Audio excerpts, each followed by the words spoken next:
What if the very essence of desire, chaos, and power rested upon 7 sinister shoulders? Can you feel the electric pulse of temptation in the air, crackling like dry leaves before an autumn storm? The 7 princes of hell stand like shadows at a midnight crossroads: Lucifer, the seducer of souls; Leviathan, the Leviathan that rises from the abyss; Azazel, the harbinger of rebellion; Asmodeus, the jester of lust; Belphegor, the spectre of sloth; Mammon, the greedy spectre of wealth; and Beelzebub, the master of gluttony. Each one a maestro in this symphony of sin, their laughter echoing through history like a haunting serenade. What secrets twist through the whispers of history, daring you to listen? A pact forged in blood and ambition awaits, where fate flirts with folly. Hell's most notorious figures aren't just tales told around flickering campfires, they're a barbed wire of dread wrapped around the hearts of kings and charlatans alike. Imagine a world where each prince plays a vital role in the dance of humanity, manipulating desires, driving the weak to madness, and enticing the strong to fall. Tick-tock, tick-tock, the clock winds down. Power resides not in angels' wings but in the claws of these celestial misfits. They are the puppeteers pulling strings you never knew existed, deftly leading you toward your own oblivion. The more you uncover, the more layers peel away, revealing a landscape where morality is a shadowy relic of the past, and ambition is the devil's calling card. Do you dare to tread the path paved with temptation? Each prince offers a different taste of damnation, served fresh from the cauldron of your desires. Lucifer, charming in his malevolence, sells dreams that shimmer like gold, while Leviathan waits silently in the depths, ready to engulf your sanity in waves of despair. Azazel whispers sweet rebellion into the ears of the discontented, while Asmodeus tickles your fantasies until they burst into flames. Belphegor offers the couch of apathy, tempting you to languish in idleness while Mammon counts his coins, each click a reminder of your own insignificance. Finally, Beelzebub feasts upon your excess, a voracious glutton for the chaos of your life. An ancient manuscript lies tucked within centuries of dust, a prophecy only a few can comprehend, a riddle that defies reason. Who will rise? Who will fall? What price will be paid for power? Each prince a gamble, each choice a step into the abyss. Can you resist the lure of their whispers? Beware, dear reader, curiosity is a seductive curse. Once you enter their realm, there is no turning back. Will you confront the chaos, or let it swallow you whole? The clock is ticking, and the princes are hungry. Your soul may yet be the next prize in this infernal game. The air was thick with smoke, the scent of scorched flesh lingering like a ghost on the wind. Flames danced, crackling and roaring, casting flickering shadows that twisted into gnarled shapes against the stone walls. I stood amidst the chaos, heart pounding, watching as the villagers shrieked, their faces contorted in agony and terror. A woman clutched her child to her chest, eyes wide with despair, while a man attempted to drag his brother from the inferno, only to be engulfed himself. The flickers of orange and red were not merely colors, they were the very essence of fear manifesting before me. This was not just a fire, this was hell made real, a mirror reflecting our darkest fears and failures. I remember the stillness before the storm, the whispers of the townsfolk huddled in shadows. It is the work of demons, they said, their eyes darting to the night sky. But I knew better. I, Thomas, a historian with a penchant for the macabre, had felt the darkness creeping in long before the flames took hold. I had always been obsessed with the past, its grotesque beauty and its ugly truths. If only they burst more than once a year, I'd often joke, maybe the demons wouldn't find us so appealing. But this was no laughing matter, this was a reckoning, an unholy collision of humanity's worst fears. A figure emerged from the smoke, Eleanor, the town's herbalist, her hand stained with the earth, eyes like storm clouds swirling with secrets. She moved through the chaos like a ghost, her presence both familiar and haunting. Thomas, she called, her voice cutting through the haze like a knife. This is not the work of demons, but of us. We bring hell upon ourselves. I could see the truth in her eyes, and it rattled me. We were the architects of our misery, our sins were the blueprints for this inferno. In that moment, I could feel the weight of the past pressing down on me, the lives lost to ignorance, the cries of the damned echoing in my ears. I remembered tales of the ancients, of Tartarus, where the wicked suffered in eternal night, and of the Christian hell, where sinners burned for eternity. But what did those tales mean now, when we were living the horror? It was no longer myth, it was flesh and blood, heat and pain. I grabbed Eleanor's arm, the rough fabric of her cloak grounding me in the madness. What do we do? My voice trembled, panic rising like bile in my throat. Her eyes flickered with determination, the firelight reflecting a fierce spirit. We fight, she said, her voice steady, strong. We confront the darkness within us. It was a call to arms against an enemy that was not just outside but within our very souls. But how do you fight shadows? They slip through your fingers, mocking you with their elusiveness. I scanned the faces of the crowd, a tapestry of fear and desperation woven together in that horrifying moment. A small child, his cheeks smudged with soot, stared at me with wide, innocent eyes. "Mister," he said, his voice a fragile whisper, "are we going to die?" The question pierced my heart, and I wanted to tell him that hell was just a story, a distant myth that couldn't touch his purity. But the flames licked higher, the shadows loomed larger, and I felt the truth coiling in my gut. Hell was here, and it was real. As the chaos unfolded, my mind spiraled into memories, visions of medieval scripts, of executioners' blades glinting under the sun, of townsfolk gathering to watch the spectacle, laughing at the fate of the damned. They thought it was entertainment, I muttered, recalling the absurdity of humanity's obsession with death. They bathed once a year. So yeah, romance was earthy. But even my self-deprecating humor faltered in the face of the inferno before us. What was so funny about our collective demise? A figure burst through the flames, a silhouette against the fiery backdrop. Nicholas, my closest friend, but also my rival in historical pursuits.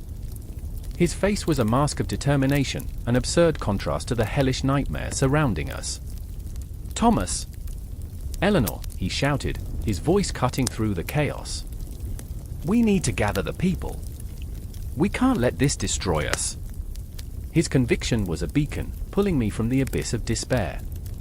But shadows danced in his eyes, too, a flicker of doubt, of fear that maybe, just maybe, we were beyond saving. I remembered his words from long ago, when we had discussed the nature of hell over flagons of ale. "Hell isn't a place, Thomas. It's a state of mind," he had said, laughing, the light of the tavern making his eyes twinkle. "A perpetual cycle of misery."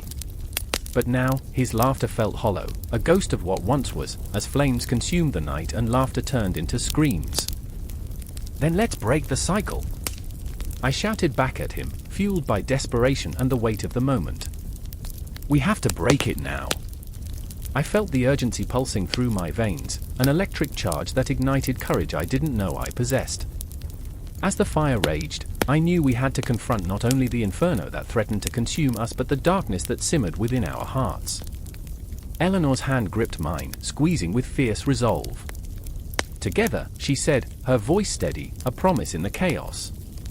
"We face our demons, or we fall into the abyss." I looked into her eyes, those storm clouds swirling with defiance, and I realized she was right. The battle was never against the flames outside, it was the struggle against the shadows that dwelled within. In that moment, time twisted, each second stretching into eternity, the air thick with possibility and dread. Each heartbeat echoed a truth we could no longer ignore. As I stood at the precipice of fear and hope, I felt the ground shift beneath me. This was not merely a fight for survival, it was the beginning of something fierce, something primal. The flames were not just consuming, they were revealing, stripping away the layers of our facades, exposing the raw, trembling humanity beneath. And as we prepared to confront the horror that was both hell and home, I realized that the true origins of hell were born not from the flames that scorched our flesh, but from the choices we made, the paths we took, the shadows we allowed to linger in our hearts. It was a reckoning, a promise of rebirth that flickered on the horizon, hidden beneath layers of ash and despair. With a final glance at the inferno, I felt a surge of determination. It was raw, it was terrifying, but it was alive. Together, we would face the darkness, together, we would redefine what it meant to live in hell. And as we stepped forward, hearts pounding and spirits alight with hope, I knew that even in the depths of despair, there was a flicker of light waiting to break free. The church bell tolls, a mournful sound slicing through the night, a siren wailing, echoing in the hollow spaces of hearts burdened by doubt. I stand there, my breath visible in the cold, my spirit trembling like the flickering candlelight casting shadows that twist and contort, resembling dancers haunted by unseen chains. In the distance, I hear a whisper, a voice that stirs the deepest corners of my mind, inviting me into a chaos I cannot refuse. You believe, don't you? It taunts, a serpentine slither winding around my thoughts. Emily's fingers, trembling, brush against the pages of an ancient text, the leather frayed, the ink faded. Her face, illuminated by the dim light, is a canvas of fear and determination. She embodies the struggle between faith and doubt, her heart a battlefield where angels and demons clash. What if, she starts, her voice barely above a whisper, what if the stories we've been told are half-truths? What if he isn't just the adversary, but the catalyst for our choices?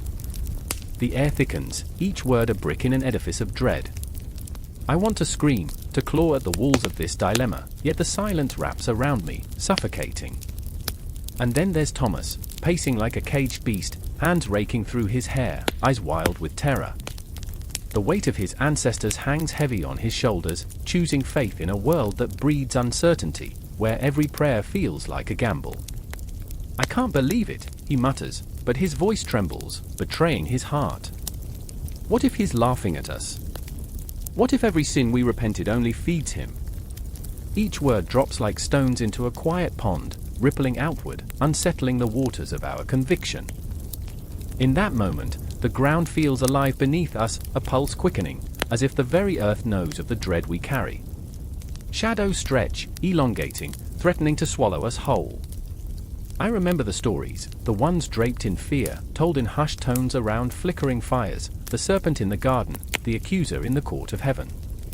The dark figure, charismatic yet grotesque, a mirror reflecting our deepest fears and desires. I remember the first time I felt him, I confess, the words spilling forth like a dam breaking. It was in the silence of the night, when every creak in the floorboards could be a whispering voice, what if you're not good enough? The truth is a chill that lingers, a ghost haunting the edges of my thoughts. What if he's right? Emily's eyes lock onto mine, a storm brewing. But isn't that just life? The struggle? The choices? She gestures wildly, the text forgotten, heart laid bare. We're not just puppets in his play. Her voice rises, defiant against the encroaching darkness, a fire igniting in the cold room. But can fire stand against shadows? Do you really believe that? Thomas interjects, his voice cracking, raw with emotion. Or are we just deluding ourselves, hoping against hope that light can outshine the darkness? Each syllable cuts through the tension, each question a dagger, each pause pregnant with the unsaid. The bell tolls again, shattering the stillness, a reminder of time slipping away, of the weight of choices yet to be made. I remember the faces of the damned, their screams echoing from the depths of hell, the irony that the very adversary that tempts us also holds the mirror up to our souls. The laughter, mocking yet profound, reverberates in my bones. He knows, I whisper, he knows us better than we know ourselves. Outside, the wind howls, a banshee's cry against the walls, a reminder that the world spins on, indifferent to our inner turmoil. I remember nights spent trembling in bed, the darkness pressing against the window, the fear of the unknown creeping up my spine. I was a child then, and now? Now the child is still buried within me, the scars of innocence lost. Every temptation, I murmur, every doubt, every fear, it's his hand guiding us, isn't it? He thrives on our weakness, our flaws. The words tremble on my lips, heavy with truth, echoing in the cavernous emptiness of the room. Thomas nods slowly, the flame of his defiance flickering. But what does that mean for us? Are we just puppets? Or is there a way to break free? A question hangs like a noose, tightening around our necks as we look into the abyss. Emily's expression shifts, a glimmer of hope shining through the despair. Maybe it's not about breaking free, but about understanding the dance, embracing the darkness and the light. She grasps my hands, grounding me, her warmth contrasting the chill that wraps around our souls. We're not lost, we're just navigating. And then the shadows shift, and for a heartbeat, I see him, a figure cloaked in darkness, eyes glinting like daggers. The fear coils tight in my chest, every instinct screaming to run, to hide. What if he's lurking right here? I gasp, the reality crashing down with an intensity that makes my heart race. The air thickens, tension vibrating along every nerve, crackling like static. I struggle to breathe in the weight of the unspoken, the truth that twists and turns like a serpent in the grass, ever present, ever watchful. In this moment, as the spectre of doubt looms, I realize we are all caught in this web, woven with choices and consequences, faith and fear. It's a haunting melody, echoing from the recesses of our hearts, a reminder that the role of Satan in our lives isn't merely that of a singular entity but an embodiment of our struggles, our flaws, our fears. I feel the pulse of my heart, the weight of every question lingering in the air. Time stretches, each second a drop of sacred ink on the pages of our souls, a story that remains unwritten, beckoning with tantalizing uncertainty. As the shadows swirl, I know this moment isn't an end, but rather a precipice, an invitation to confront the very essence of despair and hope that binds us all. The bell tolls again, echoing through the night, but this time it doesn't sound like a warning. It feels like the beginning of something, a haunting invitation into the unknown. I can't help but wonder what lies ahead, what choices await. The darkness might loom, but perhaps, just perhaps, we're ready to confront it. The moon hung like a silver dagger in the velvet night, sharp and gleaming against the thick veil of darkness. In the heart of the city, shadows writhed in the alleyways, a hushed tension clung to the air like the scent of rain-soaked earth, heavy with the promise of something sinister. I stood there, breath caught in my throat, as the echoes of hurried footsteps faded into the ominous silence. My heart pounded, a relentless drum urging me to move, to fight, to flee. Lucifer, I whispered, the name a bitter taste on my tongue. To invoke him felt like summoning a storm, and the weight of his legacy pressed down on my chest, squeezing the air from my lungs. The stories had always painted him as the villain, the fallen angel, the light bearer who had dared to challenge the heavens. But here in the dark, with the world trembling around me, I couldn't help but wonder, was he the true monster, or were we simply too afraid to see the light he had tried to bring? As I turned the corner, the flickering lamplight revealed Miriam, her silhouette sharp against the cobblestones. She was a firebrand, fierce and unrelenting, with eyes that blazed like embers, harboring secrets that could burn down empires. The weight of her sorrow hung in the air, a palpable force that wrapped around me. She had loved him once, no, loved him fiercely, and now, that love was a ghost that gnawed at her every step.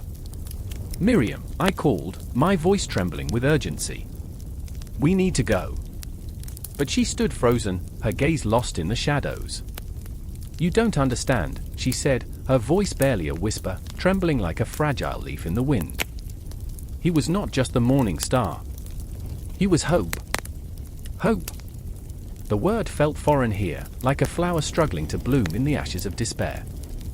My heart ached for her, for the part of her that still clung to the memory of his light, even as it threatened to consume her.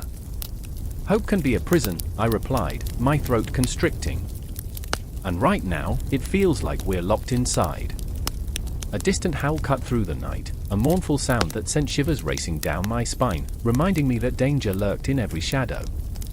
Her eyes narrowed, filled with a mix of defiance and fear. "We can't let them take him. He deserves to be free, not forgotten." I wanted to scream at her, to shake her out of this delusion, but I couldn't. I remembered the way she had laughed, bright and contagious, how she had danced beneath the stars, hands raised to the heavens as if she could touch the cosmos. How could I take that away from her? The truth was a blunt knife, and I was terrified of cutting too deep. Suddenly, a figure stepped into the flickering light, elongated and ethereal, as if he were a piece of the darkness itself. The air shimmered around him, a distortion between worlds. My breath caught as I recognized the familiar features of a face I had both dreaded and yearned to see. "Lucifer," I breathed, each syllable a shudder of disbelief. He stood there, a paradox of beauty and menace, with a smile that could light 1,000 souls but also a darkness that threatened to engulf them. "You seek me, dear friends," he said, his voice smooth like silk, wrapping around us, drawing us in and pushing us away all at once. But tell me, can you bear the weight of my light?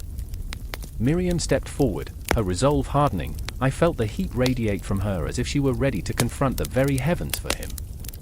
We are not afraid of you, she declared, but I could hear the tremor beneath the bravado, the flickering candlelight of her heart quaking against the tempest. Afraid? Lucifer mused, tilting his head, the moonlight dancing in his raven locks. Fear is a quaint notion. You should be worried. Worry is where the heart finds itself ensnared in a web spun from the threads of regret, and I am made of regrets, countless, endless regrets. His words hit me like shards of glass, each gleaming piece slicing through the fabric of my reality. There was something terrifyingly familiar about him, a haunting echo of the struggles I carried deep within. His eyes locked onto mine, and I was trapped in a maelstrom of emotions, longing, anger, a desperate plea for understanding. Why did you fall? I asked, the question burst forth, raw and unfiltered. Why did you choose darkness? Choose. He laughed softly, a sound that reverberated through me like the tolling of a bell. It is not always a choice when the light blazes too bright. Sometimes, the fall is simply a result of too much brilliance in one place. His gaze shifted to Miriam, and I saw the flicker of something. What? Love? Regret? Sometimes we burn ourselves just to feel alive. Tension crackled like electricity in the air, wrapping around us, squeezing the breath from my lungs.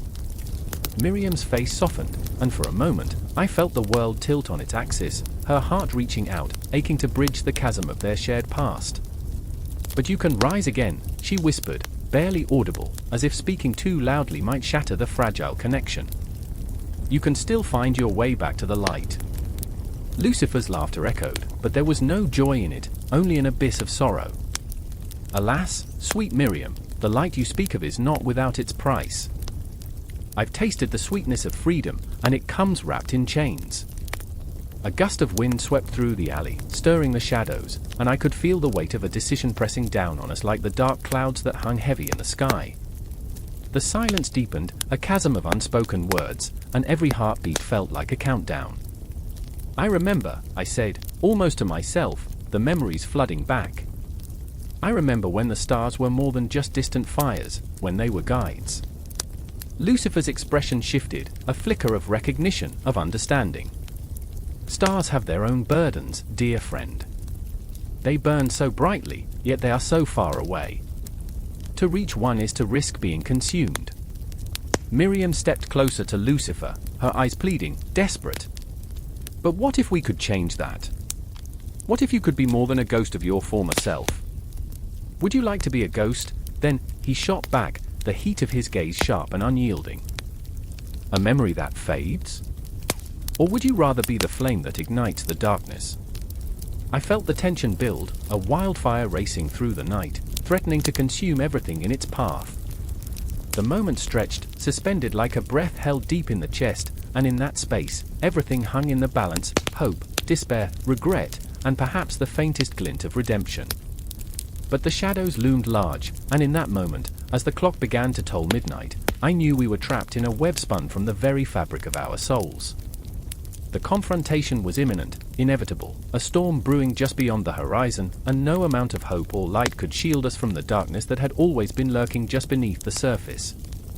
And so we stood, suspended between what was and what could be, our hearts racing, the echoes of our choices reverberating in the night, waiting for the inevitable clash that would either set us free or bind us forever to the shadows. The air pulsed with intensity, and I could feel the world holding its breath, waiting for the moment when everything would change. The air crackled, the smell of ozone electrifying the tension as the golden expanse of heaven darkened under the weight of gathering shadows. I stood there, heart pounding, a pulse of dread echoing through the celestial halls, each beat a whisper of betrayal. I could feel it, the fabric of the divine, once woven with threads of unity and peace, began to fray. An unthinkable rebellion brewed, a storm coiling tight within the very essence of creation. Lucifer, the morning star, stood at the precipice, his radiant wings now a silhouette against the fading light. The shimmer of his once gleaming feathers dulled, as if absorbing the despair that thickened the atmosphere. Longing flickered in his azure eyes, a tumult of rage and sorrow swirling within.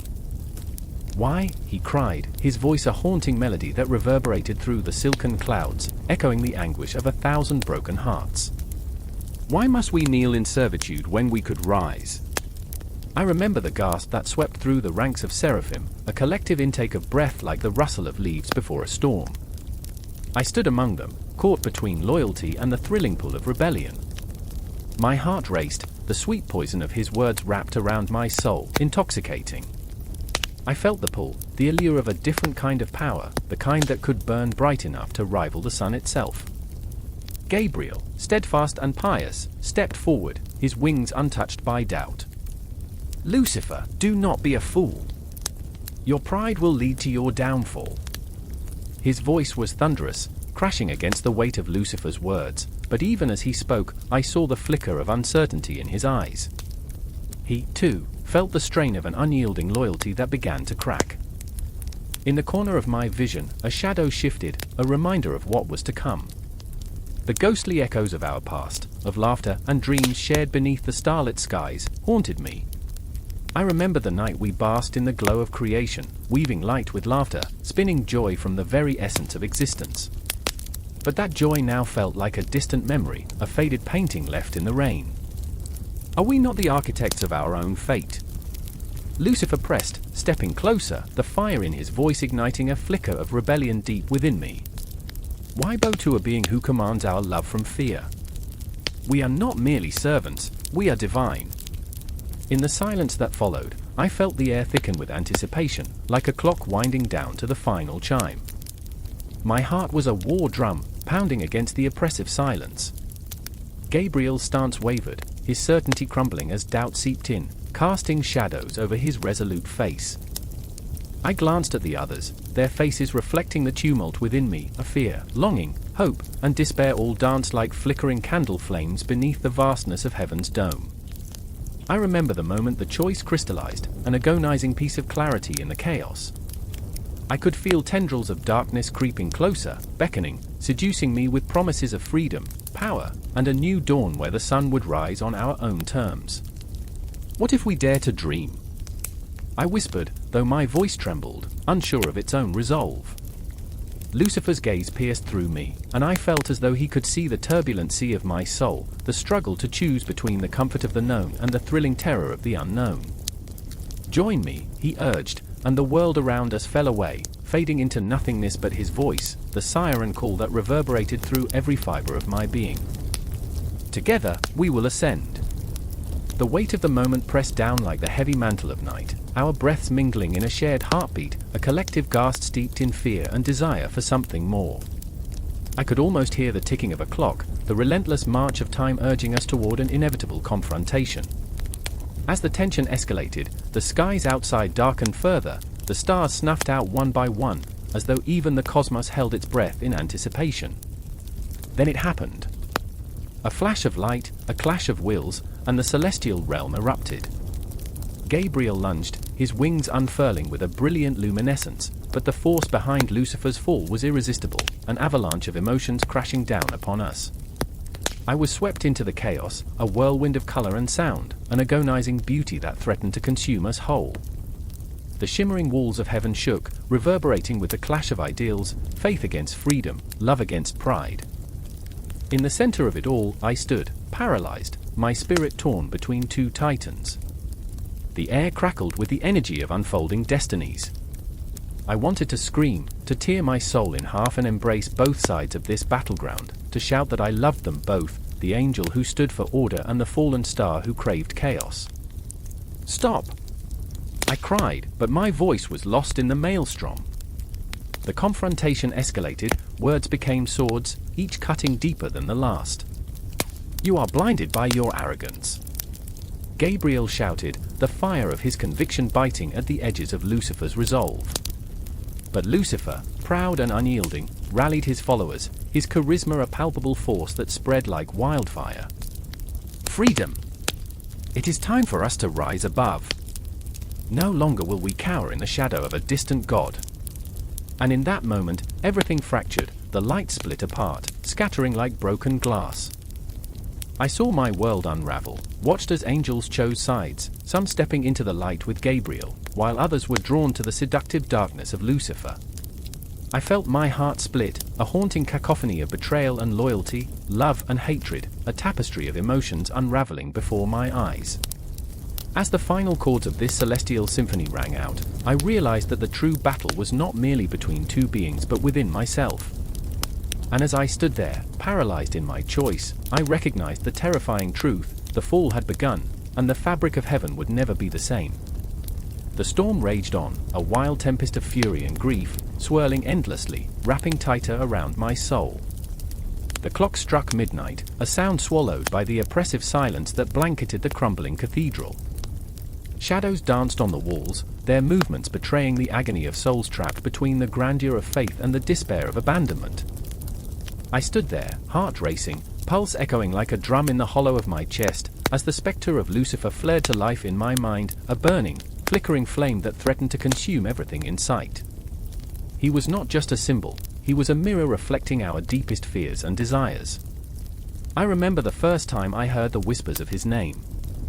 It was a cold autumn evening, the leaves swirling like lost souls. I was a child, curled up in my mother's lap, listening to the tales of angels and demons. But in those stories, Lucifer was not the villain, he was the rebel, the outcast. His fire was an invitation, a beckoning toward something greater, something more profound than blind obedience. I was captivated, intoxicated by the idea that the embodiment of darkness could also symbolize knowledge and enlightenment. Across the flickering candlelight, I caught sight of Ilara, her face illuminated by a soft glow, yet shadowed by the weight of her choices. She was fierce, a fierce defender of her beliefs, yet torn by her growing doubts. I could see it in the way her hands trembled as she clutched the ancient tome filled with stories of Lucifer, stories woven through centuries, each one more entrancing than the last. "Is it wrong to crave the truth?" she whispered, her voice a mere breath, fragile yet filled with a haunting intensity. In her eyes, I saw a reflection of the eternal struggle, the agony of choice, a soul yearning to break free, to transcend the limits imposed by the world. Then there was Marcus, standing at the edge of sanity, his mind a labyrinth of contradictions. A scholar by day, a dreamer by night, he sought the wisdom that slumbered beneath the surface of every myth. The man was a storm, unrelenting, yet vulnerable, as if he knew that to understand Lucifer meant to confront his own darkness. He was cast out for wanting more, he said, the desperation creeping into his voice like a serpent. What if the desire to know is worth the fall? The air crackled with tension as we each grappled with our own demons, the shadows of our past swirling around us like dark tendrils, whispering promises of both salvation and destruction. I felt it in my bones, the weight of our choices, the bitterness of regret, the thrill of rebellion. The city outside was alive, a chaotic symphony of life and death, light and darkness, a microcosm of our inner turmoil. The night was heavy with secrets, and I could almost hear the echo of Lucifer's laughter weaving through the fabric of the world, a promise that the abyss could also hold beauty, that hope could rise from despair. I remember the terrible beauty of the painting that adorned the altar, a depiction of Lucifer falling, wings alight, a tragic hero suspended in a moment of heartbreaking defiance. Every stroke of the brush was imbued with raw emotion, the artist's anguish palpable, the canvas a battleground of light and shadow. This was not merely a representation of damnation, it was a celebration of the struggle, the unyielding spirit that refuses to be shackled by expectation. As I gazed upon it, I felt the pulse of my own desires mirrored back at me, the longing for freedom mingling with the fear of judgment.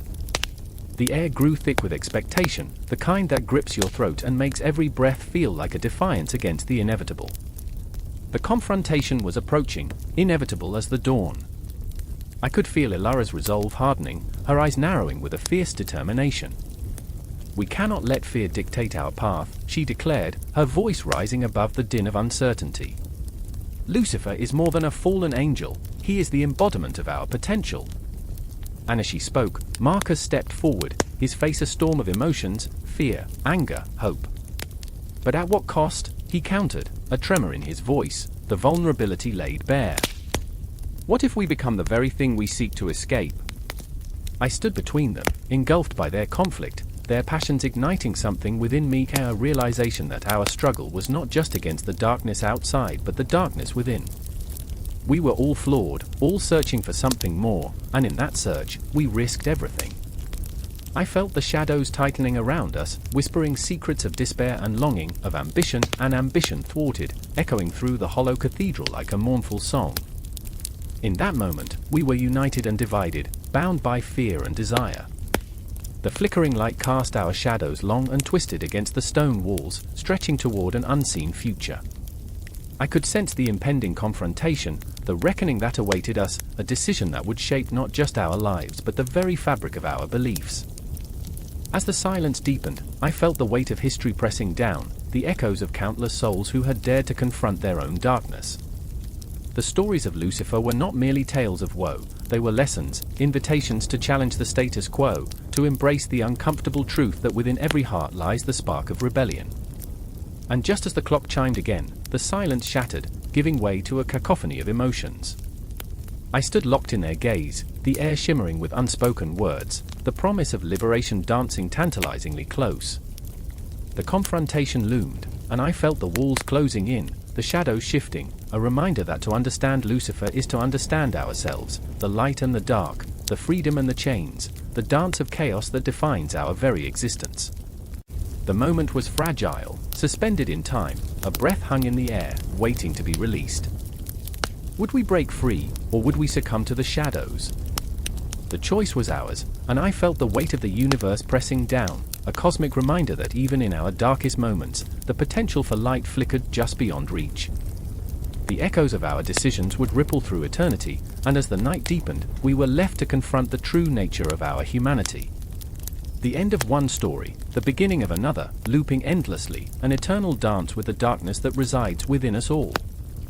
The air was thick with dread, suffocating, as the waves crashed against the jagged rocks. The moon hung low, a ghostly sentinel illuminating the chaos unfolding below. I stood there, heart pounding, each thud a reminder that I was still alive amidst this nightmare. The sea churned, dark and turbulent, like the very soul of the abyss, whispering secrets that sent shivers down my spine. I couldn't look away. I was trapped in the moment, a spectator at the cruel theater of existence where the curtain had just risen on horror. Alaric's voice cut through the night, strained and desperate. "We have to leave, Mara. Now!" There was fear etched in his features, a raw vulnerability that made him look more boy than man. But I could see something else in his eyes, something deeper, something that spoke of regrets and dreams long shattered. He was no hero, just a man caught in the grip of a monstrous fate, and in that moment, I felt the weight of his uncertainty pressing against my chest. "I can't," I replied, my own voice quivering. "She's down there." The shadows danced around us, taunting, flickering like the memories we had buried, the voices we had silenced. The silhouette of the old shipwreck loomed behind us, a haunting reminder of our past choices, a skeleton of dreams left abandoned. I remembered how we had laughed as children, our laughter ringing like bells in the wind, how we had sworn we'd never let fear guide our lives. But the truth was, fear had become our closest companion. I thought of Nikos, trapped in the maw of the sea, battling the beast that was Leviathan, the serpent of the abyss. His cries echoed in my mind, a haunting melody that pulled at the strings of my heart. "Help me," he had shouted, yet I hadn't moved.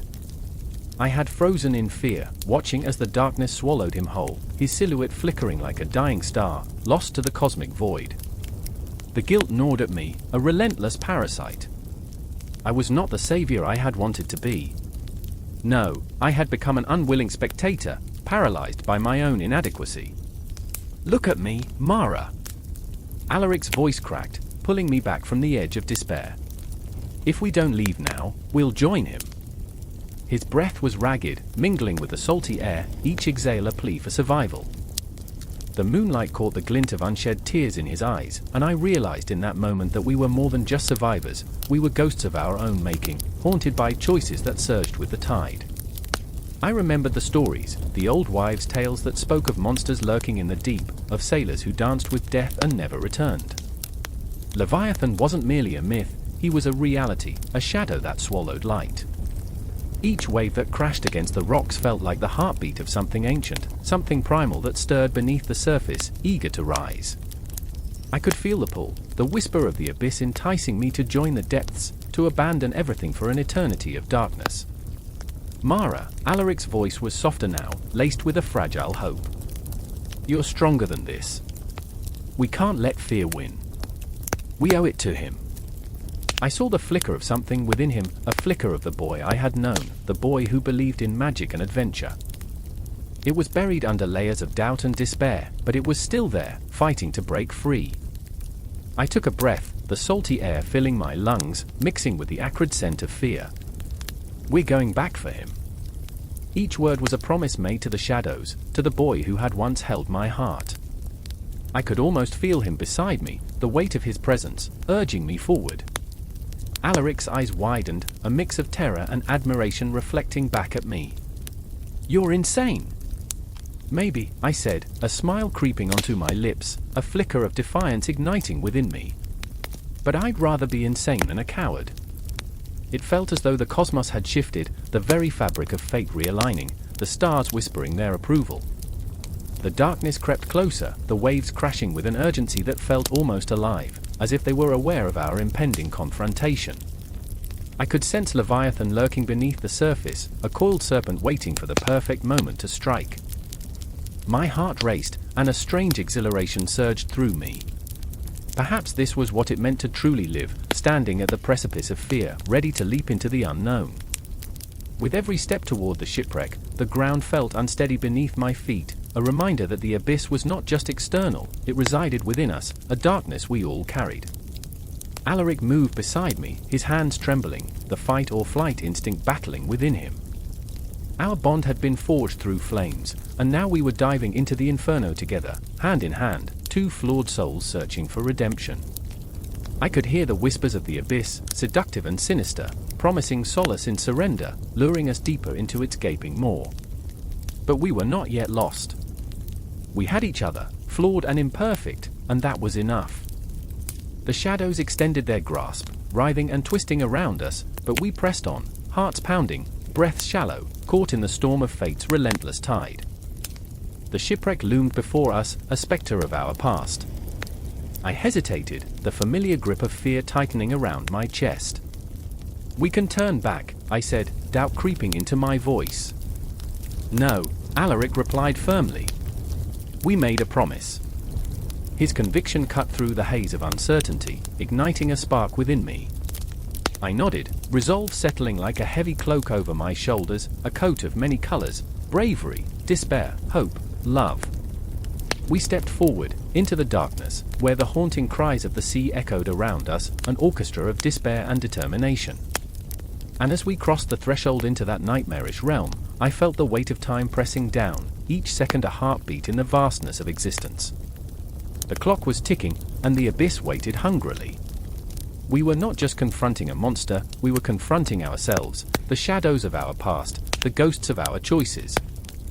The sea roared, the winds howled, and at that moment, as we plunged deeper into the maw of terror, I understood, this was our moment, a dance with Leviathan, the serpent of the abyss. And we would not go quietly into that dark night. The storm rages outside, a cacophony of wind and waves clawing at the edges of the night, but inside the dimly lit chamber, the air is thick with the scent of sweat and fear.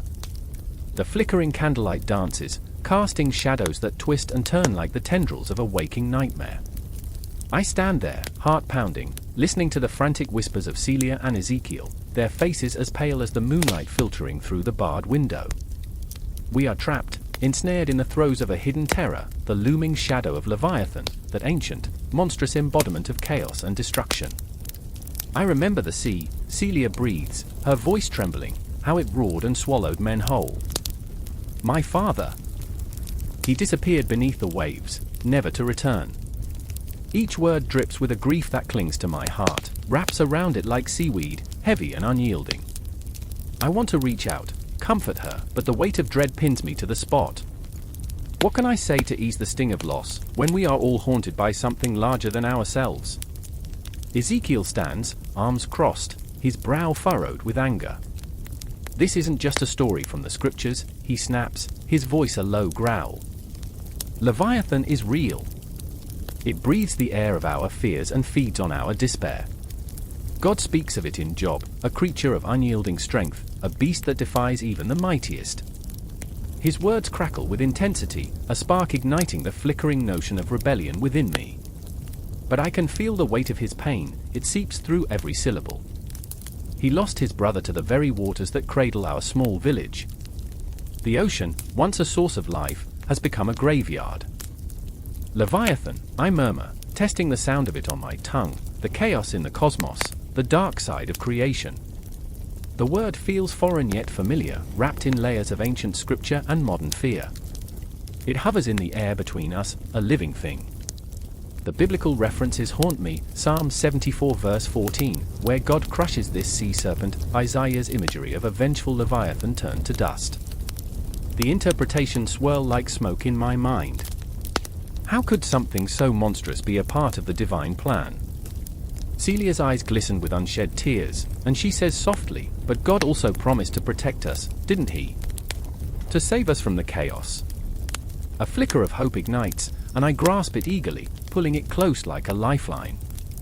But even as the words leave her lips, the shadows deepen around us, whispering tales of despair, gnawing at our fragile faith. I remember my mother's stories by the fireside, her voice weaving tales of the great sea monster, of men who fought and fell, of battles that raged not just on the waves but within the heart, within the soul. It's a metaphor, I tell them, my voice tinged with desperation. Leviathan represents more than just a creature. It's our fears, our doubts, the chaos within. But the tremor in my voice betrays my uncertainty.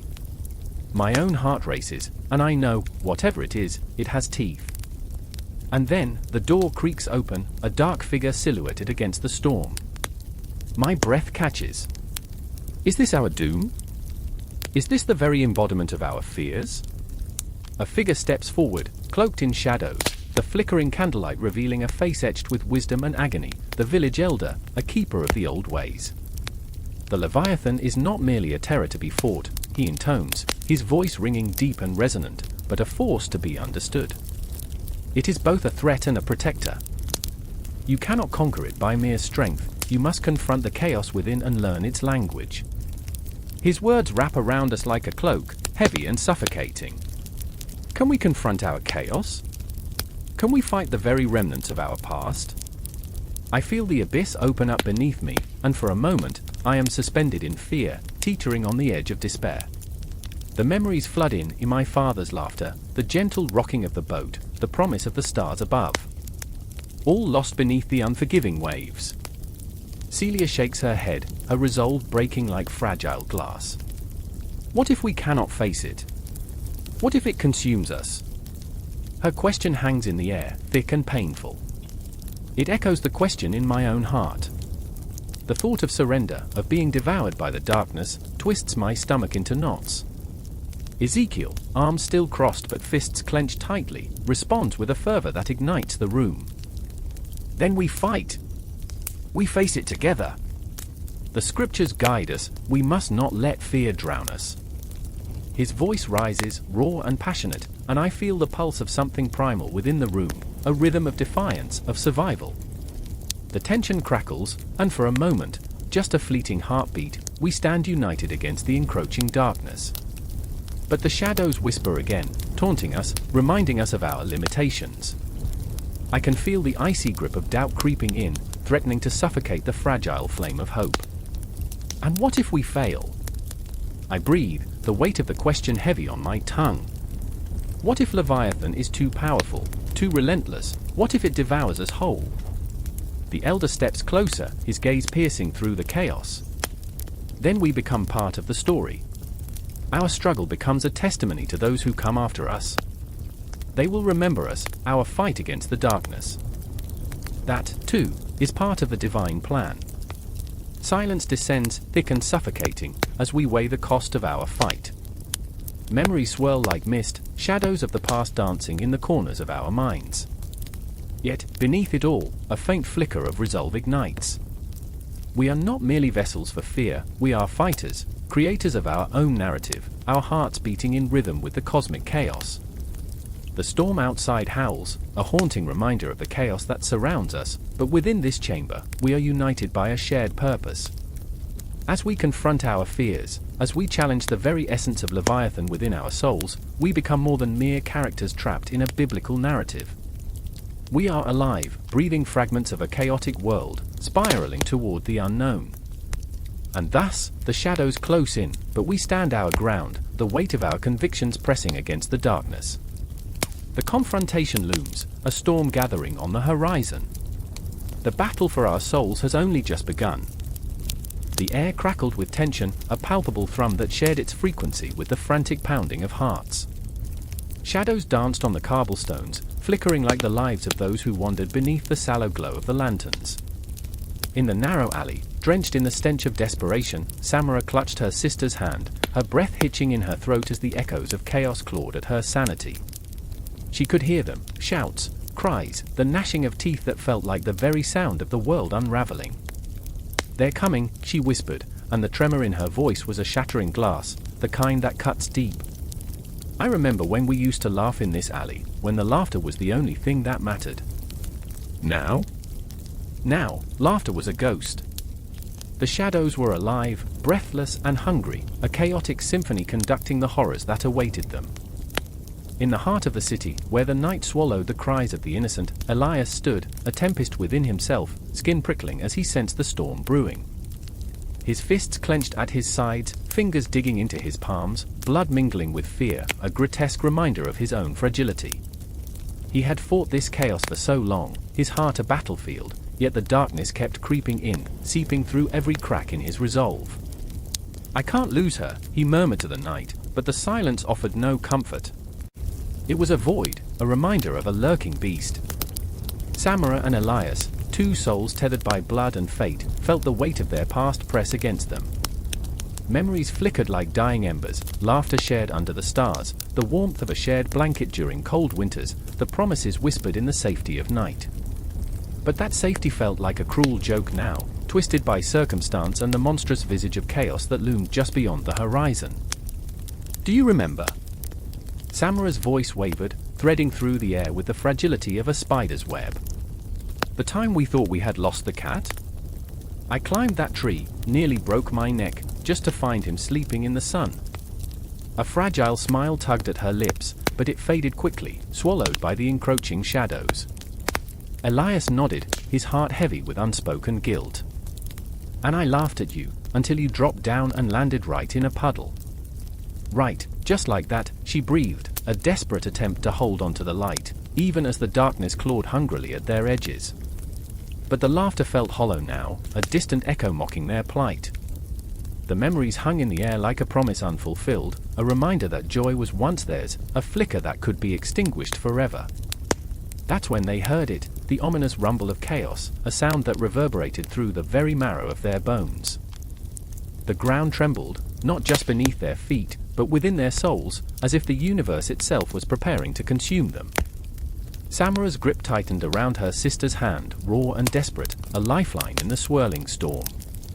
"Run!" Elias shouted, and in that single word, they found their resolve. They darted through the darkness, hearts pounding with the fear of the unknown, limbs propelled by the urgency of survival.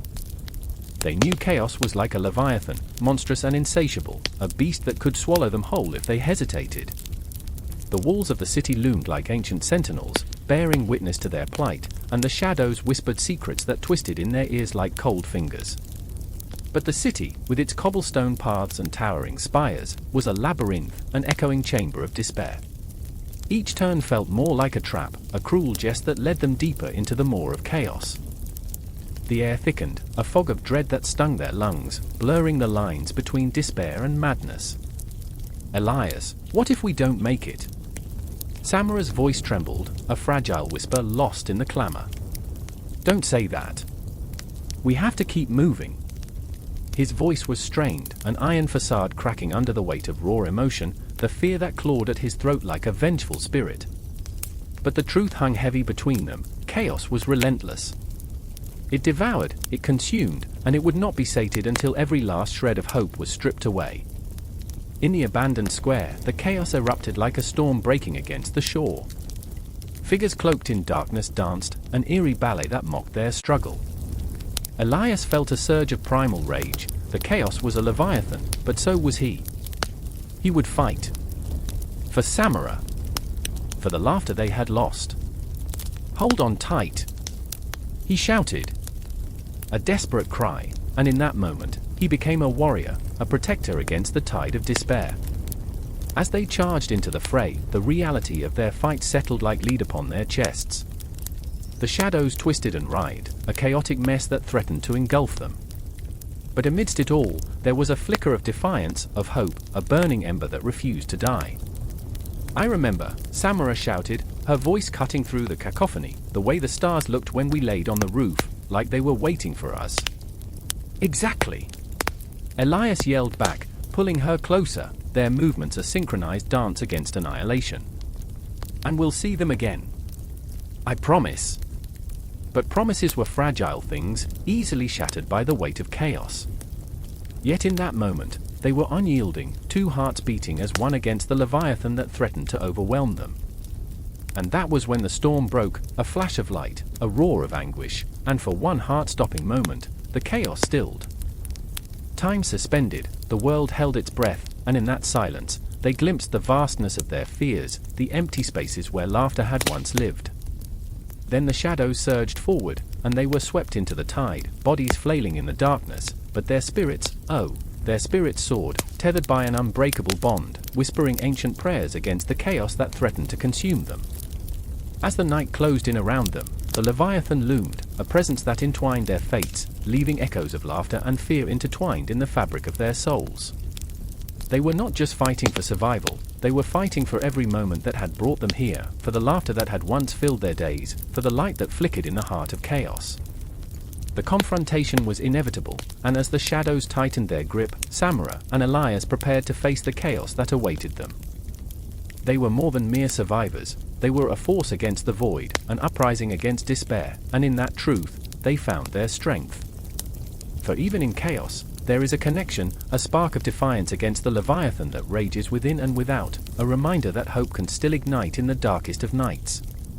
The wind howled like a banshee, clawing through the gnarled branches that twisted above us, each creak echoing like a forgotten ghost of the past. I stood there, heart pounding, facing the abyss of the wilderness, a black maw of shadows and whispers. The moon hung high, an indifferent spectator to our plight, casting its silvery light on the frozen ground where the fate of two souls trembled like leaves in a storm. I remember the way Myra's eyes sparkled with fear. "What if it doesn't work?" she whispered, her voice barely cutting through the din of the wind. She clutched her arms, a fragile bird desperate for warmth, and in that moment, I felt the weight of the world shift. It was a question that hung in the air, pregnant with dread, suspending us in time. I thought of Azazel, the scapegoat, the one forced to bear the weight of our sins, a creature of burden, of darkness. "It has to work," I assured her, but my words felt hollow. The forest around us was a tapestry of nightmares. Every rustle, every snap of a twig, felt like a prelude to calamity. It was a place where the line between reality and myth blurred into one suffocating fog. "What if it finds us first?" Myra's voice quaked, a melody of despair. This wasn't just about the ritual, it was about survival. For her, for me, for the echoes of those who had come before. I shifted my gaze to Ethan, a man caught in his own tempest of uncertainty. His hands trembled as he clutched the sacrificial dagger, the blade glistening under the moonlight like a siren's call. "I can't do this," he muttered, a tremor threading through his resolve. I could see it in his eyes, a flicker of doubt that threatened to ignite into a wildfire. Underneath his bravado lay a man haunted by his past choices, each one a stone in the pit of his stomach. He had lost everything to the wilderness, his home, his family, his sanity. "It's not about you, Ethan," I snapped, frustration boiling over. "It's about saving her." But even as I said it, I recognized the selfishness in my own plea. We were all tangled in a web of anguish, each thread pulling tighter, suffocating us with its cruel embrace. I remember the stories, the legends of the wilderness, where the lost souls wandered, where Azazel roamed. They spoke of a creature that thrived on despair, that fed on our fears, our regrets. I thought of the children who would never laugh again, the loved ones forever gone. Each whisper of the wind carried their cries, an echo that gnawed at my sanity. We need to summon him, I urged, forcing conviction into my voice. He is the only one who can take our burdens. The night grew thicker, the shadows deeper. But what if he doesn't want to?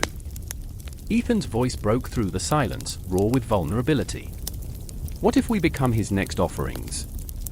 His words struck me like a physical blow, and for a moment, I felt the ground shift beneath my feet. Myra stepped closer to me, her breath a ghostly whisper against my cheek. "We have to believe," she said, almost to herself.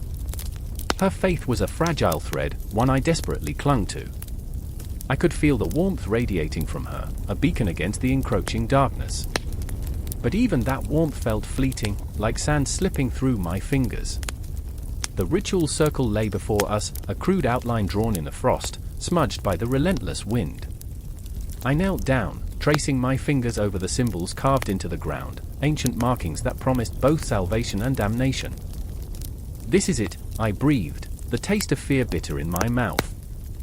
"We have to complete it before dawn." Myra nodded, determination flickering in her eyes. "Together," she said, her voice steadier now.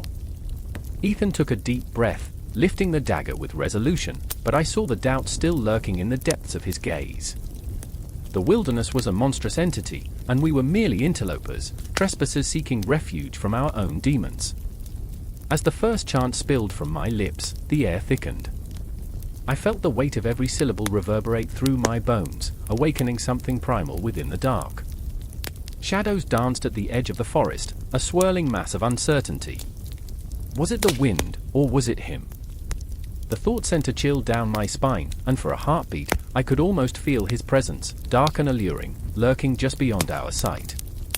I glimpsed the shadows shifting, a silhouette emerging from the depths of the trees, Azazel. My breath caught, a gasp of terror and awe. He was a creature both magnificent and horrifying, a reflection of our worst fears, our deepest sorrows. "What do you seek?" His voice rumbled, a cascade of thunder wrapping around us. It resonated through the very fabric of the night, pulling us deeper into his abyss. "Forgiveness," I stumbled, each word a desperate plea. "Redemption." Ethan faltered, the dagger trembling in his hand. The darkness around us pulsated, a living entity feeding on our vulnerability. "What if he changes his mind?" he whispered, the panic rising in his chest. I felt it too, the gnawing fear that this wasn't the answer, that we were merely conjuring a beast of our own making. Myra took a step forward, her voice firm.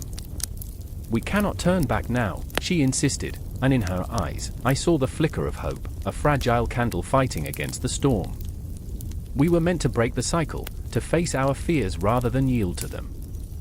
But as Azazel's gaze locked onto mine, I felt the weight of centuries press down upon me, the sins of the world crashing like waves against the shore of my soul.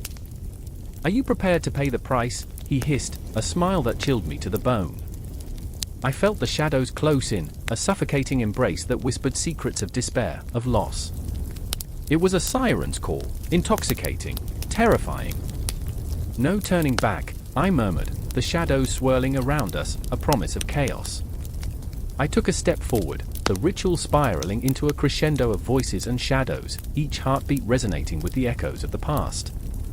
And as Azazel stepped closer, I knew we were not just summoning a creature, but confronting the darkest parts of ourselves. The wilderness had awakened, and it hungered for us.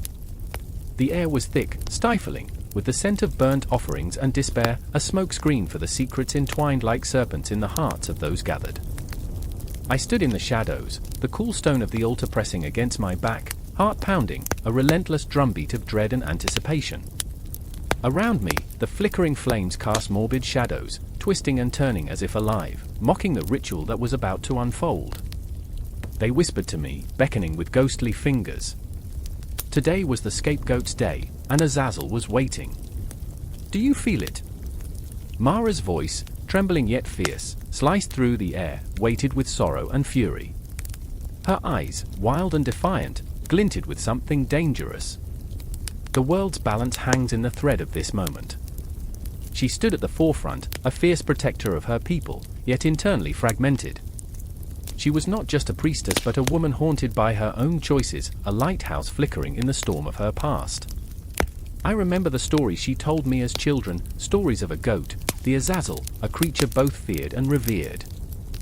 Once, it was a harbinger of sins, a vessel for the darkest of burdens, she would say, her voice hovering in the damp night air. But standing here, on the precipice of ritual, her words felt heavier, more real, as if the weight of those sins were pressing down on her shoulders now. Beside her, Jonah shifted uneasily, the cracks in his resolve visible beneath the bravado of his stance. He was the type to laugh in the face of danger, to disregard the boundaries of tradition with a reckless abandon. But today, that laughter was absent, replaced by the hollow echoes of guilt. He had his own sins, hidden in the shadows of his past, festering like a wound. His eyes darted from Mara to the goat, tied to the altar, the embodiment of their collective remorse. Why do we need this? Jonah spat, the words coming out rough-edged, tinged with desperation. Why do we bind an innocent creature to our failings? The protest hung in the air, thick and tangible, a raw nerve laid bare. Because it's the only way, Mara replied, her voice steady but quaking at the edges. To cleanse ourselves, to start anew. But her heart was a battleground, a push and pull of duty and desire. She wanted to save the goat, but the whispers of her lineage pressed down harder, an ancestral weight that she could not shake. The flickering flames behind them danced like demons, mocking their conflict. I could feel the tension crackling in the air, thick and potent, with every heartbeat echoing the unspoken fears that gripped them. Each pulse felt like an omen, a reminder of the lives that had been sacrificed for this very moment. And then the goat bleated, a sound like a soul crying out in a nightmare. The cry reverberated through the temple, pulling at the frayed edges of my heart. It was more than just an animal, it was a messenger, a symbol of their struggle, a lifeline between the divine and the profane. The shadows around it seemed to stretch, reach, as if drawn to the very essence of Azazel, lurking just beyond the veil of the physical world. Mara stepped forward, her hands trembling as she lifted the ceremonial knife, its blade glinting ominously in the dim light. "This is for us," she whispered, though the words felt like a lie, the truth twisted in her throat, choked by the weight of history. "We need to shed our sins, let them flow through this offering. Or let them drown us," Jonah shot back, voice cracking under the pressure of a truth he could no longer ignore. His eyes were filled with the reflection of the flames, and in that moment, I saw the ghosts of his past flash before him, friends lost, choices made, and the bitter aftertaste of regret that clung to his tongue. A single tear slipped down Mara's cheek, a silver bead of sorrow. She looked at him, and in that moment, I saw the path diverge between them, a chasm wrought by fear, love, and a desire for absolution. We can't keep running. We can't escape this. The weight of our choices clings to us like a shroud. The air throbbed with unspoken words, heavy, suffocating. I felt the world shift, the ground tremble beneath our feet as if the land itself revolted against the act that was about to take place. I was an intruder in this sacred space, yet I felt every heartbeat resonate with my own, the rhythm of their fears echoing in the hollows of my soul. And then it came, the moment of decision, the climax where silence screamed louder than any shout. The knife hovered over the goat, time stretching impossibly as Mara's breath hitched. I could feel the echoes of generations past, the weight of their sins pressing down upon us like a dark cloud, threatening to swallow us whole. "Azazel, accept our burdens," she intoned, her voice trembling, yet unwavering. The words hung thick in the air, binding them to the ancient pact, a desperate plea for release. But with that invocation, a coil of dread tightened around Jonah's heart, his mind racing against a tide of memories. "What if it isn't enough?" he murmured, the fear etched deep in his eyes. "What if we're just feeding the darkness?" In that breathless silence, I felt it, the tremor of the earth beneath our feet, the flicker of the flames as they swelled and danced, mocking our fragile resolve. The ritual loomed before us, a swirling vortex of hope and despair, and for a heartbeat, I understood the weight of sacrifices made across time, how they tethered us to our past while pushing us toward an uncertain future, a future that felt more like a prison than liberation. Then the knife fell, and the world held its breath. The air shattered with a primal scream, the sound of 1,000 sins unleashed, and the darkness surged forward, clawing for its due. In that moment, we were not just participants, we were the ritual, caught in an eternal dance with Azazel, spiraling into the abyss. Time warped, the past and present colliding, and I realized that the consequences of this sacrifice would echo through the ages, each heartbeat, each breath, a reminder that some ties, once forged, could never be severed. The cycle would continue, relentless, eternal, a haunting echo of what it means to be human. And as the flames flickered, casting long shadows that whispered secrets, I knew this was not the end. It was merely the beginning of a new reckoning, a new chapter in a story that would never truly conclude. The howl of the wind outside pierced the stillness, and in the dimly lit room, shadows danced on crumbling walls, twisting into grotesque forms that made the heart race. I could hear my pulse thumping in time with the ticking clock, its hands moving like a pendulum of doom. Azazel, I whispered, the name hanging in the thick air like smoke from a dying fire, each syllable crackling with the weight of ancient sins. Lena stood across from me, her face a mask of desperation, eyes wide as if the weight of the world was pressing down on her chest. She clutched a dusty tome, pages yellowed and brittle with age, a relic of forgotten knowledge that felt more like a curse than a blessing. "We have to stop this," she pleaded, her voice trembling like a leaf caught in a storm. "It's not just legends, it's real." "Real?" I spat, a bitter laugh escaping my lips. "You think that knowing some dark history will change anything? Azazel is a demon, a scapegoat for our fears." I could feel my own fear rising, clawing at the edges of my mind. What if she was right? What if Azazel's influence was threaded through our lives, unseen yet palpable? I remember, Lena's voice cracked, and I saw the flicker of something deeper in her eyes, a memory of loss that gnawed at her relentlessly. When my brother disappeared, I felt his presence everywhere, around corners, in the shadows, whispering to me. It was as if Azazel had taken him, and I could do nothing but watch. A silence stretched between us, taut and heavy. My heart ached for her, but I couldn't let that ache consume me. I had my own ghosts to chase. "It's just a story," I murmured, but even I felt the lie slither away from my lips, leaving behind a bitter aftertaste. Footsteps echoed outside, a rhythmic thud that seemed out of place in the haunted stillness of our surroundings. The door creaked open, and Sam stepped in, his face pale and drawn, a shadow of the man I once knew. "They're coming," he said, breathless, urgency spilling from his lips like a broken dam. "The followers of Azazel, they're gathering. They want the book." My stomach twisted.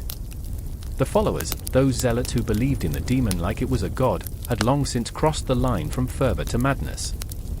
"They're just misguided," I said, but my voice faltered, doubt seeping in like a dark ink that stained thoughts and intentions. "Misguided?" "They're ready to sacrifice anyone." Sam's words hung in the air, the chill creeping beneath my skin. He stepped closer, his eyes searching mine, desperate for understanding, for hope. "We can't let them get it. It's too dangerous." Lena was shaking now, her hands trembling as she clutched the book tighter, knuckles white. "It holds something powerful, doesn't it? Something that could help us fight back. But what if it was a double-edged sword? What if the knowledge we sought was the very thing that would lead us into the abyss we feared?" A shudder coursed through me, a premonition that felt like icy fingers trailing down my spine. I remember the stories, I confessed, words escaping like moths fluttering into a flame. Azazel, the scapegoat. The one who carries our sins. But what if he's also our salvation? Silence engulfed us once more, oppressive and suffocating. The clock ticked on, a reminder that time was slipping through our fingers like grains of sand. We were bound to this moment, yet it felt like we were floating, drifting through a sea of uncertainty. I thought of the city outside, its streets alive with the innocent laughter of children, unaware of the darkness lurking just beyond their sight. I thought of the night sky, filled with stars that felt so far away, like the dreams we once had, now fading into the background. The cosmos was vast and ungraspable, yet here we were, caught in a web of our own making, fear, desperation, anger, and hope threading together like the arteries of our souls. Suddenly, the air crackled, electric with tension. The door burst open, and figures clad in dark robes flooded the room, faces obscured by hoods like specters from a nightmare. "Give us the book," they chanted in unison, voices rising like a storm, pounding against my chest. Panic surged, primal and raw. I grabbed Lena's arm, pulling her close. "Run!" I shouted, but the words felt hollow against the chaotic roar. Sam stepped forward, fearless and foolish, as he often was. "You don't understand what you're dealing with." His voice boomed, defiance radiating from him like heat. But they surged forward, and I saw the glint of steel, daggers, sharp and glimmering with malice. Fear clawed at my throat, but beneath it, something ignited, a flicker of rebellion. "We won't let you take it!" I yelled, the words spilling out in a torrent.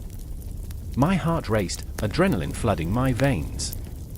Chaos erupted. Shadows writhed and twisted, and I was aware of every breath, every heartbeat, every moment suspended in a visceral dance of life and death. We were not just fighting for a book, we were fighting for our souls, for the light that flickered in the darkness, for the hope that maybe, just maybe, we could rewrite the very fabric of our existence. But as the robed figures closed in, laughter echoed in the depths of my mind, a chilling sound, as if Azazel himself was watching, waiting. The darkness within began to rise, a whisper that promised power, a seductive call to surrender. I could feel it, tugging at the edges of my resolve. "Don't listen!" Lena cried, her voice slicing through the turmoil. "Fight!" And I remembered. I remembered the stories. The sacrifices, the pain, the longing for redemption. But I also remembered the strength we found in each other. In this moment of despair, we were not alone. "Together!" I shouted, and in that instant, amidst the chaos and fear, we forged a bond, a promise to defy the waves of darkness rising against us. Yet, as the shadows loomed and the laughter echoed, I knew the battle was just beginning. It was a relentless cycle, a loop that never truly ended, and the confrontation with Azazel was still to come, his whispers echoing, urging, taunting, and above all, waiting. The air crackled with a tension so thick it could cut glass, an electric chill snaking down my spine. I stood in the shadow of the crumbling cathedral, its once majestic spires clawing at the bruised sky like skeletal fingers. The scent of decay clung to the cobblestones, mingling with the distant echoes of laughter, cries, and desperate moans. I remember feeling that laughter, how it turned sharp as ice, cutting through the dampness of night, a bittersweet reminder of joy long extinguished. And then I saw him. Asmodeus, cloaked in darkness, a figure woven from whispers and nightmares, danced in the flickering torchlight. His eyes, glinting like shards of broken glass, locked onto mine, pulling me into a maelstrom of desire and dread. I could feel the weight of his gaze as it stripped away my defenses, exposing the raw edges of my soul. The heartbeat of the city faded, all that remained was the terrible intimacy of his presence.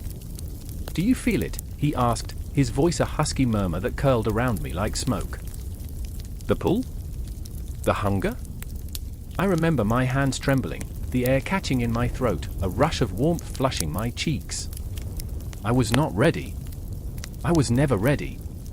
Behind me, Clara stood, her breath hitching, a mixture of longing and fear painted across her porcelain skin. She was drawn to him like a moth to a flame, and I could hear her heart racing in time with the cadence of his words. Asmodeus stepped forward, weaving through the shadows, every move hypnotic, drenched in an unholy allure. "You crave what you dare not possess," he whispered, and I could see the depths of her yearning reflected in the glimmer of her eyes. What was it about him that enraptured her so utterly? I remember the night she first spoke his name. The wind howled through the narrow alleyways, stealing her words as if they were secrets meant for only the stars. "He can give us everything," she said, her voice trembling like a fragile thread. "Pleasure beyond imagining, a world where nothing is forbidden."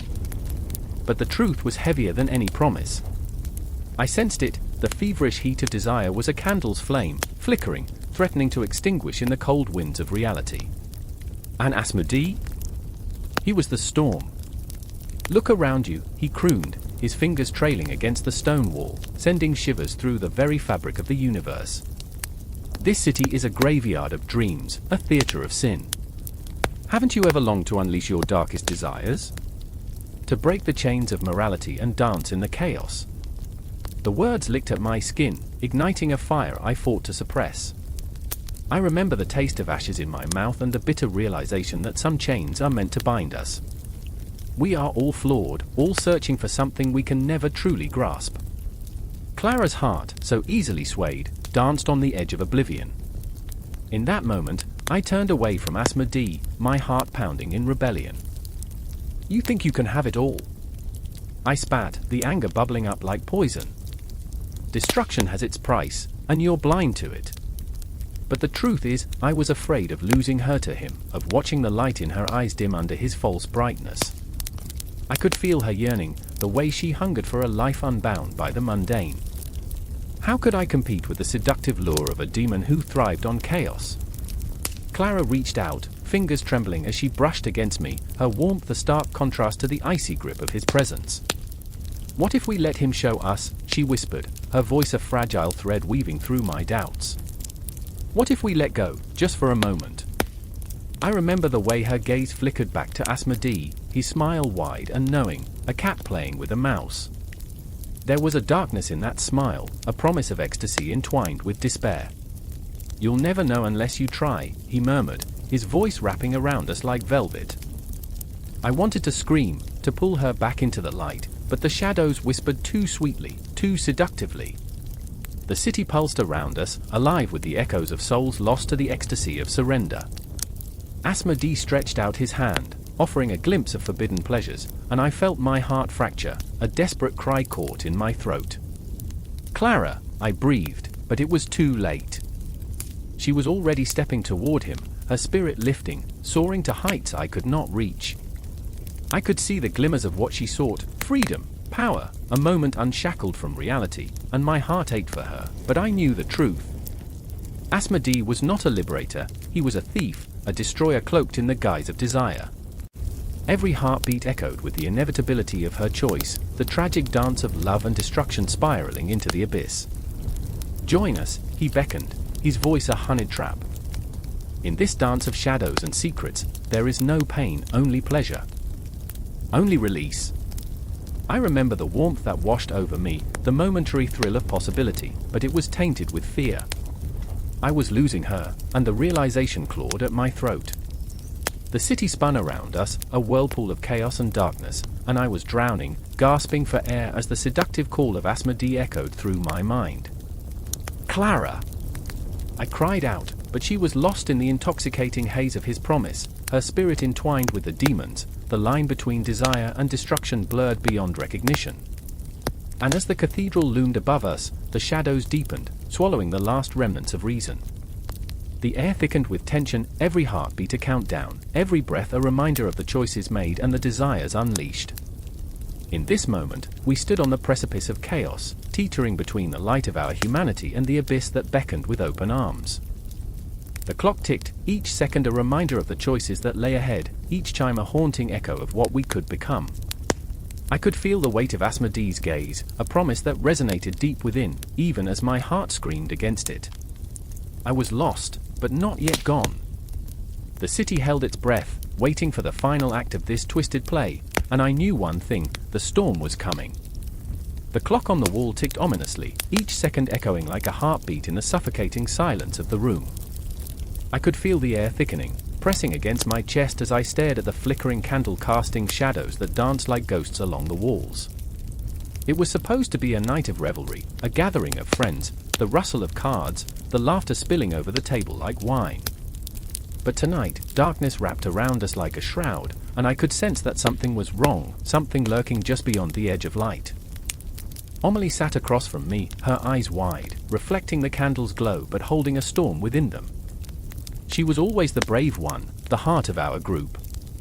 Yet now, her hands trembled as she clutched the edge of the table, knuckles white against the wood. "It's just a game," she whispered, though her voice betrayed the fear gnawing at her. "Just a game." But I could hear the uncertainty, the way the words caught in her throat like a sob. It wasn't just a game. It never was. Beside her, Lucian fidgeted, a man split in two, his demeanor cool on the outside but a tempest swirling beneath the surface. I watched him glance nervously at the board, the pieces arranged like soldiers on a battlefield, ready for conflict. We shouldn't be doing this, he murmured, his voice barely above a whisper. What if it awakened something? His words hung in the air, heavy with unsaid fears, and I felt the weight of them pressing down on me. Nothing will happen, I chimed in, though the quiver in my own voice betrayed my bravado. I remembered the stories, whispered over campfires, how Asmodeus had evolved from mere myth to something tangible, something that seeped into the cracks of our reality like the fog creeping through the streets of the city. I had read the books, the tales of sacrifices and shadows, and yet, here we were, drawn toward an abyss we thought we could control. With a shaky hand, I reached out to draw a card, the parchment cold against my fingers.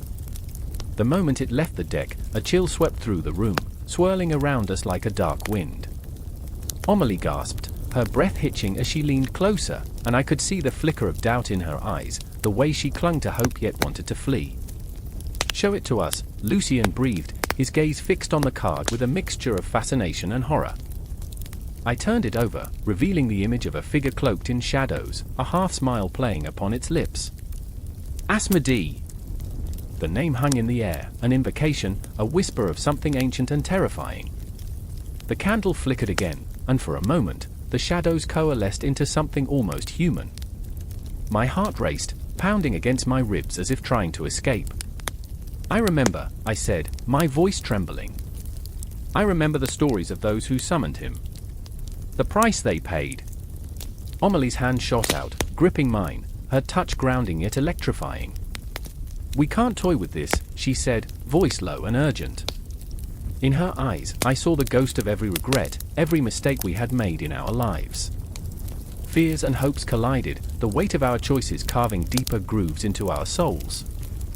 I wanted to tell her it was just a game, that the darkness was only a fabrication of our imaginations, but something deep inside me, the primal instinct for survival, screamed that we were teetering on the edge of something monumental. The candle guttered, and in that fleeting moment of darkness, the air shifted. A whisper slithered through the room, barely audible yet unmistakably present. You called? I have come. No one moved. The wall seemed to pulse, breathing in time with our racing hearts. The shadows stretched and twisted, reaching for us, curling around our limbs like tendrils. Lucian's breath quickened, the dread pooling in his eyes as comprehension dawned. What have we done? It wasn't a question, it was a resignation, a surrender to fate. Amelie's grip tightened on my hand, and I could feel the warmth of her skin, a stark contrast to the cold terror engulfing us. We need to end this, she said, her voice fierce despite the fear flickering like the candle. Her determination ignited something within me, a flicker of hope against the overwhelming despair. We need to push him back. How? Lucian's voice trembled, the plea in his eyes raw and desperate. We have to confront him, I said, more to myself than to them, the words spilling out before I could catch them. We have to face what we've awakened. In those moments, as the shadows writhed and whispered, I felt a strange sense of clarity. Here we were, three lost souls playing with powers we barely understood, yet we were bound together by an unseen thread, our flaws, our fears, and our shared desire to break free. As I looked from Amelie to Lucian, I saw the reflection of my own struggles.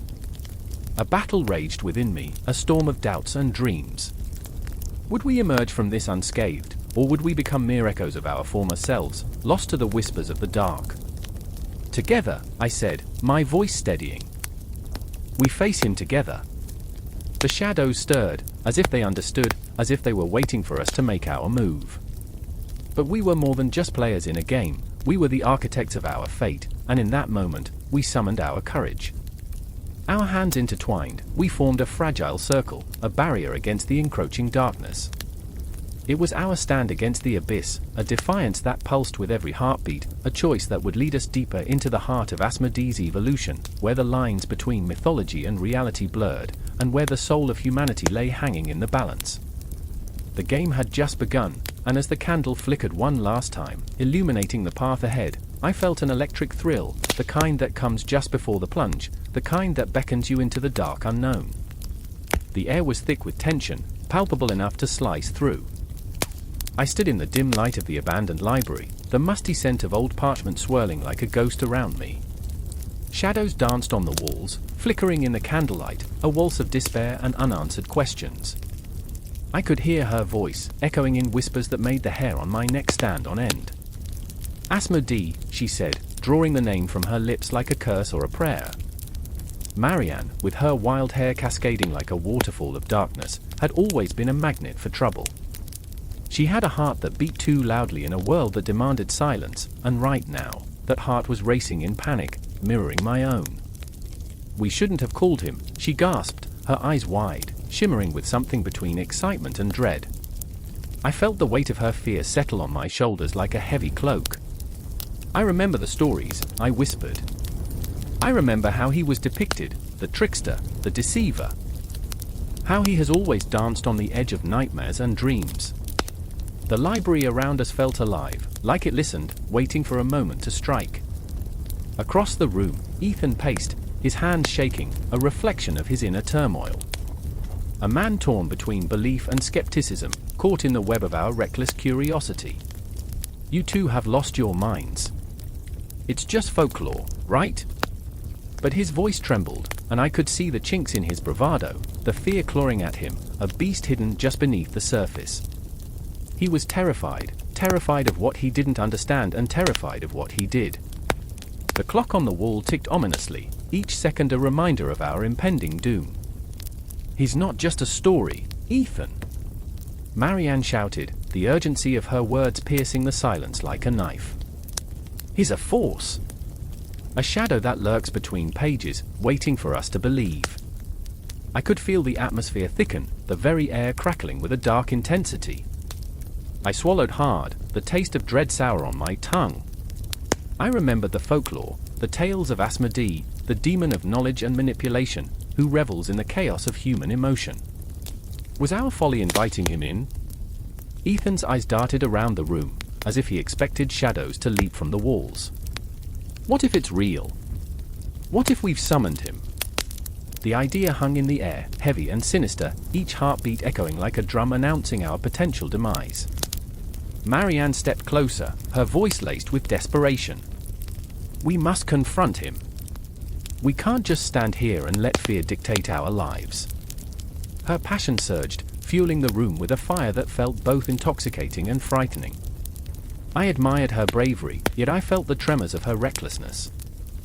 A flicker of movement caught my eye. Was it just the shadows playing tricks, or was something watching us?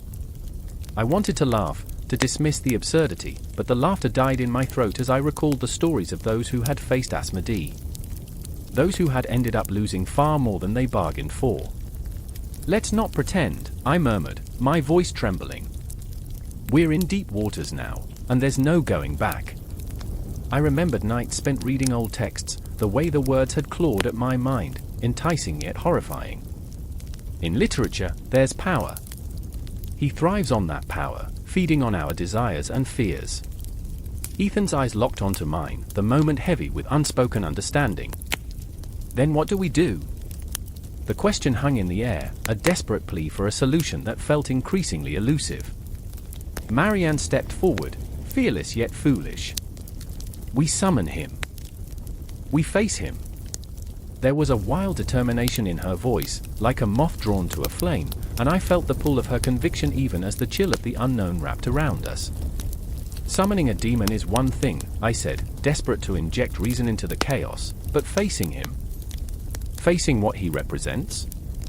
You're inviting something far darker than we can fathom. But her gaze was fierce, and as I watched her, I felt the tide of her passion pull me. A part of me wanted to stand beside her, to face the darkness together, to prove that we could conquer the fears that haunted our dreams. But another part screamed to run, to escape before we crossed the threshold into madness. Close your eyes, Sarah, Marianne said softly, stepping closer, her hand gripping mine. Picture the stories, the power. What do we truly desire?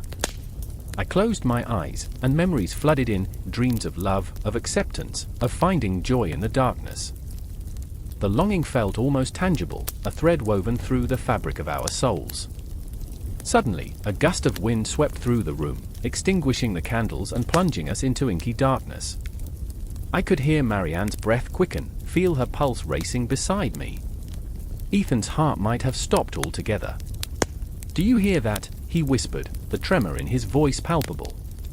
It was the sound of soft laughter, echoing from the corners of our fears, taunting us. Asmodeus was here, slithering just beyond the veil, the thin barrier between reality and folklore. Together, Marianne breathed, a command and a plea. I knew what she meant. Confront the shadows, face the truth. To accept that which we dreaded most. Yet, as the laughter grew louder, vibrating through the floorboards, I felt the weight of our choices pressing down, suffocating and intoxicating.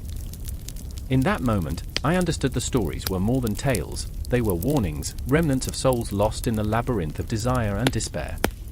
Asmodeus was more than a mere character, he was a manifestation of our deepest fears, our darkest desires. The question wasn't if we would summon him, it was whether we would survive the confrontation or become mere whispers in a forgotten tale. With our hearts pounding in sync, we stood united in the darkness, ready to face what lay beyond, ready to confront the haunting call of Asmodeus, and whether we fell or triumphed, we would now be part of the story. The line between folklore and reality blurred, and we were irrevocably entwined in his sinister dance. The clock struck midnight, its chime echoing through the silent streets, a hollow sound that seemed to reach into the very marrow of the earth. The air was thick with the scent of damp stone and old secrets, twisted memories lingering in the shadows, whispering tales of those who'd come before. I stood on the cusp of a nightmare, adrenaline thrumming in my veins like a dark symphony, my heart a drum in the oppressive quiet. I could feel him, like a weight in the air, Belphegor, prince of sloth and idleness. His presence was a languid fog, creeping into my thoughts, pulling at the edges of my resolve. "Where are you?" I hissed, half to the darkness, half to myself. The alley swallowed me whole, every inch drenched in an unsettling stillness. I could see him, a spectre haunting the very corners of my mind, draped in shadows that clung to him like a second skin.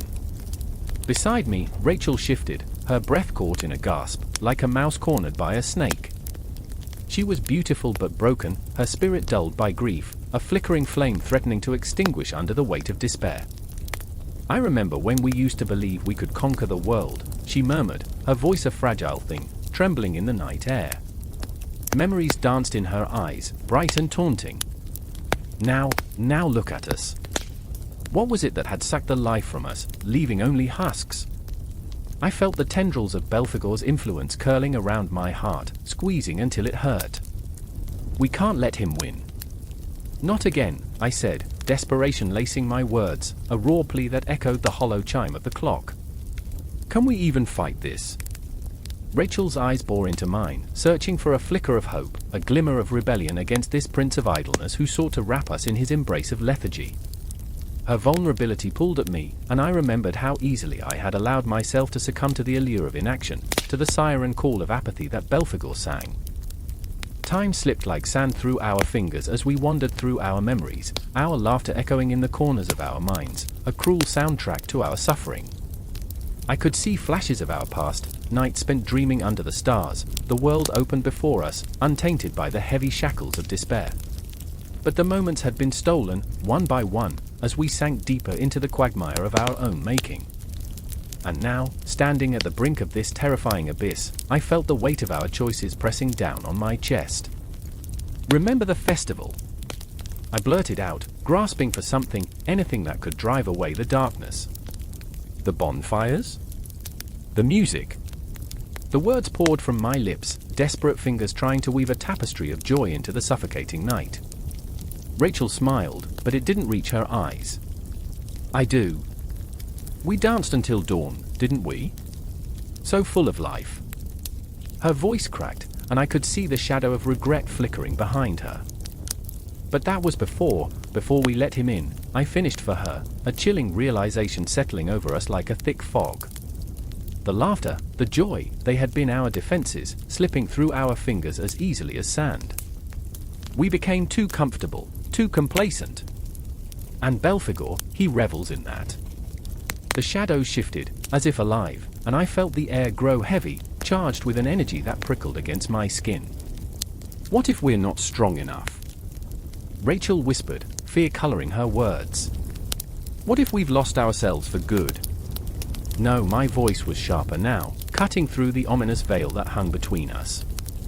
No more. We'll fight, even if it feels like a losing battle. Even if it feels hopeless. I took a step forward, my heart pounding like a war drum, determined to sever the chains that bound us to this nightmare. The darkness seemed to stir at my defiance, flickering like a candle caught in a gale. I recalled the stories whispered in hushed tones, the lost souls who had succumbed entirely, their faces a mask of contentment, forever trapped in the haze of sloth. I could see their shadows lurking in the corners of my mind, bound to the throne of a prince who feasted on idleness. And then I felt it, a chill creeping up my spine, the unmistakable brush of his presence curling around my neck like a noose. "You can't escape me," a voice hissed, smooth as silk but laced with venom. "I am the comfort you crave, the peace you seek. I am your rest. Embrace it." I clenched my fists, spitting defiance into the void. "You don't own us." His laughter echoed, chilling and hollow. "You believe you can resist me? You're already mine. Every moment you hesitate, every breath you take, I will consume." Rachel trembled beside me, her fear palpable, but there was something igniting in her eyes too, an ember of rebellion. "We're not afraid of you," she shouted, her voice filling the emptiness with raw courage. "We will fight. We will remember what it is to feel alive." The shadows writhed, and for a moment, I felt the ground shift beneath my feet, the very fabric of reality bending. We were standing on the precipice of something greater, a confrontation not just with Belphegor but with our own fears, our own complacency. The city around us pulsed with an energy that felt both ancient and perilous, the night alive with the echoes of those who had fought before and those who had succumbed. I could hear the distant murmur of forgotten dreams in the wind, the clamor of lost hopes crying out for resurrection. I took a step forward, feeling the heat rise within me, igniting a fire that had long been extinguished. "We will not let you win," I said, my voice shaking but resolute. "We will reclaim our lives." In that moment, the darkness roared, an ominous tide pressing against our resolve. But I could feel the flicker of something brighter, a spark of defiance against the looming shadows, a heartbeat that echoed with fierce determination. I remembered what it felt like to live, to fight, and even if the road ahead was fraught with peril, I knew I wouldn't face it alone. Together we stood, battered but unbroken, as the world around us held its breath, caught in the tension between light and dark. The battle was only beginning, and the shadows would not relinquish their hold without a fight. But for the first time in a long while, I felt alive, electric in my defiance, ready to face whatever Belphegor had in store. The church bells toll at midnight, their mournful clang reverberating through cobblestone streets, each chime a heartbeat echoing in the dark, a reminder of something sinister lurking just out of sight. I stand shivering in the shadow of a crumbling archway, the scent of damp earth and despair clinging to the air like a shroud. There, in the flickering light of a distant torch, I see them, 3 figures, their faces obscured by the night, but their intentions sharp as the edge of the knife they hide. "Belphegor," they whisper, the name curling like smoke around their lips, igniting a flame of fear that licks at the edges of my resolve. I remember stories told in hushed tones, mothers warning children against the demon of sloth, the spirit that knits darkness into the fabric of desire. I remember the parchment, yellowed and tattered, the ink bleeding into the twisted tales of temptation and ruin.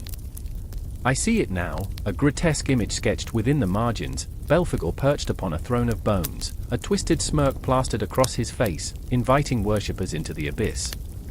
In the shadows stands Ilara, her heart a cacophony of doubt and desire. She clutches a tattered book to her chest, its pages stained with age and secrets. Her eyes, wide and searching, flicker between the figures and the darkness, and I can almost hear the prison of her thoughts. Am I right to question? To seek, she wonders, the question spiraling like smoke into the night. The weight of the book threatens to crush her spirit, each word a shackle binding her to a past she cannot ignore. She had felt the pull of temptation, the allure of indulgence whispering sweet nothings in her ear. Here, under the stars that gleam like distant memories, she confronts the very essence of her beliefs, and the struggle within her simmers, a cauldron about to boil over. Then there is Marcus, his face a mask of shadows, a man forged from the bone and sinew of despair. The stories he carries, heavy and burdensome, weave through his veins, each revelation a reminder of his own shortcomings. He loathes the easy path, the seductive whisper that made him a pawn in a game he never wished to play. "I am not Sloth," he growls into the night, but the words catch in his throat, choking the truth. The figures before him flicker like shadows in his mind, each a mirror reflecting the darkness he hides, reminding him that the line between light and darkness is razor thin, a taut string ready to snap. He battles fear with anger, an emotional tempest threatening to consume him whole. As the tension mounts, the figures step closer, their intentions unfurling like a dark flower in the moonlight, petals of malevolence beckoning. I feel Ilara's pulse quicken as she keens towards them, a moth drawn to the flickering flame of temptation. She whispers Marcus's name, but it's a plea soaked in dread, "Don't let them take you." Her eyes, pools of uncertainty, plead with him, and I can sense the crackling tension between them, a bond forged in shared doubts and the weight of their choices. Belphegor waits, a predator cloaked in the guise of a lure. "You seek truth, yet you hide in shadows," he taunts, his voice slithering through the air, curling around our souls like a serpent. I shudder, feeling the resonance of his words. The church bells toll again, their sound slicing through the silence, a reminder that time is slipping away, that the moment of reckoning is at hand. "Do you dare embrace the abyss?" he whispers, and I can see Marcus struggling with the enormity of the question, the gravity pulling him toward the edge of reason. Ilara stands firm, the book clutched like a lifeline, but cracks are appearing, shadows of doubt creeping into her resolve. The tighter she holds on, the more the pages threaten to tear, each one a reminder of the faith she clings to even as it frays at the seams. My breath quickens, quick bursts of panic and anticipation colliding within me. I remember the tales, I think, the way they told of demons and angels, of choices that led to salvation or ruin. I remember the faces of those who came before us, who faced their own demons and succumbed, who sought truth in the eyes of the abyss but found only their own reflection staring back in horror. "Look into the darkness," Belphegor urges, his voice an intoxicating whisper. I can see it now, the shadows writhe and twist as if alive, crawling into the corners of our minds. The air is thick with the scent of something burning, a warning, a promise. Ilara falters. Her grip on the book slackens, fingers trembling as she stares into the void. "Belphegor," I breathe, the name tasting like ash on my tongue. The ground beneath me quivers, alive with the energy of our collective fears, and I can almost hear the echoes of those who came before us. I feel the weight of history pressing down, a reminder that we are not the first to face this moment, this confrontation with our inner demons. Marcus steps forward, fire igniting in his eyes, a desperate attempt at defiance. "You will not take us," he shouts, his voice cracking through the night, shattering the suffocating silence. The shadows recoil, fear, or perhaps respect, flickers in their depths. "We are not your pawns." But even as he shouts, I see the fear in his soul. He knows, we all know, that the line between resistance and surrender is blurred. The ground shudders, the clock ticks relentlessly, counting down to an unknown fate. Ilara's voice quakes. "What if we do not want to see?" But seeing is the only way. Her question hangs in the air, heavy with the weight of uncertainty and hope. The figures advance, each step a thud in my heart, and I brace myself for the chaos that is sure to follow. "Let the darkness in," Belphegor hisses, and suddenly, the air feels electric, charged with the possibility of awakening or demise. I stand frozen, heart pounding, breath caught in my throat, caught up in the moment, the dance of shadows and light, waiting for the moment that will change everything. It is not an end, it is merely the beginning, the spark that sets off an inferno of choices weighed against the echoes of history. Darkness shimmers, light flickers, and all I can feel is the surge of emotion, fear, courage, despair, hope, all entwined in a dizzying spiral as we stand on the precipice of destiny.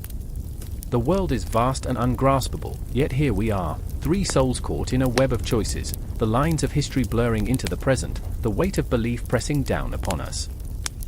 And as the shadows inch closer, I realize that our confrontation with Belphegor is not just a battle against a demon, it's a reckoning with ourselves, a plunge into the depths of our own souls, where every heartbeat, every breath, counts. And so we stand, teetering on the brink, the tension thick enough to cut, the darkness whispering promises of both ruin and redemption, and the night stretches on, a canvas waiting for the brushstrokes of our choices to unfold. The clock ticked ominously, each second stretching into eternity, echoing like a heartbeat in the suffocating silence of the small, crumbling apartment. I stood there, frozen, feeling the weight of the world in a single moment. The dim light clung to the walls, casting shadows that moved like ghosts, whispering secrets only the night could fathom. In the corner, a figure slumped over an empty bottle, the remnants of a life wasted. I remember the hollow sound of glass clinking against the floor, remnants of dreams, once bright and full of life, now shattered and scattered like broken glass underfoot. Then there was Rachel, curled on the couch, her ashen face illuminated only by the flickering screen of her phone, a lifeline to a world she couldn't bear to engage with. I remember the way her fingers trembled, scrolling relentlessly, searching for something, a spark, a distraction, an excuse to avoid the gnawing darkness that clawed at her insides. The air was thick with her despair, a palpable weight, and I could feel it wrapping around me, squeezing tighter with each breath. "You can't let him win," I whispered, but my voice was swallowed by the shadows that lurked, hungry and patient. Across the room, Tom shifted, his eyes glazed over, trapped in a fog of lethargy that felt like a warm blanket, yet suffocating. I remember the moment he raised his head, eyes dull, and for a flicker, there was clarity, a glimmer of the man he used to be. "What's the point?" he muttered, words dripping with resignation, each syllable a surrender to the insidious grasp of sloth. It was as if a powerful force had wrapped around his heart, anchoring him to the couch like a ship lost to the sea, adrift, hopeless.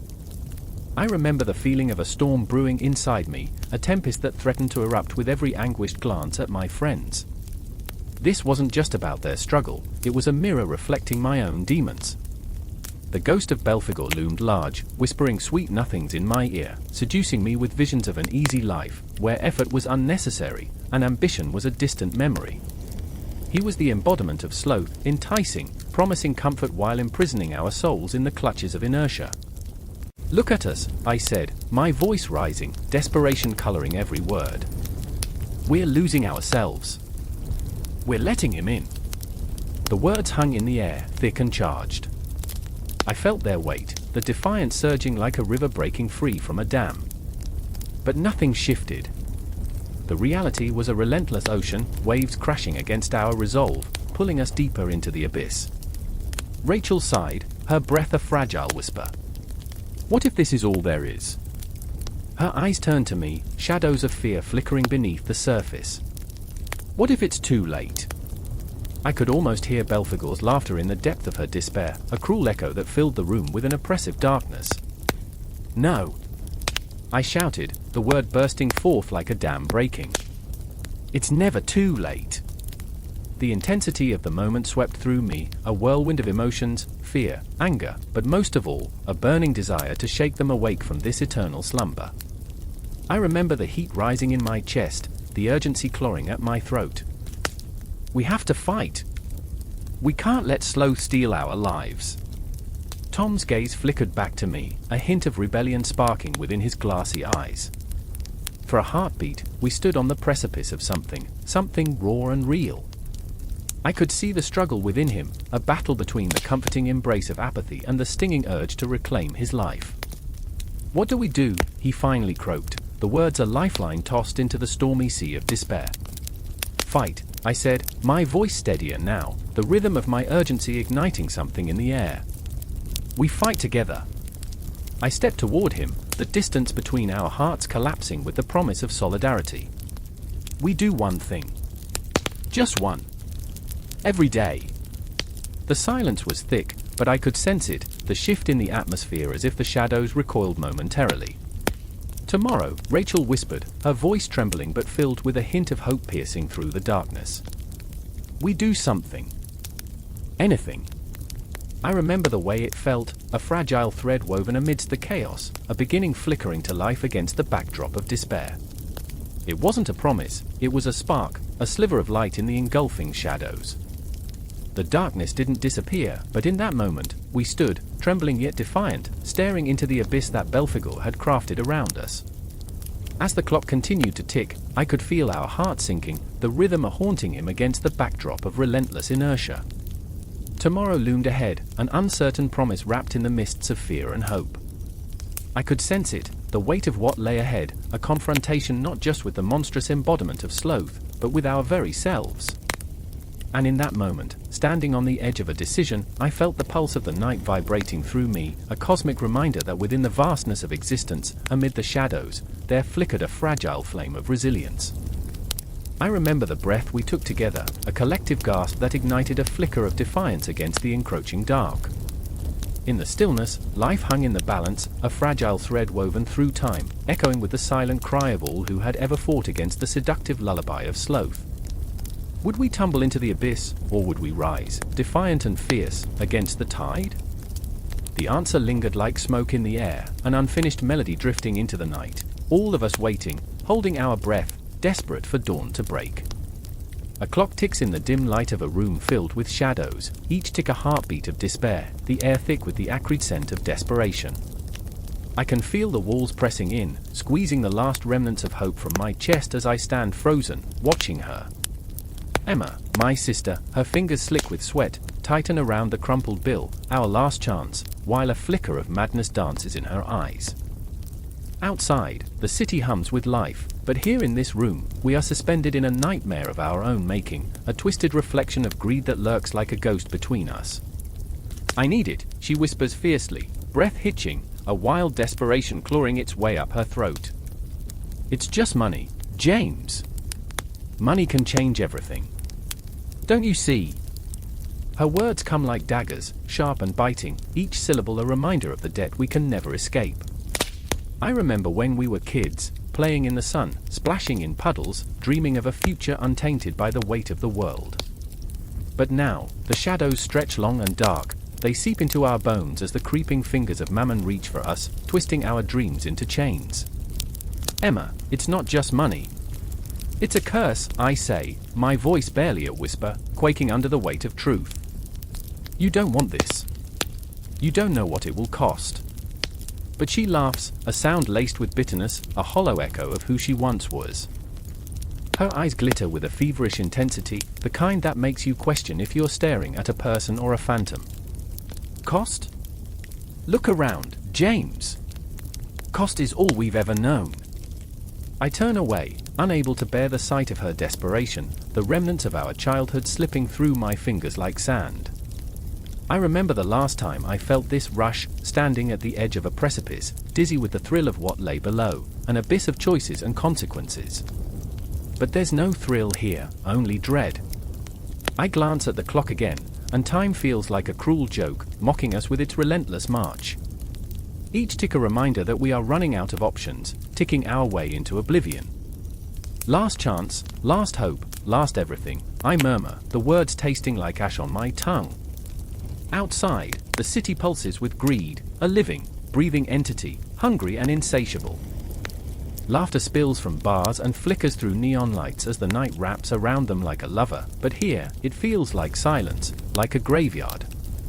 It's suffocating, a void that clings to us, wrapping tighter with every moment we stand in this room haunted by our choices. Emma rises, a furious resolve igniting her. I'll do it, she declares, her voice steady, but I catch the tremor beneath. I'll take the money. I'll make it work. I want to scream, to shake her until the madness drops away like a mask, but instead, I am engulfed in silence, watching as she inches closer to that dark edge, lured by the siren song of wealth. I remember when you used to care about something other than money, I say, disbelief lacing my words. What happened to you? The question hangs in the air, a haunting echo of our shared history.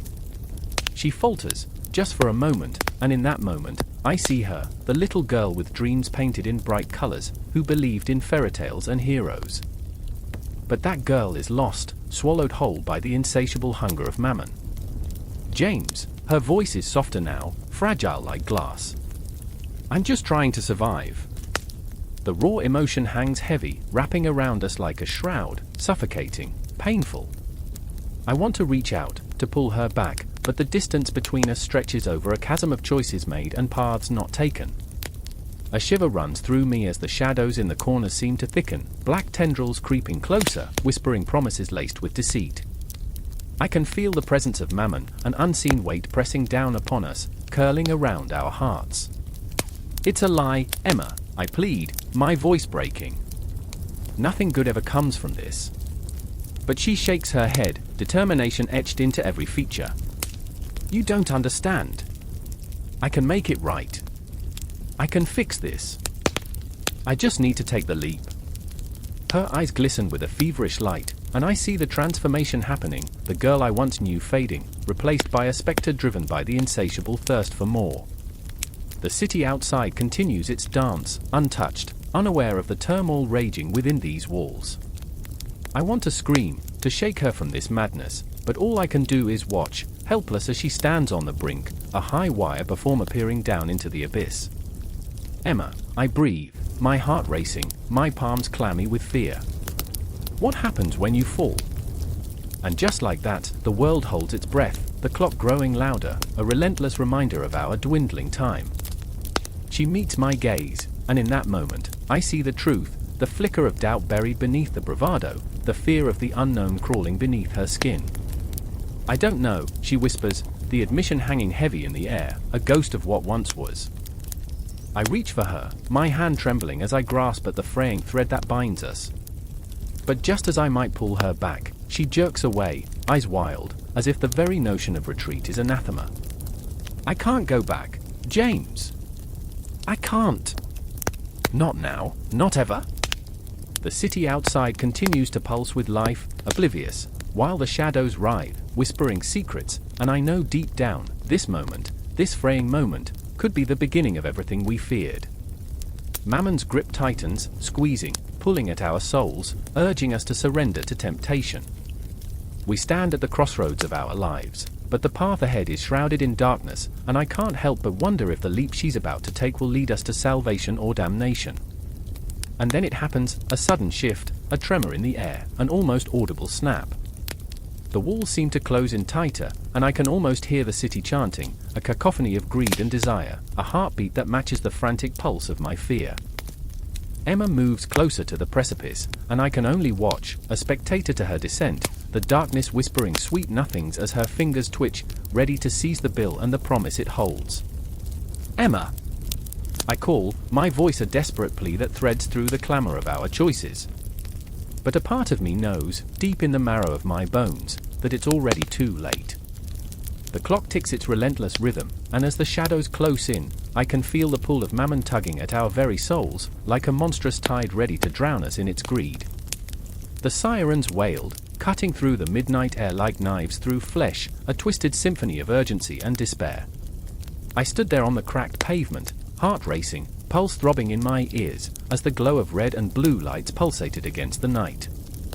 It was the pulse of a city that never sleeps, yet somehow, that night, it felt like a funeral dirge, the last breath of a soul long suffocated by the weight of stuff. I watched as shadows moved, figures emerging from the darkness, their faces distorted by the flashing lights, reflecting fear, greed, desperation, and all the things that make us human yet inhuman. Maya was there, her body swaying slightly, as if tethered to something unseen, something malevolent. I could see the tremor in her hands, the way her fingers grazed the edges of her designer handbag like it held the answers to all our troubles.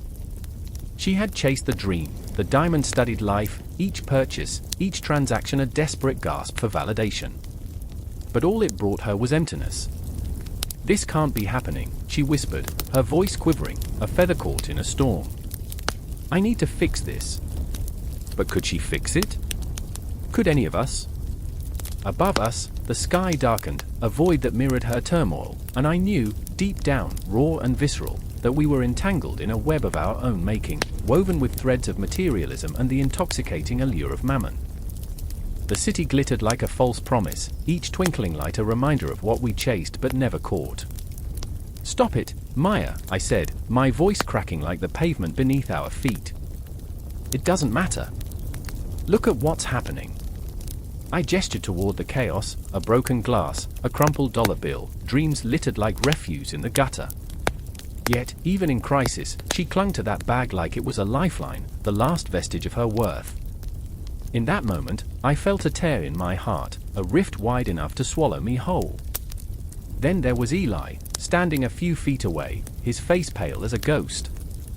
He was the kind of guy who wore his ambition like a crisp suit, sharp, slick, and suffocating.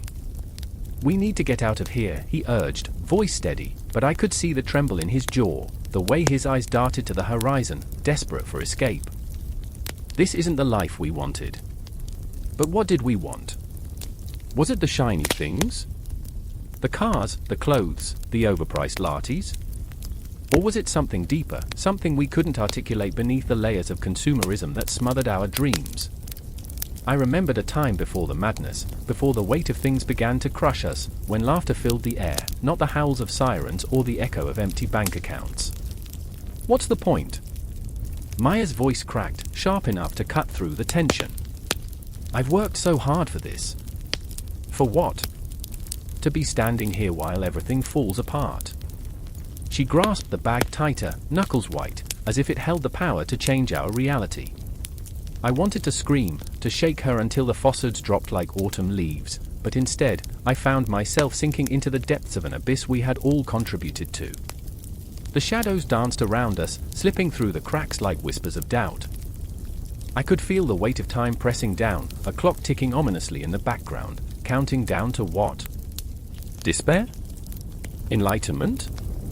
The truth, perhaps, that we were mere puppets, strings pulled by the unseen hand of Mammon, that grotesque deity of greed and acquisition. My thoughts spiraled, each one darker than the last, twisting and turning like the alleys of this forsaken city. "Look at us," Eli said, voice barely above a whisper, "we're losing ourselves." He looked at Maya, and for a fleeting moment, I saw the flicker of something, vulnerability, a crack in his polished exterior.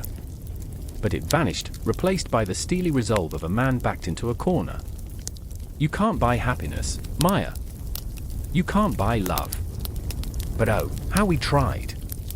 We threw our souls into the fire, fed it with our desires, and watched as it consumed us whole. I felt the heat rising, the flames of our greed licking at our heels, threatening to pull us into a chasm of despair. Maya's eyes glistened, not with tears, but with the material longing that clung to her like a dark shroud. "I just wanted to be enough," she murmured, and in that moment, I felt my heart fracture, because who could say they hadn't whispered those same words to themselves in the quiet hours of the night? The sirens grew louder, the chaos escalating, a cacophony that mirrored the storm swirling within us. I wanted to reach out, to pull her back from the brink, back from the abyss of consumerism that promised so much yet delivered so little. But the shadows thickened, wrapping around us, pulling us deeper into the night. "Let's go," Eli said, urgency bubbling beneath his composed facade. "Before we drown in this." But how could we leave? How could we escape the unrelenting grasp of materialism? As I looked into Maya's eyes, I saw myself reflected back, lost, terrified, and clinging to the remnants of a life built on shifting sands. "We can't run," I whispered. "We have to confront it." The air crackled with tension, each breath laden with unspoken truths. Something shifted in the atmosphere, a palpable energy that thrummed against our skin, rippling through the darkness like a harbinger of change. In that moment, the city bled into existence around us, an unruly beast, a merciless judge. The streets pulsed, electric with the raw energy of our collective discontent, and I knew, even in the depths of our despair, the battle was only just beginning. The sirens faded into the background, but the fight raged on, a war waged within and without. It was no longer about escaping but confronting the demons, the specters of Mammon, the ghosts of our desires. I could feel it building, an avalanche of emotion crashing against the walls we had built to protect ourselves from the truth. I was terrified, exhilarated, and lost, yet somehow, amidst the chaos, I felt a flicker of hope, the possibility that within the madness lay the seeds of something new, a chance to reclaim our souls from the abyss. The clock struck midnight, its echo slicing through the heavy silence of the empty church, each chime a hammer driving nails into the coffin of hope. Moonlight spilled through stained glass, casting ghostly shadows across the cold stone floor. I stood there, heart pounding, the scent of incense still clinging to the air, mixing in a sickly sweet haze with something darker. Something sinister. In the flickering half-light, I saw him, or perhaps it was a mirage conjured by my guilt, a figure hunched over near the altar. His hands trembled, fingers clawing at crumpled bills, stained and discolored with age, an offering to a god who had turned his back long ago. Richard, the man once revered in this community, now reduced to a wretch, strangled by the chains of his own making. I remembered when he was a beacon of light, a father, a friend, a confidant. Now, shadows clung to his soul like cobwebs to a forgotten corner. "I don't need your pity," he rasped, his voice a guttural whisper, echoing like a confession meant for the abyss. And there was Clara, her eyes wide with desperation, the weight of her own sins heavy on her shoulders. She stood a mere breath away, her heart a wild thing, thrumming against her chest, begging to be set free. "We could have been so much more," she murmured, a haunting lament, as if speaking to the ghosts of dreams long buried beneath the detritus of greed and avarice. She was the embodiment of ambition, a woman who had climbed the merciless ladder of wealth only to find the rung slick with blood, betrayal, and loss. I felt the tension between them crackle in the air, electric, suffocating. Richard's greed had once been a flickering flame, a glint in the eyes that drew Clara near. But now, it was a conflagration threatening to consume them both, to ash them, leaving only shadows behind. "I thought money would buy me freedom," Richard sneered, bitterness seeping into every syllable. "But it's a prison, a gilded cage." I remember the first time I held a coin in my palm, the weight of it, the thrill of its promise. But promises can be treacherous things, can't they? They whisper sweet nothings while they wrap their fingers around your throat. "You're wrong," Clara's voice trembled, breaking like glass. "Money was never the prison, it's the lust for it, the insatiable hunger. It gnaws at the soul like a rat in the dark." Outside, the city throbbed with life, oblivious to the turmoil within. Cars zoomed past, their engines roaring, a cacophony of ambition and despair. I could almost hear the siren call of success, drowning out the cries of the broken. But here, in this haunting sanctuary, we were left to confront the specter of Mammon, a chilling embodiment of wealth wielded like a weapon, a potent force that could twist hearts, distort truths, and sever bonds that were once believed unbreakable. Richard's eyes darted to Clara, longing and resentment coiling like serpents within him. "You don't understand. You've never had to fight for anything," he spat, a desperate attempt to deflect the heat of her gaze.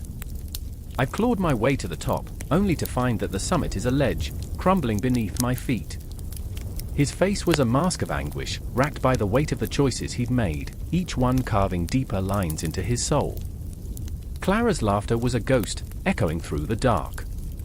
"And what have you found at the top, Richard? Power? Wealth? A heart so hardened it could shatter glass." Her voice cracked like thunder, shaking the very foundations of the church. "You've traded away your humanity for coins that shine but offer no warmth." And then it hit me, a realization so visceral, it felt like a punch to the gut. We were all complicit. Every prayer uttered in desperation, every coin dropped into the collection plate, every moment we chose the allure of wealth over connection. We had worshipped at the altar of Mammon, blind to the cost, deaf to the warnings echoing through the ages. The shadows danced closer, whispering secrets, taunting us with the choice that lay before us. Redemption or damnation? To reach out and grasp the hands of those we loved, or to let the allure of wealth twist our hearts into something unrecognizable. I could feel their pain, raw and exposed, as if I were a part of their tapestry woven with threads of regret and yearning. "Help me," Richard's voice broke, the bravado peeling away like paint from a rotting wall. "I can't escape this." His vulnerability hung in the air, thick like fog, an invitation wrapped in desperation. Clara's heart raced, but she hesitated, caught between the man she once adored and the specter of his greed. A moment stretched into eternity. The clock ticked relentlessly, counting down the seconds until a decision had to be made. I felt the breath of the past, the ghosts of choices long buried, rushing in, filling the space with the weight of their presence. "This isn't just about you," Clara whispered, her voice trembling, but an ember of resolve sparked within her. "We all carry the scars of our decisions, but we must face them together." And as the moonlight waned, shadows creeping closer, I realized we were standing on the precipice between light and darkness, each heartbeat echoing the pulse of our collective humanity.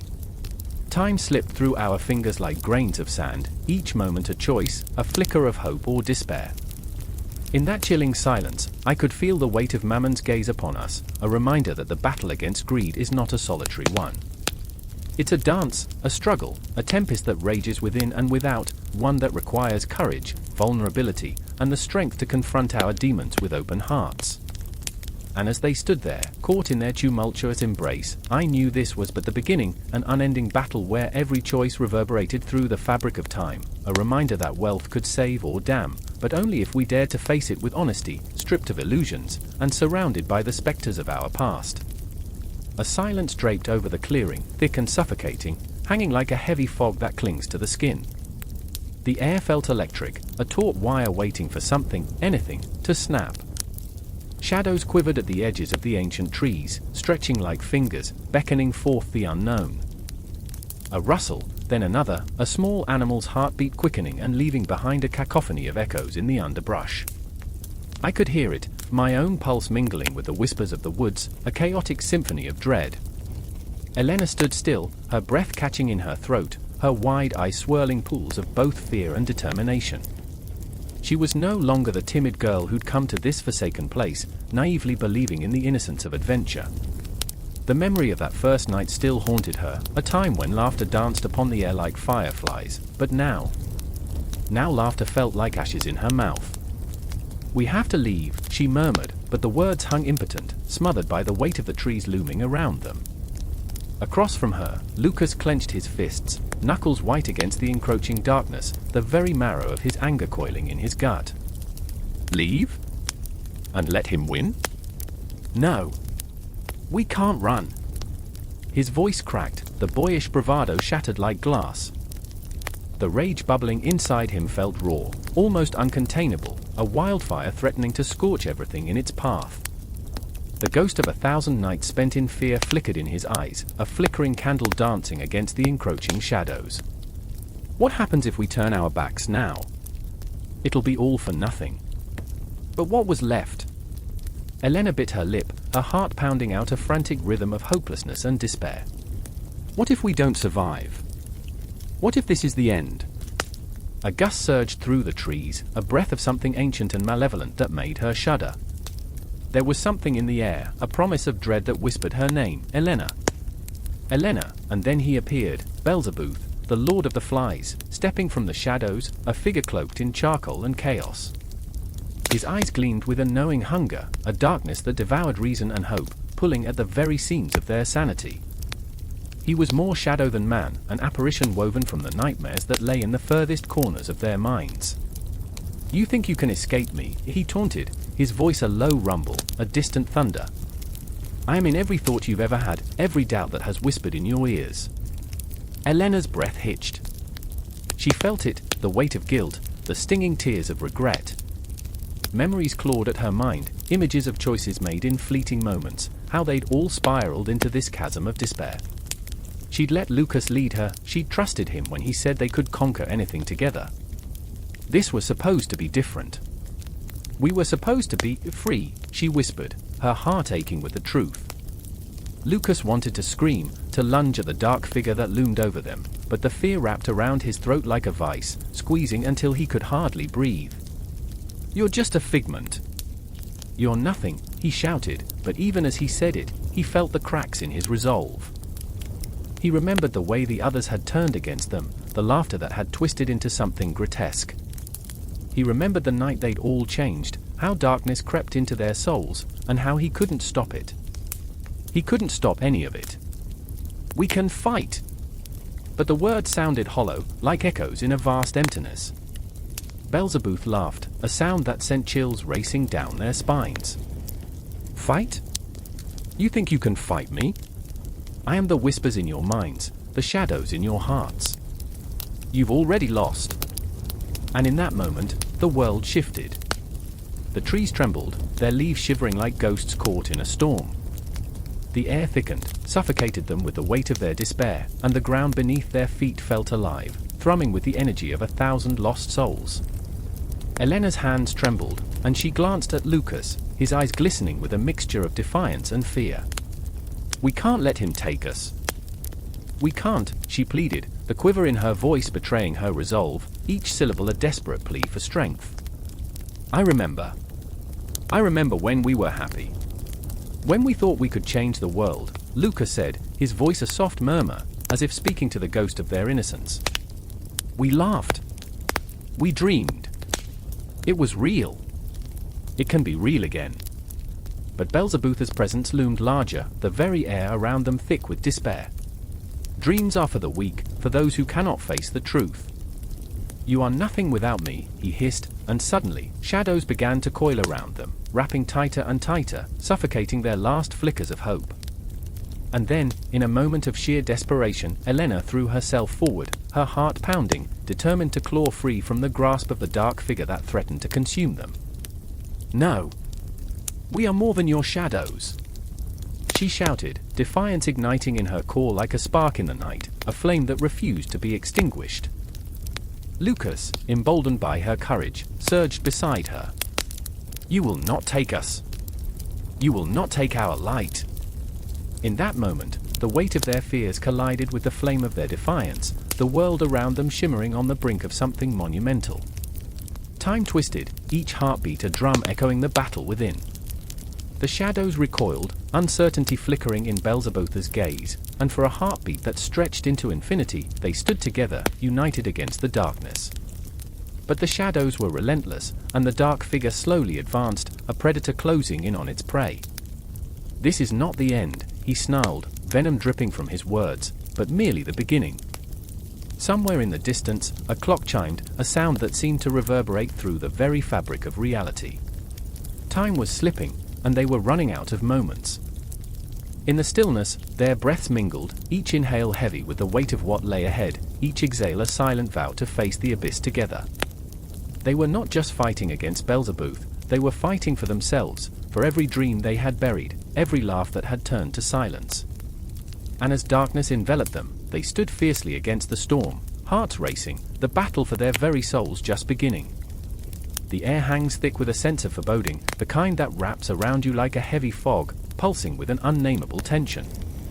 The sound of buzzing fills the silence, a relentless drone that gnaws at your sanity. Flies swarm around a cracked window, their tiny bodies darting in frantic patterns, mocking the stillness of the room. They are everywhere, shadows of decay, harbingers of despair. In this moment, I can only think of my sister, Claire, how she would have laughed at the absurdity of it all. But laughter is a distant memory now, buried beneath the weight of the grief that clings to me like a second skin. Look at them, they're like little demons, I mutter, my voice a harsh whisper against the backdrop of a crumbling world. The walls of our childhood home curl inward, peeling paint revealing layers of forgotten colors, each one a story of joy, sorrow, and now, creeping rot. Claire had always warned me to keep the windows shut, to keep the darkness out. Flies bring death, she would say, her eyes wide, earnest. I always rolled my own, dismissing her fears with a laugh. It's just a bug, Claire. It's not like they can hurt us. But now, as I stand alone in this ghostly husk of a home, the memory of her laughter echoes hollow, drowned by the relentless buzzing. They swarm around her old bedroom door, a portal to the past, the very place where her laugh once filled the air with life. I hesitate, my breath hitching in my throat, a mix of dread and longing pooling in my chest. What happened to us? I don't want to remember. And yet, I do. I remember the night it all changed, an argument that spiraled, words thrown like knives, piercing silence, cutting deep. You're so obsessed with the past, you'll never move on, she shouted, her voice a tempest, hurt and betrayal swirling in her eyes. And there, in that moment, I was blinded not by the truth, but by fear, the fear of losing her, and the terrible, gnawing feeling that I might already have. The air shifts, a cold breeze sneaking through the cracks in the walls, and I shudder. I want to leave, to escape this prison of memories, but the flies are relentless, a dark omen that roots me in place. I can almost hear Claire's voice again, the way she would say, flies are the messengers of the dead, you know. I had laughed then, brushing it off. But now, each buzz feels like a whispered warning, each moment stretching painfully thin as I stand on the precipice of the past. It's then I notice him, Ben, my childhood friend, cloaked in shadows, standing just outside the door, his shoulders hunched as if he's carrying a weight far too heavy for one person. Ben always understood, always saw beyond the surface. I can see the conflict etched on his face, the worry that pulls at the corners of his mouth. I want to reach out to him, but the chasm of unspoken words looms large between us. Are you all right? He stutters, his voice cracking like fragile glass. I can feel my heart pounding in response, a frantic rhythm that echoes the buzzing around us. The flies circle, relentless, taunting. They are drawn to us, drawn to the fragility of our emotions, our shared history that is both a comfort and a curse. Not really, I reply, my voice thick with emotion, heavy with the weight of ungrieved loss. This place, it feels alive, and yet, dead. My eyes dart towards the door, the threshold of a room filled with ghosts, and I can almost see Claire standing there, her silhouette flickering like a candle in the wind. I remember her smile, the way it could light up the darkest corners of my heart. Ben steps closer, the tension in the air palpable as he allows himself to breach the distance between us. The flies, they mean something, you know. His eyes are haunted, reflecting the pain we both carry. They symbolize transformation, decay, even renewal. There's a gravity to his words, a truth that unsettles me. I can feel the world narrowing, the walls closing in as I grapple with what he means. Transformation. I scoff, the bitterness rising like bile in my throat. What kind of transformation comes from death?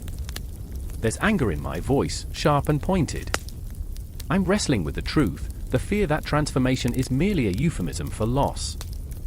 I want to scream, to shatter the walls of grief that confine me, but all that comes out is a strangled whisper. I don't want to talk about flies, or transformation, or Claire. But even as I say it, I know it's a lie. The flies are buzzing louder now, a cacophony of despair. They blur the line between the living and the dead, dancing in chaotic spirals, and I can feel the tears welling up, my resolve crumbling. I can almost see Claire's reflection in their wings, flickering and fading. Ben's hand hovers near mine, tentative, as if he's afraid I might shatter under the weight of his touch. No one wants to lose what they love, he whispers, his voice breaking like a fragile thread stretched too thin. But we're still here, and maybe we can find a way to carry them with us. His eyes lock onto mine, and in that moment, I see the flicker of hope mixed with despair, the struggle of two souls tethered to their past yet yearning for a future. The buzzing grows louder, thrumming in my ears, a heartbeat of its own, beckoning us into the darkness. I look back at the door, at the room filled with memories, and I wonder if the flies are trying to tell us something. Are they the harbingers of decay or the messengers of transformation? In that moment, I feel the weight of the cosmos pressing down on me, the vastness of loss and love colliding like stars in a dying galaxy.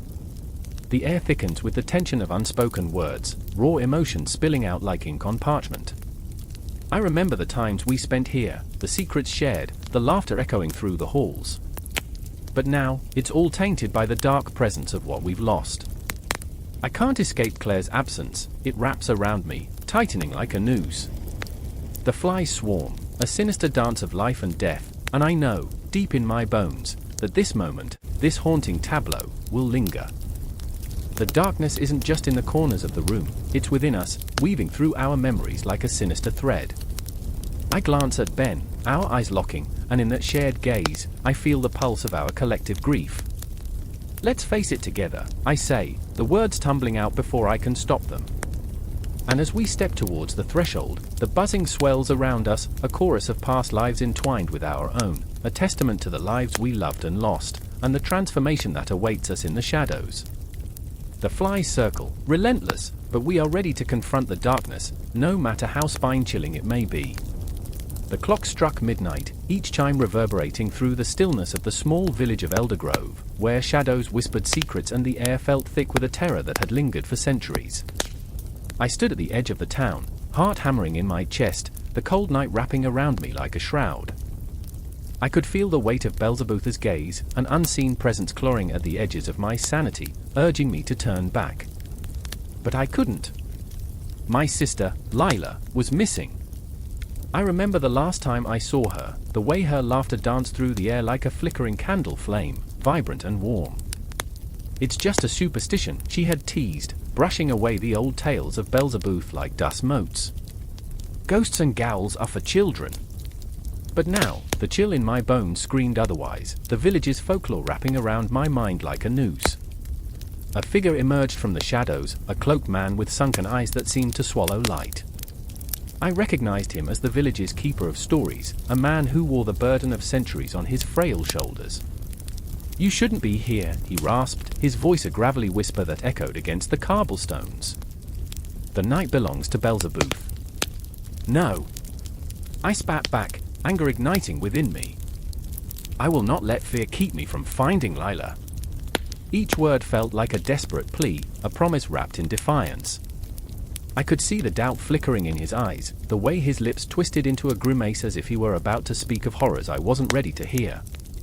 He turned away, leaving me in a silence that felt impossibly heavy. As I searched the darkened streets, memories flooded back, Lila's stories of the Devil's Pact, whispered around flickering candlelight, her wide eyes brimming with excitement. "They say Beelzebub can give you anything you desire, but at a terrible cost," she would say, a smirk playing on her lips. "Like a magic genie, but with more blood." I remember laughing, thinking she was just being dramatic, yet the echo of her laughter now haunted me, taunting my foolishness. And then there was Thomas, the town's baker, whose hands were always dusted with flour, whose heart was heavier than the loaves he crafted. "You believe in this nonsense," he had scoffed one evening, his voice thick with disdain. But I saw the flicker of fear beneath his bravado, the way his gaze darted toward the shadows whenever the wind howled like a mournful spirit. Now, I could picture him, pacing in his dimly lit bakery, hands trembling as he shaped dough, eyes darting to the door as if expecting Beelzebub himself to walk in. "Help me!" I screamed into the darkness, the sound tearing from my throat like the last gasp of a drowning soul. My voice ricocheted off the damp stone walls, a desperate echo swallowed whole by the night. I pressed on, ignoring the fluttering in my stomach, the way the world seemed to tilt with every step, twisting into a macabre dance of fear and hope. The forest loomed ahead, its trees standing like sentinels, gnarled branches reaching out like bony fingers. The air thickened with the scent of damp earth and decay. I recalled Lila's words, how she had dared to venture into the woods, teasing me of the ancient tales that claimed Beelzebub roamed there, preying on the lost souls. "You'll see," she had laughed, "it's just a game." But now, the trees seemed to mock my fear, their shadows grinding against my resolve. In the midst of my panic, I stumbled upon a clearing, the moonlight spilling over the ground like spilled milk, illuminating a circle of stones etched with symbols long forgotten by time.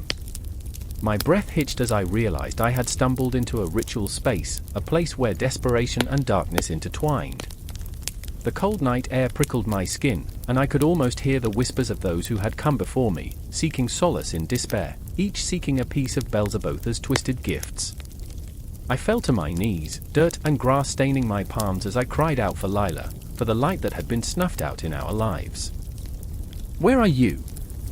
The desperation clawed at my chest, a visceral ache that threatened to consume me whole. Suddenly, a flicker of movement caught my eye. A figure emerged from the trees, Lila. My heart leapt, but the elation was short-lived. Her eyes were hollow, her skin pale as if drained of life. "Help me," she whispered, the words barely a breath, a fragile thread that connected us. He wants me." Behind her, shadows twisted and writhed, taking shape in the form of Beelzebub, a grotesque figure with a smile that promised both salvation and ruin. I felt the weight of his power, the allure of his whispers tugging at my soul. "Do you see, sister? He gives what you crave," he hissed, his voice like velvet laced with poison. "No," I shouted, yet my heart quivered at the thought of my deepest desires laid bare before me. I saw visions of Lila's laughter, of Thomas baking bread with a smile, of a life untainted by shadows. But it all felt so far away, like a dream fading as dawn approached. "Join us," Beelzebub beckoned, his voice a seductive melody that wrapped around my mind, tightening like a serpent. "Let go of fear. Embrace the darkness." I could feel his promise, the weight of his words pulling at the seams of my sanity.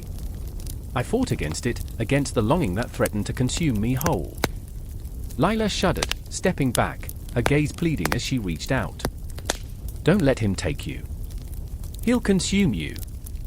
Her voice, once a beacon of light, now trembled with the weight of despair, the truth of her realization cutting deeper than any knife.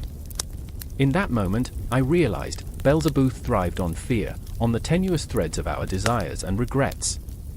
He lurked in the folklore and superstitions that haunted our dreams, a shadow cast by the light of our hope.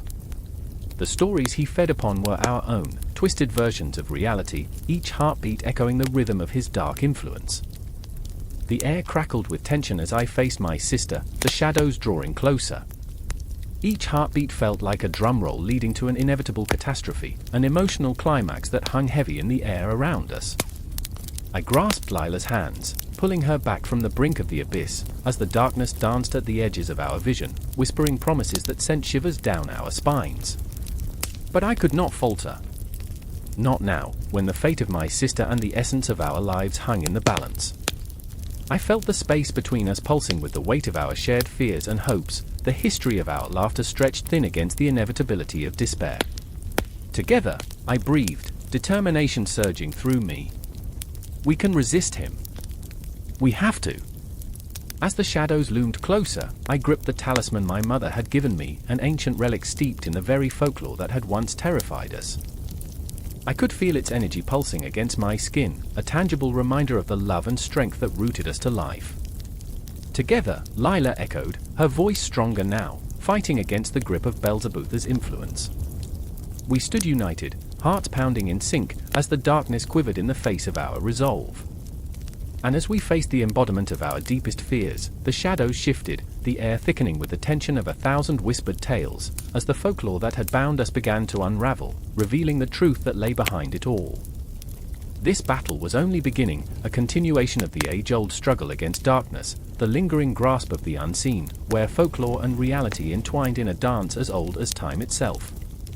As the night deepened, we stood steadfast, ready to confront the shadows that threatened to consume us whole, knowing that our fight was far from over. The clock struck midnight, its haunting chime slicing through the silence like a knife. I stood in the heart of a dying city, shadows clawing at me from every corner, the air thick with dread. The stench of damp stone and decay wrapped around me like a shroud. I had to find her. Every heartbeat echoed like a war drum, a rhythm of desperation that thrummed in my ears. I remember the way her laughter once filled this desolate place, a light that fought against the encroaching darkness. But that laughter had been drowned out by the whispers of the 7 princes, demons of insatiable hunger and boundless malice. They were not just stories to frighten children, they were the architects of despair, their names etched in the marrow of the earth. I turned the corner of what had once been a bustling marketplace, now a graveyard of memories. I saw him, Elias, his face a mask of anguish, eyes wide and haunted. "They've taken her," he spat, the fury in his voice infused with a grief that felt like a wound cracking open. "The Prince of Wrath has her." I remember the stories I had heard of the 7, how each prince commanded legions of demons, a hierarchy of terror, each more terrible than the last. Lust, gluttony, greed, sloth, wrath, envy, and pride, they danced in my mind like phantoms, tempting and taunting, each one skilled in the art of human suffering. I could almost see their twisted forms lurking in the shadows, waiting for us to falter, to lose ourselves completely. "No!" I shouted, my voice trembling, the urgency of our plight igniting a fire within me. "We can't let them win. We have to fight." My hands clenched into fists, trembling with a rage that felt like molten lava coursing through my veins. Memories of our shared laughter, the dreams we had woven together in secret, ignited a fierce resolve. Elias's gaze burned into me, filled with doubt mingled with a flicker of hope. "Fight? Have you seen what they can do? They'll consume us whole," he murmured, his shoulders sagging under the weight of despair.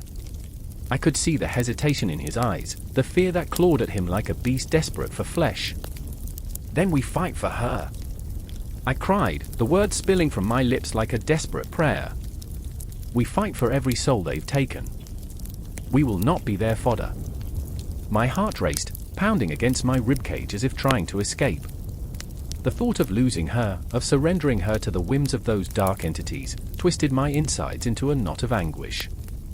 We moved through the ruins together, our footsteps echoing in the stillness, the air crackling with tension. Each shadow flickered with the promise of danger, every flick of a distant light felt like a warning. I remember the stories, the way the demons feasted on fear, how they thrived when hope was snuffed out. The cold realization sank in, we were not just fighting for her, we were fighting for our very souls. As we approached the demonic lair, the world around us seemed to warp. The streets twisted and turned like a labyrinth, taunting us, pulling us deeper into the heart of darkness. I could feel the weight of the seven princes bearing down on me, their presence palpable, a suffocating fog that wrapped around my mind. I remember a flicker of cold laughter, echoing through the alleyways, and I shivered, the chill sinking into my bones. There, Elias whispered, pointing towards the flickering shadows that danced under a flickering lamppost, an ominous glow that beckoned to us like a siren song. My heart raced, pounding against my chest like a war drum. This was it. The moment of confrontation hung in the air, heavy with unspoken fears and unyielding determination. We stepped deeper into the darkness, and I could feel the eyes of the demons upon us, their gaze sharp and unyielding. I remember the tales of the Prince of Wrath, a creature whose very essence was fury incarnate, his form shifting and twisting as if made of shadows and hate. The ground beneath us trembled, an echo of his approach. And then I saw her, a glimmer of hope amidst the darkness. Elspeth, trapped in a cage of shadows, her eyes wide with fear but lit with an inner fire. "Help me," she screamed, the sound tearing through me, a visceral wound that ignited every ounce of courage I possessed. I lunged toward her, but the shadows writhed, coiling around my body, binding me in place. Elias was shouting, his voice cutting through the oppressive gloom. "Stand firm! Don't let their whispers take you." His words were a lifeline, a reminder of our humanity, a reminder that we were not alone in this twisted nightmare. I could feel the darkness clawing at my sanity, but I refused to give in. I remembered her smile, the warmth of her touch, and it fueled my defiance. The ground trembled again, and from the shadows, the Prince of Wrath emerged, his form a grotesque amalgamation of fury and despair.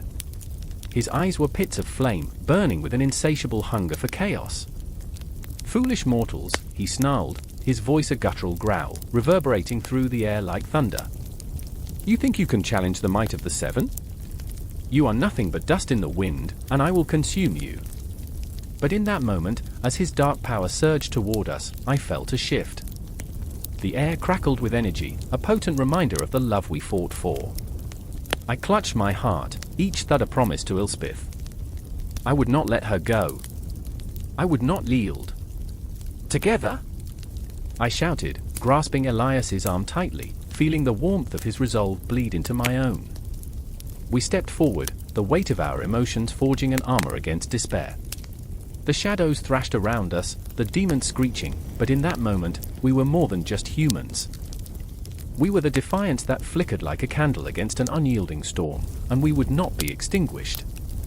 The confrontation loomed, the darkness swelling around us, but the love we held was a beacon, an unbreakable bond forged in the fires of our shared struggles. And even as the shadows closed in, I knew, this was just the beginning.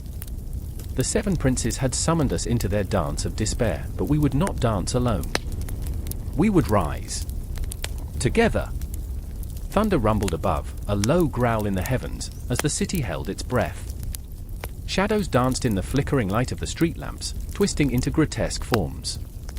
I stood amidst the chaos, the air thick with the scent of rain-soaked asphalt and an uncanny electricity that prickled my skin. Time felt suspended, as if the world was about to break open and swallow us whole.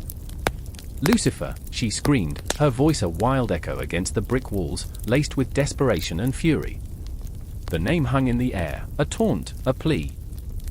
I could see her, eyes burning with a fury that threatened to consume her. Mara, the keeper of secrets, the one who had whispered the stories of the damned into my ears since I could remember. Her hands trembled, and I could feel the weight of her sorrow, a weight I too carried, like chains wrapped around my chest. "I remember the stories," she whispered, her voice now a fragile thread. The seven princes, waiting in the shadows, waiting for us to falter. But in that moment, I was the faltering one. I was tempted by the allure of darkness, the beckoning whispers of power. The thought slipped through my mind like a serpent, curling around my heart. Every tale I had heard, every cautionary fable, felt like a siren's song.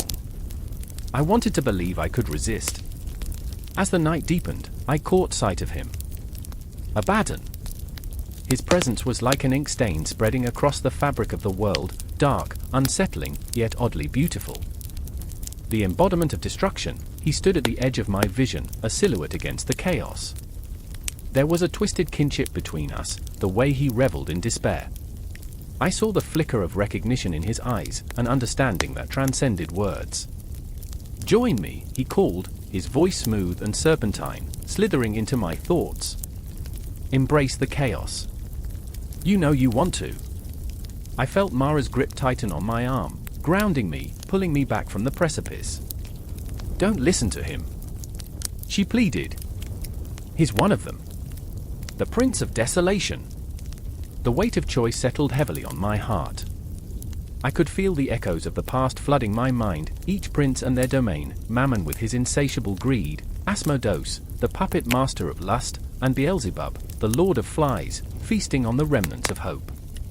Each figure loomed large in my imagination, their stories wrapping around me like a fog that stifled the light. "I remember the tales of sin," I murmured, half to myself, half to Mara. "But what if they're wrong? What if they're just shadows of a deeper truth?" "Truth!" Abaddon laughed, a sound that sent chills crawling up my spine. "Truth is a blade, and I can teach you how to wield it. I can show you what lies beneath the veil of this pathetic existence." I could feel Mara's heartbeat quicken, a frantic rhythm that echoed my own. The tension between us crackled in the air, thick as the storm clouds above. The rain began to fall, heavy drops splattering around us, a baptism of sorrow. I looked away from Abaddon, back to Mara, her desperation a mirror of my own. "Do you fear them?" she asked, breathless.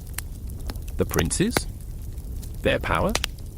Or is it what they reveal about you?" "What they reveal about me."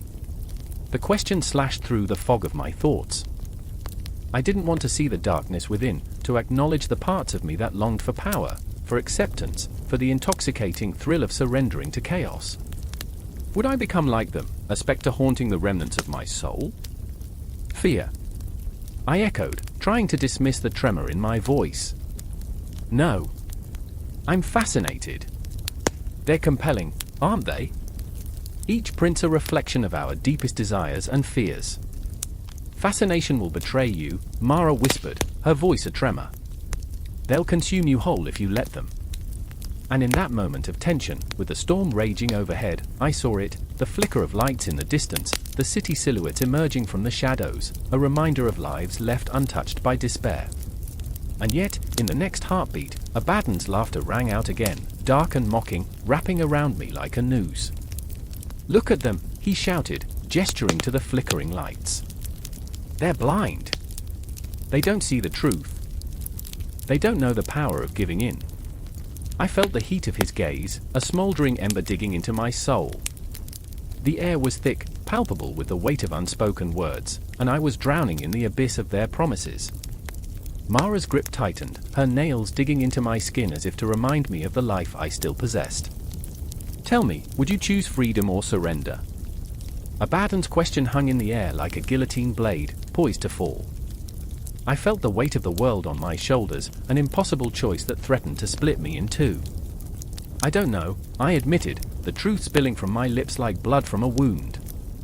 "Then let me show you," he urged, stepping closer, the shadows swirling around him, beckoning me to join the dance of the damned.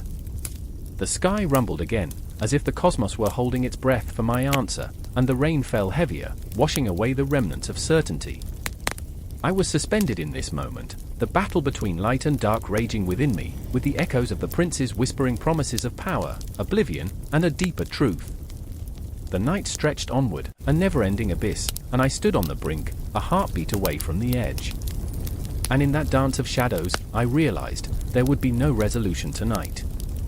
Only the continuation of conflict, the relentless pull of chaos, and the haunting knowledge that the princes of hell were never too far away, waiting for the moment I would falter, waiting for the moment I would become one of them.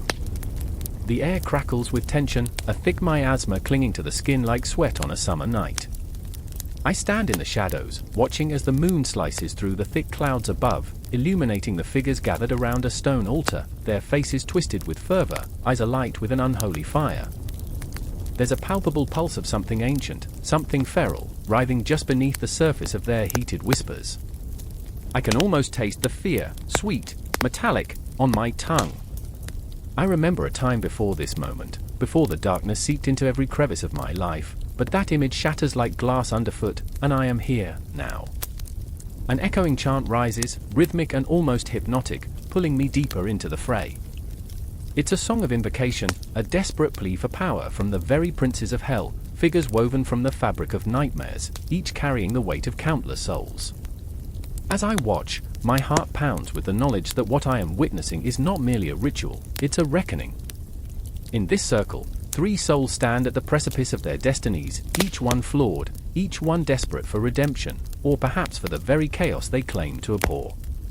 There's Lucia, her spirit as tempestuous as the storm raging outside. She embodies the eternal struggle between light and dark, caught in a web of self-loathing and desire. I remember the way she laughed, a sound that could turn silver into ash, how she carried the burden of her own mistakes like a shroud. Her eyes are wild now, reflecting the firelight, and for a moment, I see the child she once was, lost and pleading for love, for understanding. She steps forward, her voice a tremor of fear and defiance, daring the forces lurking in the shadows to show themselves.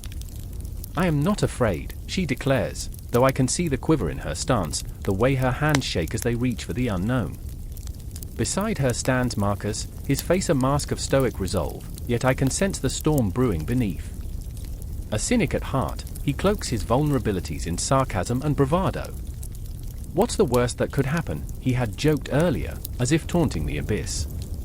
But I know the truth lies deeper, within the scars etched on his soul. He's spent years running from his past, and now the darkness he thought he could outrun has come to collect its due. I remember how he used to smile, how the corners of his lips would twitch with unfathomable hope.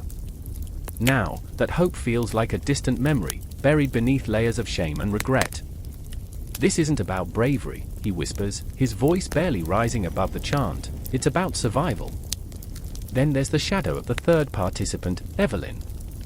She's the quiet one, the observer, the kind of soul that gets lost in the noise of the world.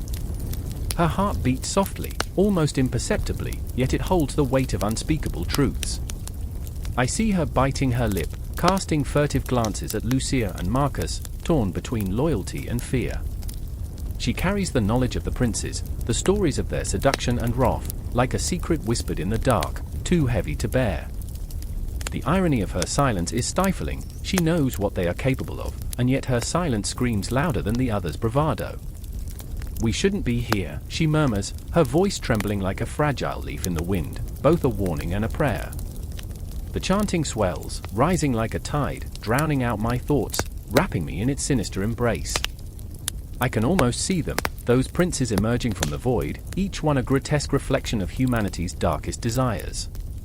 As the shadows lengthen, I can feel the air thickening, charged with malice and power, a disquieting promise that gnaws at the edges of my sanity. I remember the stories, Lucifer, Beelzebub, Asmodeus, figures not just of myth, but of our deepest fears, manifested in flesh and bone. I remember how they danced in the margins of my childhood nightmares, and how I'd wake up screaming, drenched in cold sweat, certain they were real. They have come, and I stand at the brink of something vast and terrifying. Lucia steps forward, her body trembling, heart racing, challenging the dark with every ounce of her being. Show yourselves, she cries out, and in that moment, the world holds its breath. I can feel the very ground pulse beneath us, teetering on the edge of reverberating chaos. The air smells of sulfur and ash, the kind of scent that lingers in the back of your throat, suffocating and sweet. Marcus and Evelyn exchange glances, the unspoken bond of their fear binding them tighter. We can't do this alone, Marcus whispers, the bravado slipping from his voice, revealing the boy beneath the armor. I remember nights spent laughing, carefree, before we were wrapped in shadows, before we learned to fear the dark. And then it happens. A rustle in the trees behind us, a flutter of wings in the night sky. The darkness thickens, swirling, alive, an entity reaching out with tendrils of despair, seeking to ensnare the souls brave enough to confront it. I feel myself drawn into the maelstrom, heart racing, breath catching, as if I am the very embodiment of their fear, their doubts. The princes loom, their laughter echoing through the void, a sound that sends chills down my spine, mocking the fragile human spirit. Welcome, they seem to whisper, to your reckoning. The moment hangs suspended in time, an eternity caught in a single heartbeat, and I realize that this isn't just about the princes of hell. It's about the darkness within us all, the shadows we carry, the fears we nurture like fragile seedlings, waiting for the right moment to bloom. I remember the weight of my own secrets, the chains that bind me, and I know this confrontation is inevitable. The ritual dances on, spiraling toward an unseen climax, and I am but a witness caught in its thrall, unable to turn away. The shadows pulse, a living tapestry woven from our greatest fears, and I find myself yearning for something more, some flicker of light amidst the encroaching dark. The echoes of laughter twist around me, luring me deeper, deeper still, into the abyss. The clock tower struck midnight, its mournful chime echoing through the cobblestone streets like a ghost crying for redemption. Shadows danced against the stone walls of the cathedral as the moon hung heavy, an unwelcome witness to the unfolding drama. Inside, the air was thick with incense, swirling like the secrets that hid in the folds of the church's grand tapestries, each thread woven with betrayal and salvation. I remember the way the flickering candles cast long fingers of light, reaching out toward the darkness as if begging for salvation, or perhaps forgiveness. It was a time when the church held the world in its grip, shaping the very essence of the princes. It was also, I confess, a time I was utterly absorbed, though perhaps that's my own tragic flaw. There stood Bishop Alastair, a man torn between piety and ambition, his heart a battlefield where faith clashed with desire. His robes, once radiant with the glow of divine authority, now felt like a shroud, heavy with the weight of his choices. He gazed at the altar, the flickering flames mirrored in his eyes, and I knew he was wrestling with demons, both within and without. I remember when I believed, he muttered, his voice barely a whisper, as if afraid the darkness would hear him. Across the room, Prince Edric stood, his jaw clenched, hands trembling at his sides. He was young, barely more than a boy, yet the title weighed upon his shoulders like the burden of an entire kingdom. The flicker of ambition sparked in his chest, igniting a fire that threatened to consume him whole. "What are we waiting for?" he spat, frustration lacing his words like poison. "The church is meant to guide us, yet it shackles us to the will of the old. Are we to be mere puppets, Bishop?" His voice echoed through the hollow chapel, bouncing back at him, mocking his yearning for freedom. I felt the tension crackle between them, a storm brewing on the horizon. The church's influence was a delicate ballet, orchestrating the image of the royal family like a painter splattering color on a canvas. Alastair, with his sharp intellect and delicate hands, had painted Edric as a valiant hero, a loving prince destined to lead. Yet the brushstrokes of reality were fraying, revealing the raw, unrefined edges of a boy too eager to break free. "Edric, you don't understand." Alastair's voice was a low rumble, like distant thunder. "The church is our shield, our sword. Without it, we are lost in a sea of chaos. Look at the peasants, the fear in their eyes." His eyes flashed with a strange fervor, as if he could see the faces of countless souls, all looking for solace in a world that thrived on despair. Yet Edric, filled with the reckless passion of youth, had glimpsed a horizon beyond. "Do you think they see me as a hero?" His laughter was bitter, a jagged edge in the sacred silence. "They see a crown heavy with blood. I want to be more than a symbol, Bishop. I refuse to be painted into a corner when destiny calls me to break free." For a moment, I felt the pulse of the universe shifting, a cosmic dance between the sacred and the profane. The air crackled as Alastair stepped closer, the tension between them palpable. "And what price are you willing to pay, Edric? Who will pay for your dreams?" Each word was a dagger, a desperate attempt to anchor the prince to the reality of their grim world. The bishop's voice quivered with the weight of those who came before, the saints and the sinners, all entangled in a web spun by the church. The echoes of history whispered through the stone walls, the cries of the oppressed mingled with the laughter of the corrupt, and I felt the shadows closing in, the very fabric of their lives conspiring against them. You do not understand the game we play.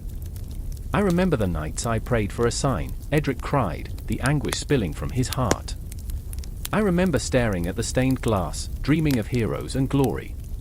But now, all I see are the shadows of men who've sacrificed their souls for the sake of power.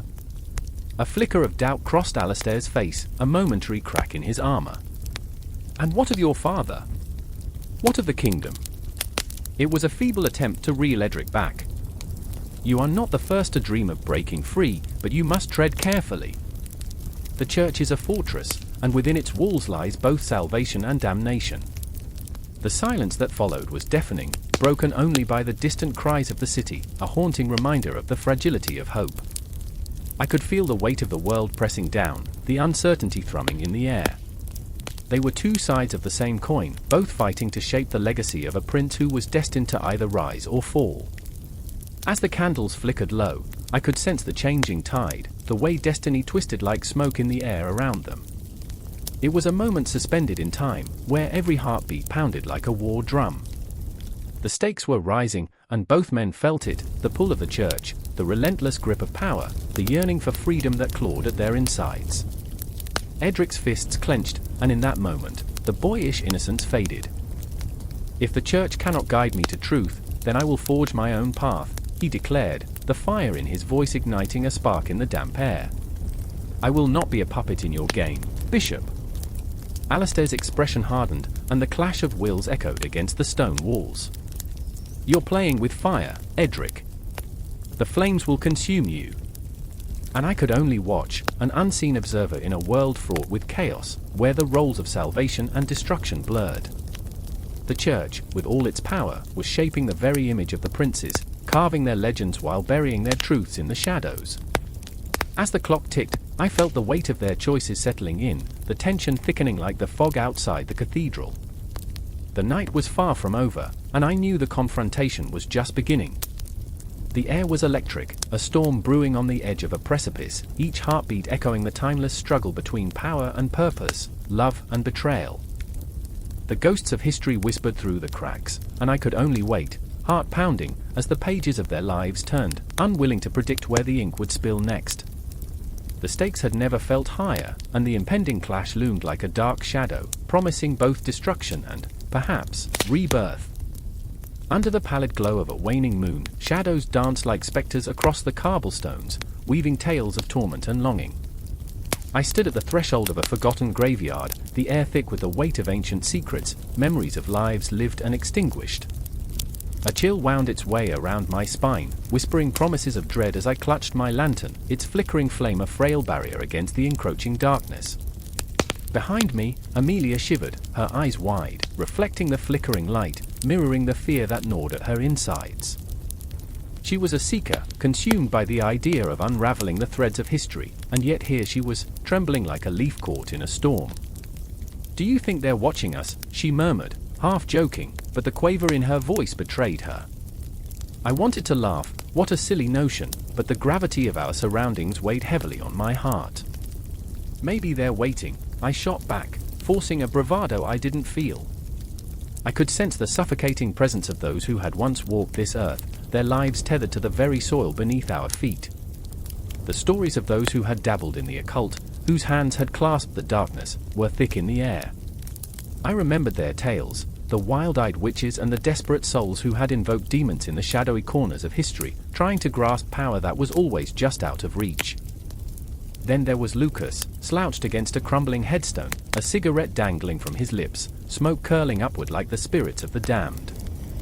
He was a contradiction, brimming with cocky humor one moment, a haunted look in his eyes the next. "What if they don't want to be disturbed?" he scoffed, exhaling a cloud of smoke that mingled with the scent of damp earth and decay. "What if we're just a couple of idiots playing with fire?" His flippancy grated against my fraying nerves, yet I couldn't help but admire his reckless courage. Beneath that bravado, he was a man burdened with regrets, a man seeking solace in wit while hiding the scars of his past. I knew his story, how he had lost someone to the cruel hand of fate, how the darkness had crept into his heart and clawed at him relentlessly. The past was a specter that haunted him, just as the spirits of the forgotten haunted this place. A sudden rustle in the underbrush sent a jolt through my veins. Our eyes locked, and for a heartbeat, the world around us faded. The oppressive weight of history, the legacy of demonology and the occult, all fell silent. The shadows seemed to pause, holding their breath as if they were awaiting a revelation, a reckoning. Did you hear that? Amelia's voice was barely a whisper, her hand instinctively gripping mine. I squeezed back, feeling the warmth of her pulse, the desperate need for reassurance. There, in the depths of the chilling night, we were bound together by fear, a shared heartbeat that pulsed with the rhythm of the unseen. With a shaky breath, I stepped closer to the darkened woods, the trees looming like sentinels, their gnarled branches reaching toward the sky as if grasping for salvation. I remembered the tales of the witch trials, the fervor of zealots who sought to root out evil, their torches illuminating the darkness only to cast deeper shadows upon the innocent. The history of demonic possession whispered through the leaves, echoing the cries of the damned. Look! Lucas pointed to a weathered sign half buried in the ground. The Witch's Cross. They say if you stand here at midnight, you can hear the last screams. His laughter rang hollow, unsettling against the backdrop of our encroaching doom. Stop it, I snapped, feeling the panic rise within me. This isn't a game. My voice trembled, but not because I was afraid of the spirits lurking around us. No, it was the fear of what we were about to uncover, the truth that hovered on the edge of our consciousness, waiting to be faced. As we stepped closer to the cross, time seemed to distort, stretching itself thin like the frail strings of fate. I remembered the history lessons, the fervent scribes who documented the witch hunts, who engraved the outrage of the masses into the annals of time. The ink they spilled was a testament to humanity's deepest fears, the haunting echo of ignorance and hysteria that still reverberates in the corners of our minds. Do you think we'll find something? Amelia asked, her voice barely more than a breath. She stepped forward, her curiosity overcoming her fear, the flicker of the lantern illuminating her determined face. What if we could actually contact them? Contact who? I shot back, but even as the words left my lips, I felt the pull of the unknown. The boundary between the living and the dead seemed to dissolve, and for a fleeting moment, I understood the allure that had lured so many into the abyss.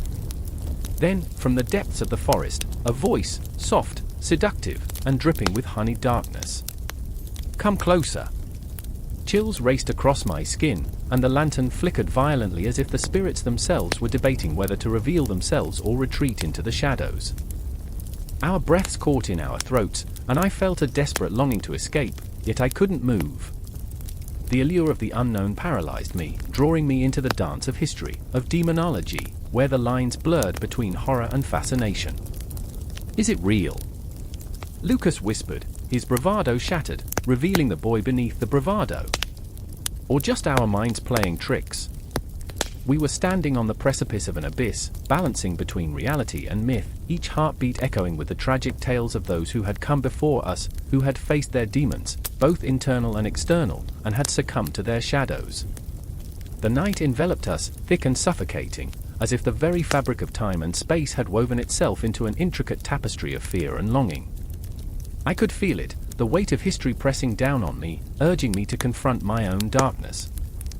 And in that moment of agonizing clarity, I realized we were all haunted, by our pasts, by the echoes of those who had sought power and paid the ultimate price.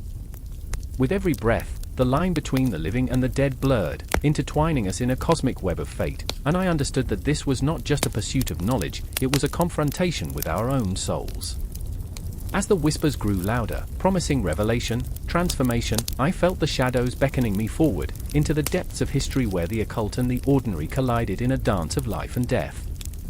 The night air crackled with tension, an electric hum that curled around the cobblestone streets like a whisper from the shadows.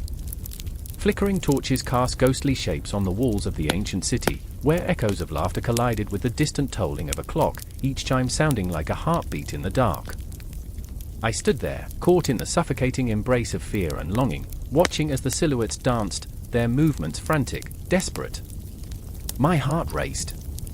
Was it the moonlight or something more ominous that ignited the flames of anxiety deep within me? I remember the first time I saw them, the princes. They emerged from the fog like mythic specters, their eyes alight with the weight of unfulfilled desires. Each one of them, a swirling storm of charisma and chaos, held the power to influence the very fabric of our spiritual practices, binding fate and belief with their whims. They manifested dreams and shadows, shaping the hopes of an entire generation, yet, in that moment, I felt the undercurrents of their darkness brushing against my soul. "Don't look at them," whispered Ilara, her breath trembling like the leaves in the wind. She clutched my arm so tightly it hurt, her fear palpable, leaching into my skin. "They bring ruin, not salvation." Her eyes, usually filled with light, flickered with the ghosts of past encounters, a haunting reminder of lost faith and broken promises. I wanted to comfort her, to tell her that hope still lingered, but I couldn't shake the chill that settled in my bones. It wasn't Ilara's fear that gripped my heart, it was the shadow of my own. I had known the princes too well, their influence seeping into my very marrow, twisting my dreams into nightmares. I remembered my father's voice, trembling as he recounted how the princes had once thrived in opulence, their decadent banquets echoing through time. They bathed once a year, he'd said with a laugh, but the laughter was hollow. So yeah, romance was earthy. I had chuckled then, but now, in the grip of night, that absurdity gnawed at me. "Why do they haunt us?" I asked, my voice barely breaking the stillness. The question hung in the air, heavy with unspoken fears. "They do not haunt us," Ilara replied, her voice hoarse, as if the words scraped against her throat. "We haunt them. We are the sacrifices to their eternal games." As she spoke, I felt the weight of centuries pressing down on us, the history of despair and yearning, of belief warped by the hands of those who claim divine right. The princes, with their piercing gazes and seductive smiles, could bend the essence of spirituality into a weapon. I could see it in the flickering shadows, the way they twisted faith into fear, promising salvation while leaving ruin in their wake. The air thickened with an unsettling energy as one of the princes stepped forward, his presence intoxicating and terrifying. His name was Asher, a whisper in the wind, a tempest in a teacup. There was something about his smile, a promise cloaked in menace. "Come closer," he beckoned, his voice smooth like silk sliding over stones. "Don't you want to know what the cosmos has in store for you?" I felt Ilara's grip tighten, her nails digging into my skin. "No. Do not listen." But I was entranced, my heart pounding, caught between dread and an irresistible pull toward the unknown. The tension spiraled, wrapping itself around us, a noose of curiosity and fear. "Have you ever wondered why you chase the shadows of dreams?" Asher continued, his eyes glinting with a light that felt both inviting and sinister. "Why do you cling to your hopes when the stars above you have turned cold?" I wanted to scream, to run, but the question echoed within me. Why? Why did I believe? Why did I seek comfort in the embrace of the cosmos when it felt so distant, so indifferent? It was a question that clawed at my insides, exposing the raw flesh of my insecurities. "I remember," I whispered, a confession slipping from my lips like a ghost. "I remember when I thought there was beauty in the unknown, that searching for the divine would lead me to answers. There was a bitterness in the air, a taste of regret that I could not swallow." Ilara turned to me, her eyes wide. "We cannot let them take what we hold dear. Our faith must not be a bargaining chip." Her voice trembled with conviction, but even she could feel the weight of inevitability bearing down upon us. The night grew darker, the shadows thickening, as if the city itself was holding its breath.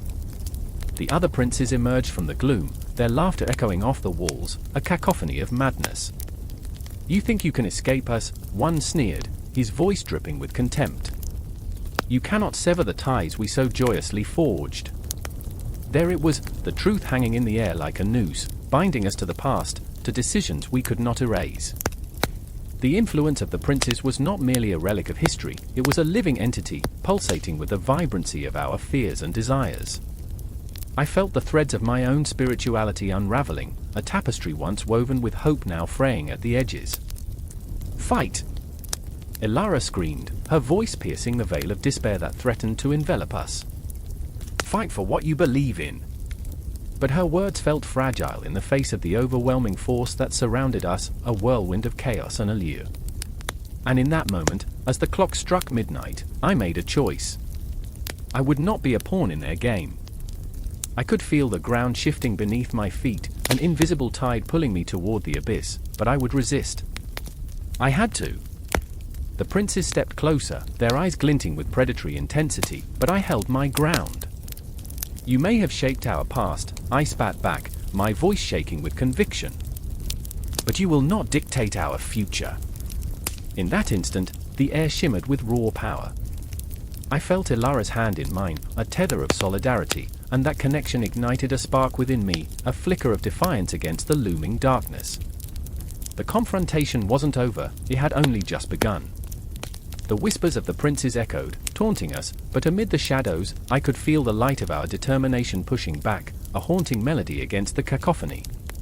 The influence of the princes would not be our chains, it would be our catalyst, a reminder that even in the depths of despair, we still dared to dream. And so, as the flickering torches sputtered against the winds of change, I took a step forward into the unknown, ready to challenge the very fabric of their existence. The city buzzed around us, a witness to the clash of belief and chaos, a moment suspended in time, waiting to unfold. The air is thick with the smell of iron, sharp and acrid, a sickly reminder of what just transpired. I stand in the cold, damp shadows of an ancient hall, stone walls echoing whispers of those who once ruled, their laughter now haunting. A flicker of torchlight dances across the faces of the 7 princes, their eyes glinting like obsidian in the dark, each one a portrait of agony and ambition. The tension is palpable, a tapestry woven from the threads of desperation and desire, and I can feel it wrapping around my throat, squeezing tighter with every heartbeat. A shiver runs down my spine as I glance to my left. There's Eric, his jaw clenched, his hands balled into fists. The weight of his father's legacy crushes him, yet still he stands, a defiant flame against the encroaching dark. I remember when he smiled, and the world felt light, how he used to laugh like he could outrun the shadows. But that was before the night he was forced to choose between loyalty and love, before he lost the one thing that mattered most to him. I see it in his eyes, the flickering embers of hope buried under the ash of betrayal. He's here, but not really, he's trapped in a labyrinth of memories, and each step is a reminder of what was taken from him. To my right, Lysandra drapes herself against the cold stone, her laughter hollow like a wind chime caught in a storm. She's been painted as a warrior, a fierce leader among the princes, but beneath her armor lies a heart heavy with doubt. The ghosts of her past flirt with her every thought, shadows that claw at her confidence. I can see it in her eyes, every ache and every wound, the way she swallows hard when someone mentions family. "I remember," she murmurs, barely audible, "I remember the last time I felt safe." Those words hang in the air, thick and tangible, like smoke curling from a dying flame. The clock ticks, its sound echoing like a heartbeat in the silence that envelops us. Time feels omnipotent, yet cruel, every second stretches into eternity. I want to scream, to shatter the oppressive quiet, but I can't. Instead, we watch as the 7 princes circle, each one embodying a facet of our shared humanity. There's desperation in their eyes, hunger in their souls. They're not just here to plot their ascendancy, they're pushing against the very essence of their being, each decision a knife edge away from chaos. Eric breaks the silence, his voice low but fierce. "We can't keep dancing around the truth. This madness has to end." His words strike like thunder, sending a ripple through the group. The air thickens with unspoken fears, each prince battling demons of their own. The specter of war looms like a black cloud, and I wonder, what lengths would they go to protect their kingdom? Their families? Their own twisted sense of honor? Lysandra leans in, her voice barely a whisper, yet it carries the weight of 1,000 unasked questions. And if the truth is a monster we cannot contain? What then? Her eyes bore into Eric's, searching for understanding, for a lifeline. The tension between them crackles, a longing ignited by shared scars. They're both wounded, caught in a web of loyalty and desire, and I can't help but feel the pull of their connection, radiant yet tragic. Outside, the wind howls, carrying with it the distant sounds of the city, the laughter of children, the calls of merchants, life moving on while these princes fight their internal wars. It's absurd, really. They stand in a castle of dreams and nightmares, while the world turns, blissfully unaware of the chaos brewing within these walls. I smile at the absurdity, grim and raw. They bathed once a year. So yeah, romance was earthy. It's a dark thought, but it feels fitting. They are a generation soaked in blood and sweat, ruled by fear and desire, and yet there's humor in their struggles, a touch of the ridiculous amid the tragic. A flicker of movement pulls my gaze back. The princes now stand shoulder to shoulder, a line of defiance against the storm brewing outside. They embody the 7 deadly sins, each prince a reflection of human frailty. I can see them clearly now, greed glimmers in the eyes of one, sloth weighs down another like a shroud. But it's envy that coils around Eric, tightening like a noose. He wants what Lysandra has, the confidence to wield her power without hesitation, the ability to command respect without losing herself. And yet, I can see the truth in him, the flickering spark of compassion battling against the tide of resentment. I remember when I believed in honor, he says, his voice trembling against the chill of the hall. Now, it feels like a ghost, haunting me. The weight of his words lands heavily, a burden we all share. The ghosts of our dreams linger like fog, refusing to dissipate, and I find myself breathless, lost in the depths of their pain. The moment hangs suspended, each second stretching into infinity, and I sense the electric pull between them. It's a fragile thing, love and loyalty tangled together in a dance of shadows. Their breaths mingle, a shared warmth in the unforgiving chill, and for a heartbeat, the world outside fades away. But then, the clock ticks again, its sound a merciless reminder of the time slipping through their fingers. With a sudden burst, Eric's voice cuts through the air, raw and filled with desperate urgency. We must decide. He gestures wildly, every movement steeped in the weight of his conviction. Will we let fear rule us, or will we rise together? We are stronger together.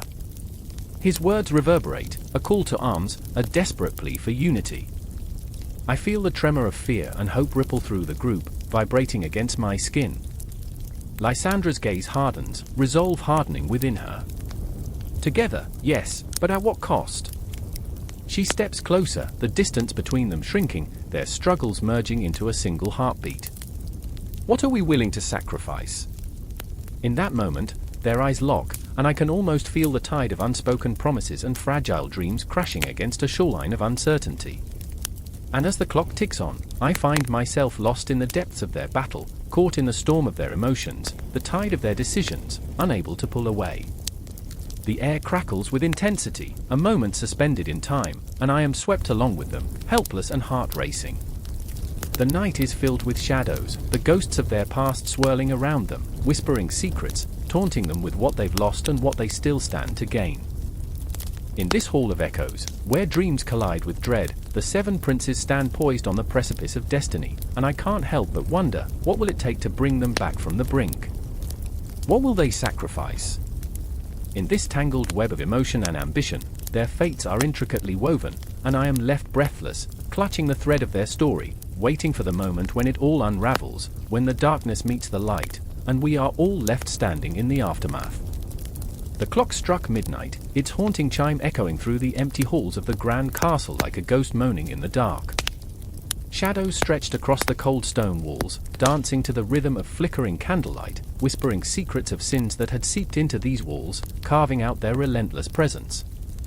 Somewhere beyond the flicker, beneath the weight of history, 3 figures stood at the precipice of their own haunted destinies. I remember the taste of metal in the air, the sharp tang of fear that clung to my throat. Emilia, her fiery red hair cascading down her shoulders, knelt before the altar, the flicker of the candles casting an otherworldly glow on her face. Her emerald eyes were wide, glistening with unshed tears. She clutched an ornate dagger, its blade reflecting the dim light, a mirror to her heart, torn between vengeance and mercy. I can't do this, she whispered, her voice trembling like autumn leaves caught in a gale. Then let them have the throne, Alaric shot back, his voice a thunderclap that shattered the silent tension. The prince stood in stark contrast against the shadows, his dark hair a wild mane, eyes burning with the intensity of 1,000 suns. Let them drown in their greed. The crown is stained with blood, Emilia. Our blood. They will never stop until they have taken everything. But it wasn't just blood that stained the crown, it was envy, lust, and the insatiable hunger for power that had twisted the minds of men. The 7 deadly sins, each a ghost haunting our every breath, a whisper in the night that tainted our souls. I could feel it vibrating in the marrow of my bones, that insidious pull of desire. And as I stood there, caught between their 2 worlds, I knew each of us carried a sin as heavy as the armor strapped to a knight's chest. I remember my mother's laughter, Emilia murmured, a fragile smile flickering across her lips. How she would spin tales of brave knights and wicked kings. But look at us now, Alaric. We are all villains in our own story. The dagger slipped from her fingers, clattering to the stone floor, a sound sharper than any scream. A moment hung in the air, thick as smoke, heavy with regret. The reverberation of the dagger's fall echoed through the corridors, shadows curling like smoke around us, whispering tales of betrayal and despair. Alaric stepped forward, rage simmering beneath the surface, a tempest barely contained. You think you're innocent, Emilia? You think you can wash your hands of this? Your heart beats for revenge just as mine does. We are all tangled in this web of sin. In that moment, I became an observer, an unwilling witness to their struggle, their pain. I felt the weight of their destinies pressing against my chest, suffocating in its intensity. I had seen the way Alaric's arrogance masked a profound fear of inadequacy, how every boastful declaration was an echo of a boy who once craved his father's approval. And Emilia, with her fiery spirit, was a storm of contradictions, her desire for justice clashing against the love she still held for those who had wronged her. The castle creaked like an ancient beast, and outside, the wind howled a mournful tune. Memories of earlier days played like a reel in my mind, raucous feasts filled with laughter, the fragrant scent of roasted meats, joyous dances that spun the world into a blur of light. But the joy was always a facade, a momentary escape from the darkness that lurked just beyond the flickering torches. Your ambitions will consume you, Alaric, Emilia yelled, her voice rising above the gale. You let envy drive your every move, and it will destroy you. Her words hung heavy between them, a truth that rippled across the night. His laughter was bitter, a sound that clawed at the edges of sanity. And what of you? You thirst for vengeance like a beast, and when you taste it, it will poison you just as deeply. The shadows around us seemed to pulse with the weight of his words, a reminder that the sins we harbored were not mere whispers but roars that demanded to be fed. My heart raced, each beat drumming loudly in my ears. I could see the tension swirling, a storm gathering strength, ready to unleash its fury. And then, as if the very air had conspired, a sudden crash reverberated through the hall. The grand double doors swung open, and in strode the other princes, their faces masks of desire and gluttony, each wearing their sin like a badge of honor. Have you come to witness the end, or are you here to take what you believe is rightfully yours? Alaric growled, every muscle in his body taut with fury. The air crackled with electricity, a dangerous tension that threatened to spiral out of control. I could feel their pain, their dreams and nightmares colliding, madness brewing like an alchemical potion ready to explode. What is a kingdom without chaos? One of them sneered, his smile crooked, eyes glinting with wicked delight. We were born into this dance of death, darling Alaric. You should embrace it. Emilia stepped forward, a resolve hardening like steel. You think this is a game? We're not pawns in your twisted chessboard. We're the players. Her voice trembled, but there was a fire there, an ember flickering in the darkest night. I remember feeling the weight of their choices, like the crushing weight of 1,000 forgotten hopes. Each one stood at the edge of an abyss, hearts pounding with the fear of the unknown. Every decision felt like a spark in the dry forest of their lives. A single choice could set ablaze everything they held dear, consuming them in a conflagration of sin and sorrow. And as the confrontation began to spiral, I felt the pieces moving, the inexorable pull of fate weaving our lives into a tapestry of chaos and despair. The sins we carried were not just ours but etched into the very stones of this castle, binding us in a way that felt inexplicable yet inevitable. As the shadows deepened, a chilling realization washed over me. This was not merely a battle for a throne, but a reckoning with the darkest corners of our souls, a confrontation that would decide not just the fate of a kingdom, but the essence of who we truly were. The clock continued its relentless ticking, echoing through the darkness. Time was slipping through our fingers like sand. The air vibrated with anticipation, fear and hope twisted together in a deadly embrace. And as I stood among them, breathless, heart racing, I knew that this moment would change everything. The sins would not lay dormant much longer, they would rise, and with them, the ghosts of our past. The air thickened with an unspoken dread, a palpable weight that pressed down on the gathered crowd like a shroud. I stood amidst them, my heart thundering, each beat echoing the sharp clang of swords and the whispers of legends that hung in the air like smoke. The 7 princes, figures of law and blood, loomed before us, their artistic depictions flickering in the dim light of the gallery, alive with color and chaos. It was a fragile tension that gripped my soul, igniting a fire of curiosity and fear that I could not extinguish. I remember the first prince, etched in strokes of crimson and gold. His gaze, fierce and unyielding, seemed to pierce through the canvas and into my very being, daring me to confront the shadows of his past. I felt the bitterness of his ambition, the haunting echo of lost love as he stood alone against the tide of history. His flaws, laid bare in each brush stroke, resonated deeply within me. I could feel his frustration and longing, a relentless pursuit of greatness that bordered on madness. I could not look away. And then there was the second, cloaked in midnight blue, his face a mask of sorrow as haunting as the moonlit sky. I remember how his eyes, pools of despair, mirrored my own inner turmoil.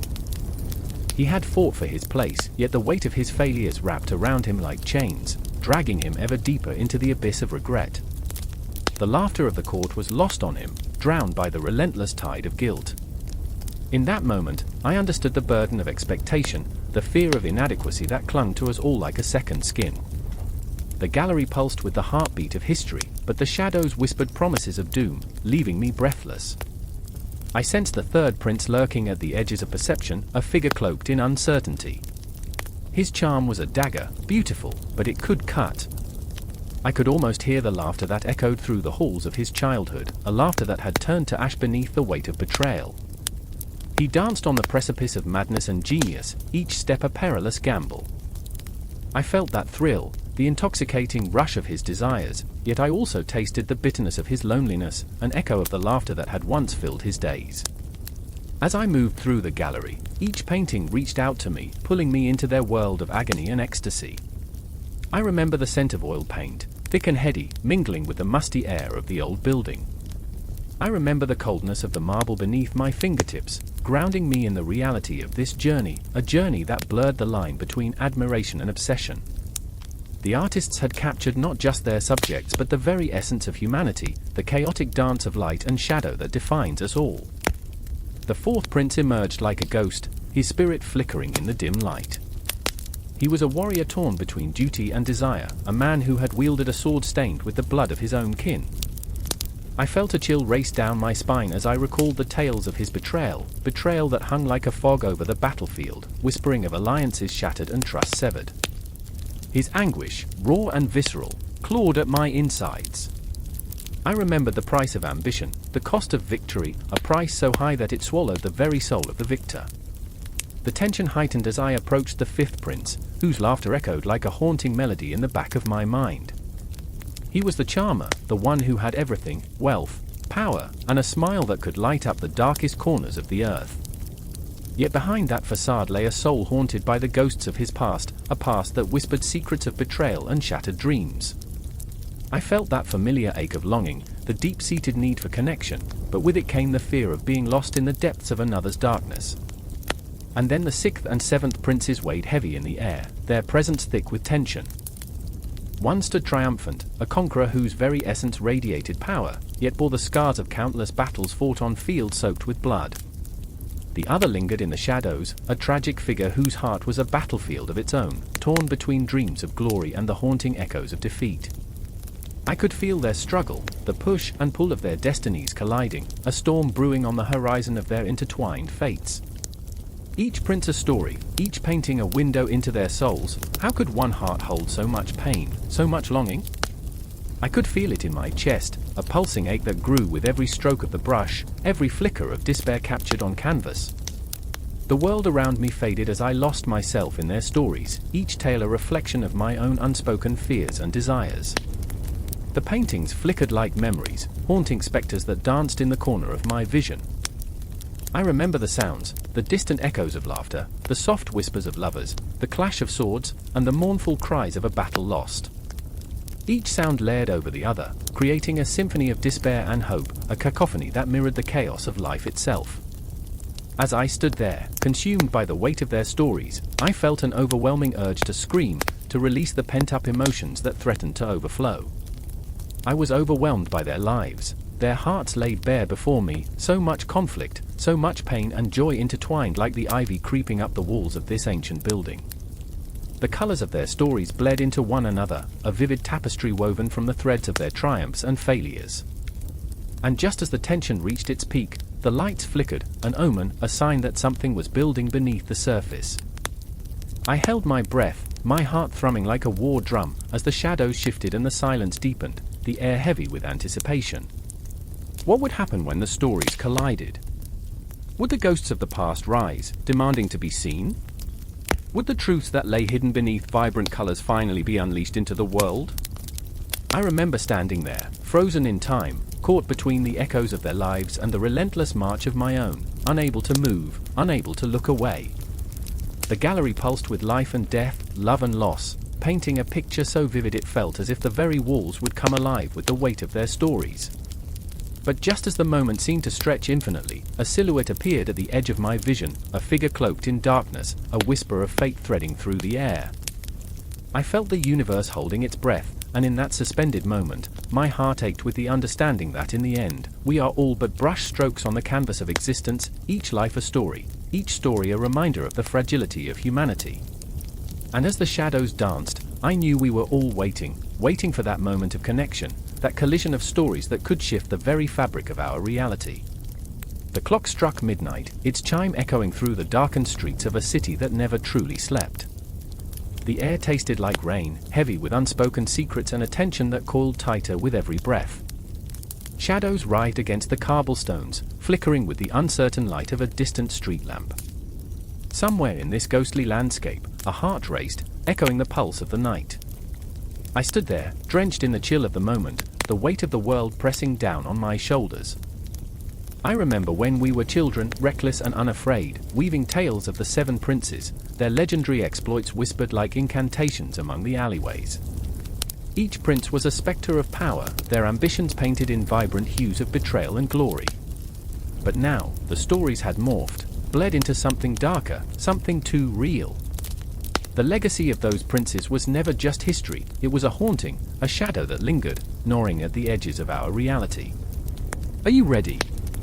Jenna's voice sliced through the silence, sharp and trembling. Her eyes glimmered with a mixture of fear and determination, the kind that makes you question if you're stepping into a battle or a funeral. Ready? I echoed, though my heart screamed otherwise. Ready for what?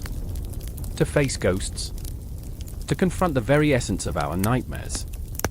I swallowed hard, tasting the bitterness of doubt on my tongue.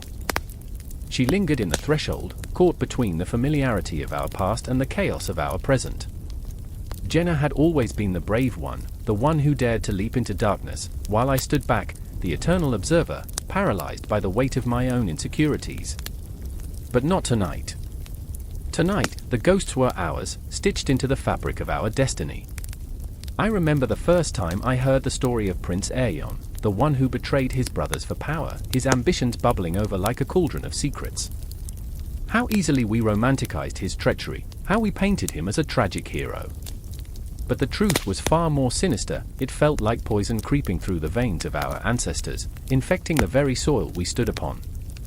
And there, in the echo of the past, I could almost hear his laughter, a cruel, mocking sound that sent shivers down my spine. Jenna stepped forward, a silhouette against the dark, her breath coming out in short, sharp bursts. We have to confront this, whatever it is. We can't keep running from shadows. Running? I spat, the word tasting bitter. I'm not the one who ran. I stayed. I'm the one buried under the weight of all this. The anger ignited something within her, a flicker of steel. Then let's dig it out. Let's dig it all out before it consumes us. I saw it then, the fear lurking behind her resolute exterior, the way her fingers twitched like leaves caught in a storm. We were both drowning in a past that clung to us like a shroud, a legacy that demanded blood. A legacy that had already taken so much from us. The wind howled, carrying with it a sense of urgency, of something approaching, something dark and inevitable. An omen, perhaps the ghost of Prince Aeon himself, furious and vengeful. I felt it, the pulse of history throbbing in my veins. In the distance, a figure emerged from the shadows, cloaked in a dark shroud that billowed like smoke. I could barely breathe as fear knotted my stomach. Was this the prince's ghost? Or something worse? Who dares summon the legacy of the seven? The figure hissed, voice a slithering whisper that wormed its way into my mind, twisting my thoughts. Not summon, I managed to say, my voice quaking. Confront. We confront our demons. The figure laughed, a sound that echoed like cracking ice. And what do you think you'll find? Power? Redemption? Or perhaps only the bitter taste of betrayal? With every word, I felt the weight of history pressing closer, the air thickening around us, a tempest of unfulfilled promises and lost souls. I could see it in Jenna's eyes, the flickering flame of hope battling against the icy tendrils of despair. Together, she murmured, her voice steadier now. Whatever happens, we do it together. I nodded, though my heart felt like a stone in my chest. Together.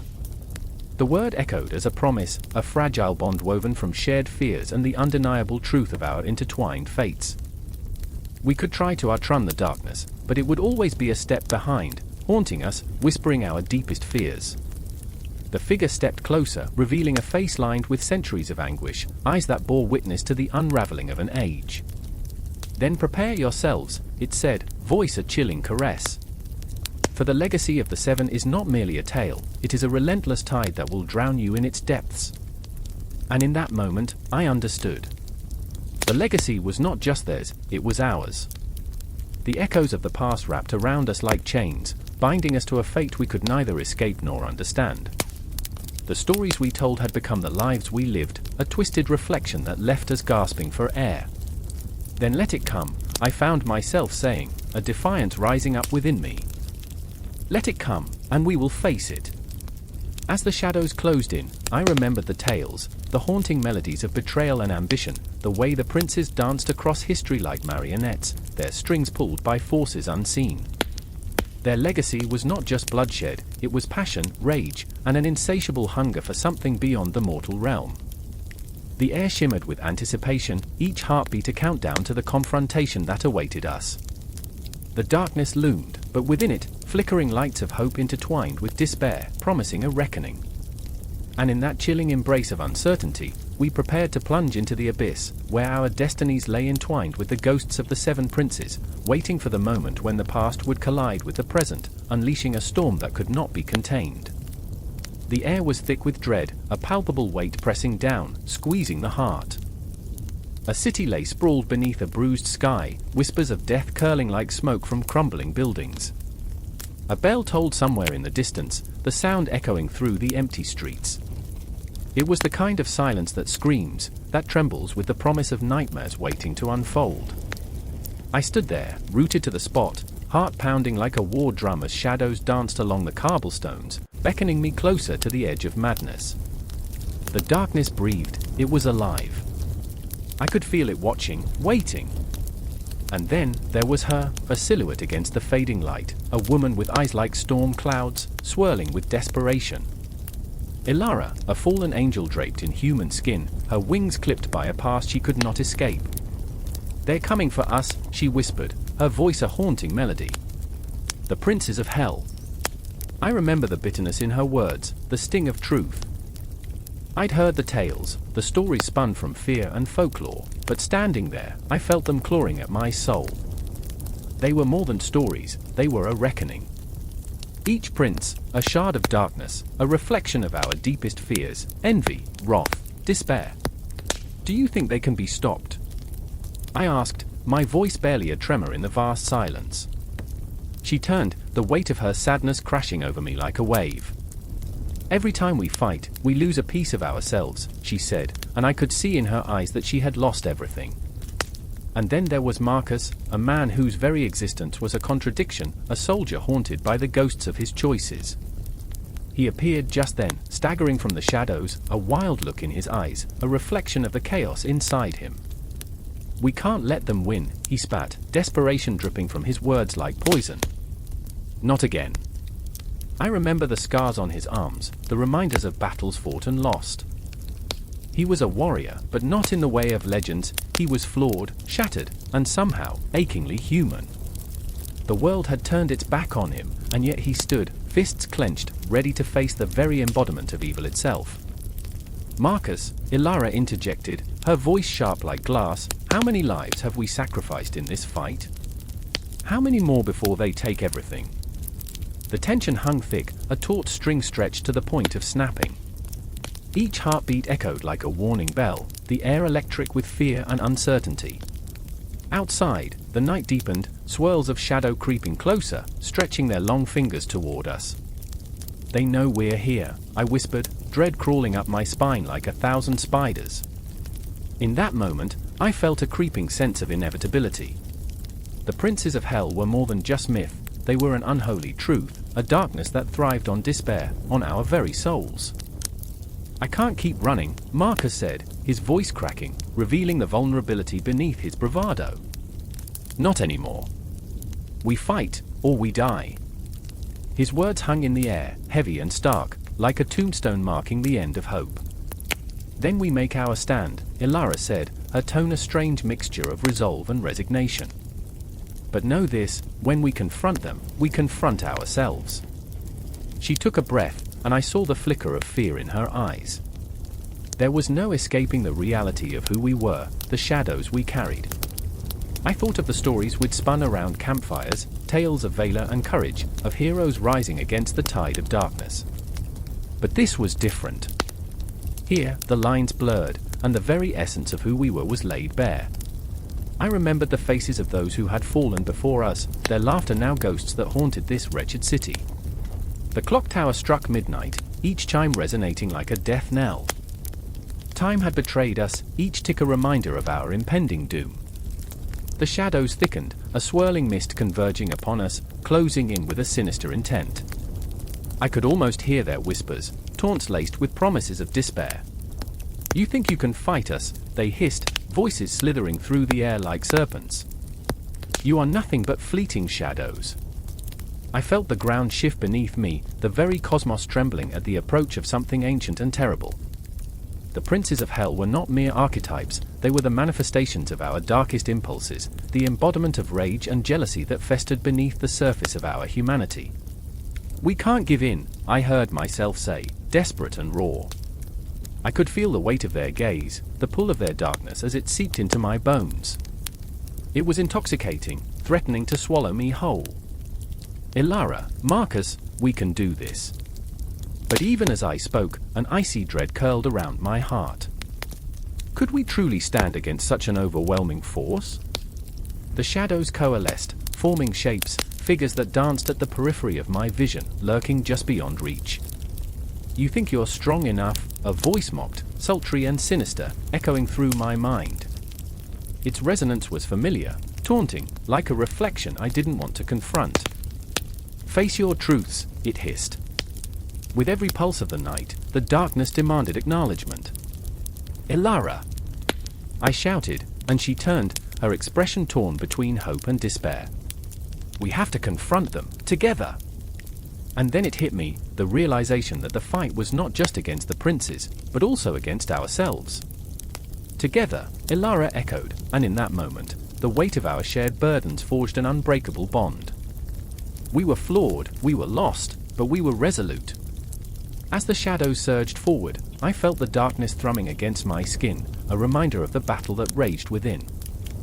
And in that moment, as the icy grip of fear threatened to take hold, I took a step forward, gripping the hands of the two souls beside me.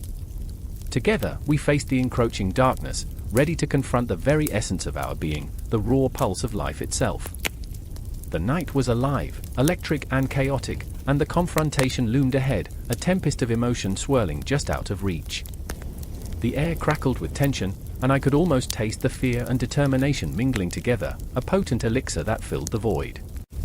Time twisted like a serpent, and the confrontation was inevitable. But in that moment, as we stood on the precipice of despair and defiance, I realized this was just the beginning. The fight was far from over, and our souls would be the battlefield. The moon hung low, a ghostly orb casting an eerie glow over the ancient stones of the temple, the air thick with the scent of incense and something darker, something that hung in the very fibers of the night. Shadows danced like restless spirits, weaving between the pillars that had witnessed centuries of worship and horror alike. I was there, standing at the edge of the altar, my heart a frantic drum in my chest, pounding out warnings that echoed against the cold stone. I remember the night my sister vanished, swallowed by the rituals surrounding the 7 princes, those spectral figures etched in our darkest folklore. She believed in their power, her faith a fragile thread that held her sanity intact. But faith, I learned, can twist like a serpent, and the rituals, oh, how they claw into your soul. My hands trembled, fingers brushing against the worn carvings of the altar, tracing the outlines of ancient symbols. Each one whispered promises of protection, vengeance, and the cold, hard truth: nothing is free in this world. Anya was there, too, my sister, my anchor, wrapping herself in the tapestry of lies we were told, weaving dreams of grandeur and escape. She was fearless, a spark in the abyss, her laughter a melody that danced on the edge of madness. But it was the night of the blood moon that changed everything. The townsfolk had gathered, eyes glazed over with a fervor that made my skin crawl.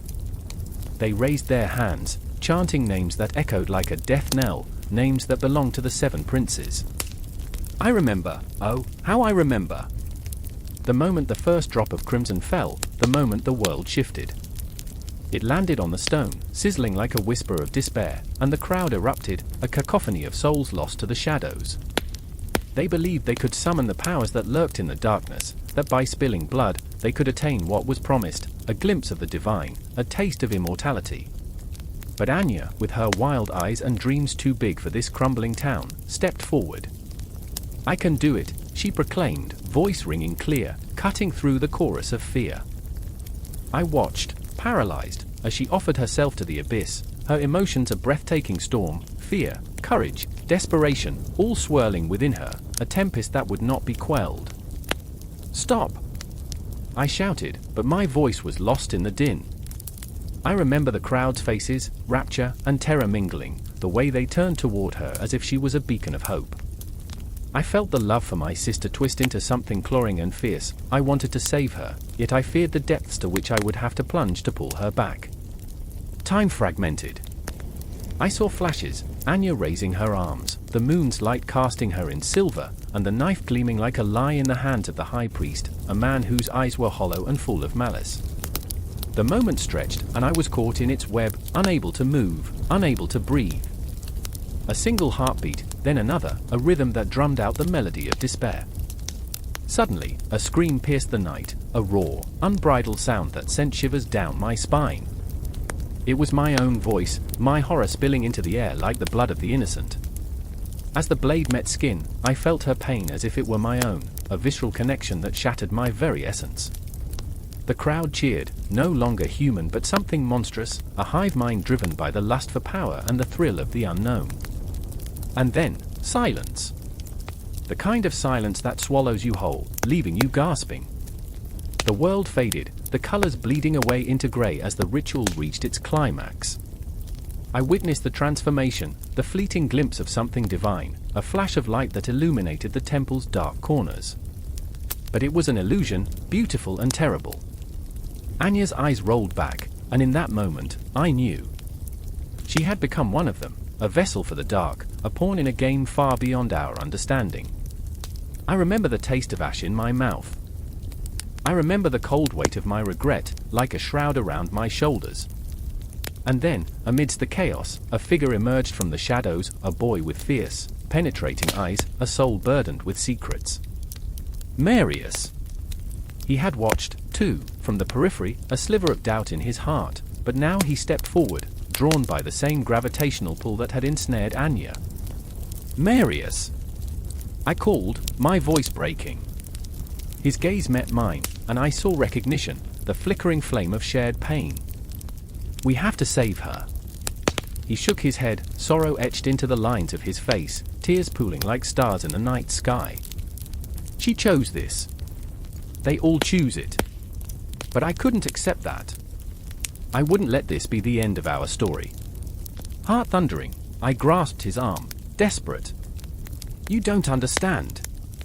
We can't let her go. As the last echoes of the chant faded into the ether, the temple thrummed with a new energy, pulsing through the stones, through the very air we breathed. I felt it, a tether to the darkness, a call to join the ranks of the lost. Anya's laughter echoed in my mind, a haunting melody that both urged me to continue and warned me to turn back. Time slipped through my fingers, a chorus of memories colliding with the present. I could almost hear the clock ticking, counting down to an inevitable fate, but I wouldn't allow time to claim her. Together, I whispered to Marius, the desperation in my voice palpable, the night thickening like an impending storm. We can't let her become just another whisper in the wind. In that moment, we shared a silent understanding, two souls standing at the precipice of the unknown, at the edge of madness. The ritual had changed us, twisted our fate, yet I could still feel the embers of hope flickering in the depths of despair. And as the shadows closed in, promising a world where our choices no longer mattered, I grabbed Marius's hand, our fingers intertwining like roots grasping for life, and together we plunged into the darkness. The air was electric, charged with the weight of decisions unmade.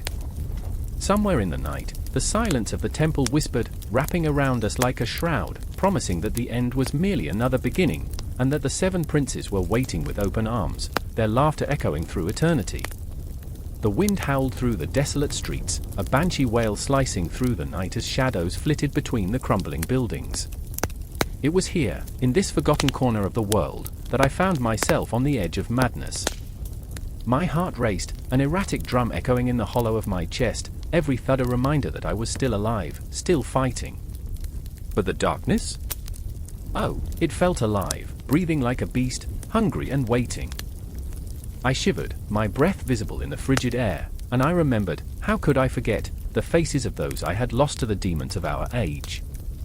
Mara stood across from me, her eyes wide pools of desperation, reflecting the chaos brewing inside. "They're coming," she whispered, her voice a thin thread barely holding against the storm. The 7 princes. Each name was a dagger, twisting in my gut. I could see it in her eyes, the torment, the memories danced behind her gaze, flickering like the dying embers of a fire. She had lost her brother, Ethan, to their insidious seduction, drawn into a world where shadows manipulated the weak. She was broken but relentless, a shattered mirror reflecting the darkness that surrounded us. "What do we do?" I gripped her shoulders, forcing her to meet my gaze. The sincerity in my voice felt like a lifeline, but even I could hear the tremor that belied my courage. We both knew the truth. The 7 princes were not mere figments of folklore, they were real, insatiable entities that fed off our very souls. They thrived on despair, and in this city? Despair was a currency, a feast. I had once been cynical, mocking the tales of demons in my history classes, amused by people's fears. But now, I wore that skepticism like a shroud, suffocating and thick, as night descended with a promise of dread. I remember, Mara's voice quivered as she recalled the moment it all began, the night Ethan hadn't come home.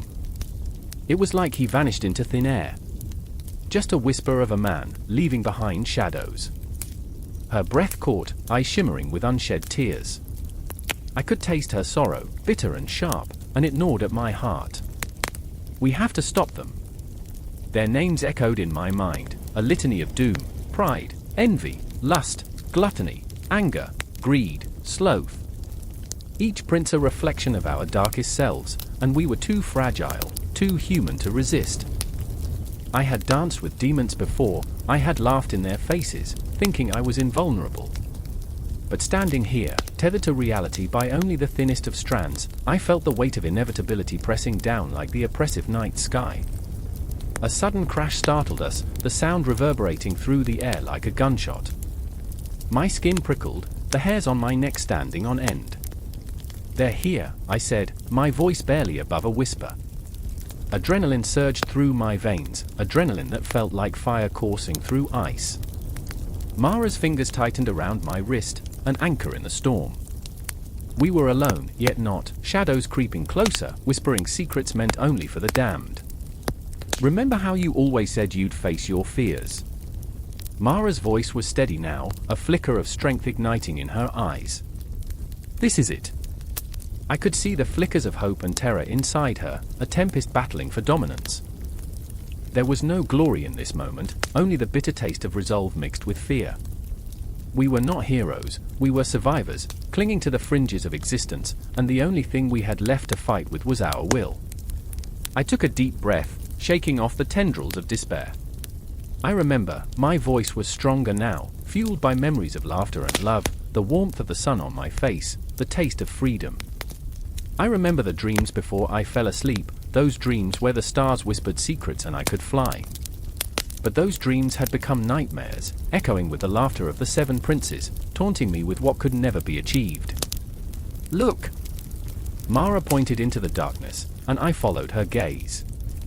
A figure emerged, cloaked in shadows, eyes like burning coals. Is that one of them?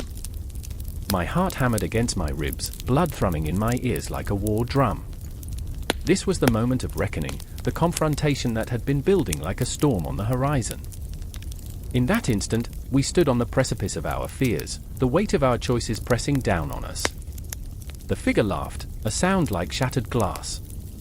It was pride, the first of the 7, and I could feel it reaching into my soul, pulling at the very fibers of my being.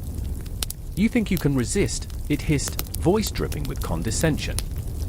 All it takes is one slip, one moment of weakness. Shut up! I shouted, my voice breaking the spell, reverberating against the walls of my sanity. You don't own us. We are more than your shadows. The words tasted raw in my mouth, defiance, a fleeting spark against the encroaching darkness. Mara's hand was still clutching mine, and I felt her squeeze, a tether of strength that held us both together. But the prince only smirked, the darkness swirling around its form like smoke, intoxicating and suffocating. You think you can fight me? You are already mine. My breath hitched, and I felt the very air grow thick with despair, a weight that pressed down upon my chest. In that moment, I understood, this was not just a battle against external demons. This was a fight against everything we feared inside ourselves. Each of the 7 princes was a mirror held up to our flaws, our weaknesses, and they reveled in the chaos we allowed to unfold. I remember, I whispered, searching for strength in the flickers of hope that remained. I remember what it means to stand tall, to fight for those we love. Mara's eyes sparkled with defiance, and together we took a step forward, ready to confront our demons, ready to dance with the darkness, to reclaim the light that had always been ours. And with that, the storm broke, a tidal wave of emotion crashing over us, the air electric with anticipation and terror. The confrontation had begun, and with it, the fight for our very souls. We were no longer just victims, we were warriors, gripped by fear but emboldened by hope. Shadows danced around us, but in this moment, we would not be consumed. The narrative twisted, and like the eternal cycle of time, we were caught in the ebb and flow of light and dark, the clash of chaos woven into our very essence. The night was far from over, and as we stood together, trembling but resolute, we knew this was only the beginning of a struggle that would echo through the ages. The clock's hands quivered, stuttering like a dying heart, as the shadows wrapped tighter around the cold stones of the ancient chapel. There, enveloped in the chill of forgotten prayers, stood Mirella, a woman draped in the sorrow of loss. Her breath hung heavy in the air, a ghostly mist that mingled with the dust and despair. She could feel it, the presence, the weight of something lurking at the edges, something that breathed with her, hungering for every ounce of her spirit. I remember, she whispered, her voice a fragile thread of sound.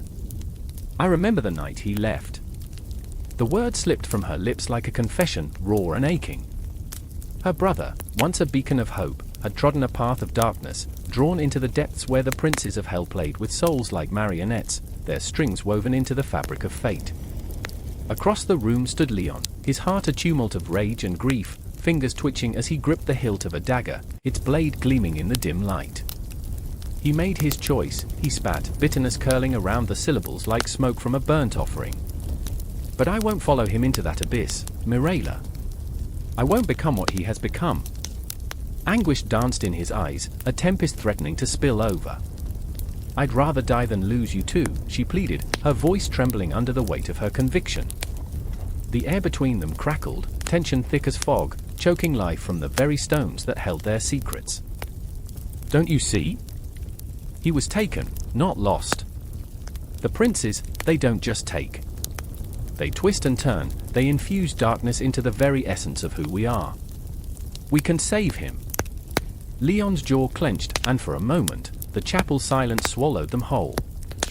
He was the protector, the warrior forged through fire and blood, yet here he stood, teetering on the brink of despair. If he stepped forward, if he chose that path, there would be no turning back. The echoes of his brother's laughter haunted him like a cruel melody, a reminder of innocence snatched away by the darkness that brewed just beyond the veil. I remember, he said, his voice a soft growl. I remember the last time we stood together, laughing by the river. I remember the way the sun glinted off the water, how we were invincible. But that was before. Before he danced with the shadows. Each syllable was laced with venom, yet beneath the rage lay a deep fissure of love, a need to protect and a fear of failure. The chapel's atmosphere thickened, the air vibrating with memories that clawed at their hearts. Somewhere in that void of hurt and longing, the whispers of the princes echoed, a siren's call that promised power and retribution, yet demanded a soul in return. They were philosophers of despair, twisting the very definition of choice, giving illusions of salvation while weaving tighter the chains of despair. Mirela stepped closer, her fingertips grazing the ancient stones as if they could offer solace. We can't let fear govern us, she urged, voice rising, passion igniting the air. We're more than our scars, Leon. We're more than what they want us to be. The darkness outside seemed to pulse in rhythm with her heartbeat, as if the very cosmos held its breath, waiting for their choice. Do you even hear yourself? Leon's voice cracked like thunder, reverberating through the chapel's silence. What if saving him means losing ourselves? What if we become the damned? The weight of his words hung heavy, a dagger poised above their fragile hope. The shadows danced, flickering like the candles that struggled to stay lit, and in that moment, Mirela felt it, a surge of something ancient and wild. She remembered the stories told by the fireside, tales of bravery and sacrifice, of the light piercing through the darkness. We're not damned yet, she whispered fiercely, eyes alight with defiance.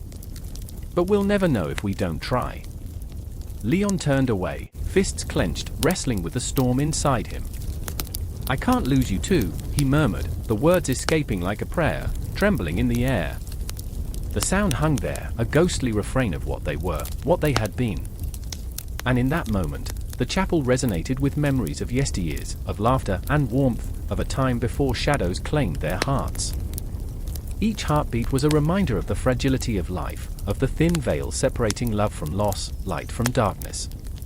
I remember, Mirela breathed, when we stood together against the tide, when nothing could tear us apart. She stepped forward, reaching for Leon, desperately trying to bridge the chasm of fear. We can face them. Together. But the silence was a void, swallowing her words. Outside, the moon peeked through the clouds, casting pale light that danced across the stones. It illuminated the cracks, the flaws that marred their spirits, threatening to swallow them whole if they allowed despair to take root. A sudden gust of wind howled through the chapel, igniting the candles into wild flames, shadows leaping and twisting, as if mocking their resolve. Leon's heart raced, caught in the chaos, a battle between the instinct to flee and the desire to fight. We can't turn back, he finally hissed, the truth piercing through his dread. If we go, there's no coming back. Mirela's gaze bore into him, an unwavering flame against the encroaching darkness. Then let's choose to go together. We'll face what they offer, and we'll claw our way back to the light. Her voice was a tether, pulling him from the brink, igniting a flicker of hope where despair threatened to consume. The clock continued its relentless march, each tick echoing like a heartbeat caught in the throes of despair, but it was a heartbeat nonetheless. I remember, Leon echoed softly, the weight of his resolve beginning to shift, the taste of the river, the warmth of the sun. Let's go then. Let's show them what we're made of. And as the shadows beckoned from beyond the chapel walls, they stepped forward, hands reaching for one another, hearts pounding, ready to confront the princes of hell. In that moment, lost souls became warriors, bound by blood and love, standing on the precipice of the unknown, where every heartbeat throbbed with the promise of either salvation or damnation. And as they crossed that threshold, the darkness roared, but so did their laughter, a defiant echo against the abyss. The moon hung like a silver coin dropped into a dark well, its light struggling against the shadows that clung to the walls of the castle. I found myself in that moment, heart pounding, as I watched the 7 princes gather in the great hall, their faces illuminated by flickering flames that danced like anxious spirits. The air crackled with tension, thick enough to cut, each prince cloaked in their own armor of pretense, masking their fears beneath layers of regal splendor. The fate of a kingdom, a mere backdrop to their fragile egos and shifting alliances. Prince Alaric, with his golden hair and piercing blue eyes, stood at the center, the embodiment of duty and expectation. Yet, behind that polished facade lurked a tempest of uncertainty. He glanced at the tapestry hanging against the wall, the intricate threads depicting battles long forgotten, each stitch a reminder of the blood spilled in the name of honor. I could see it in his eyes, the weight of the crown was suffocating. "Do they even see me?" he murmured, the question barely escaping his lips before it was swallowed by the oppressive silence. Surrounded by the others, Prince Seraphine's laughter rang out, sharp as a dagger, cutting through the tension.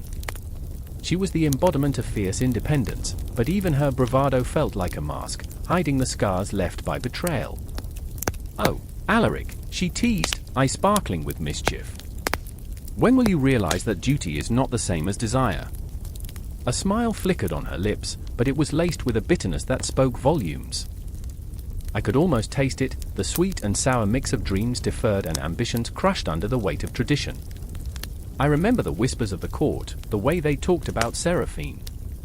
Too headstrong, they said. Too bold. Yet here she was, a woman among princes, challenging the very structure that sought to bind her.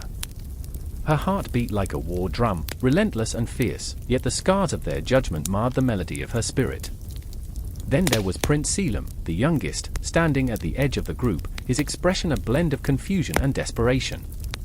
He had never wanted to be part of this game, the politics, the scheming, the constant dance of power. "I didn't ask for this," he whispered, as if the admission could somehow shatter the chains binding him to his lineage.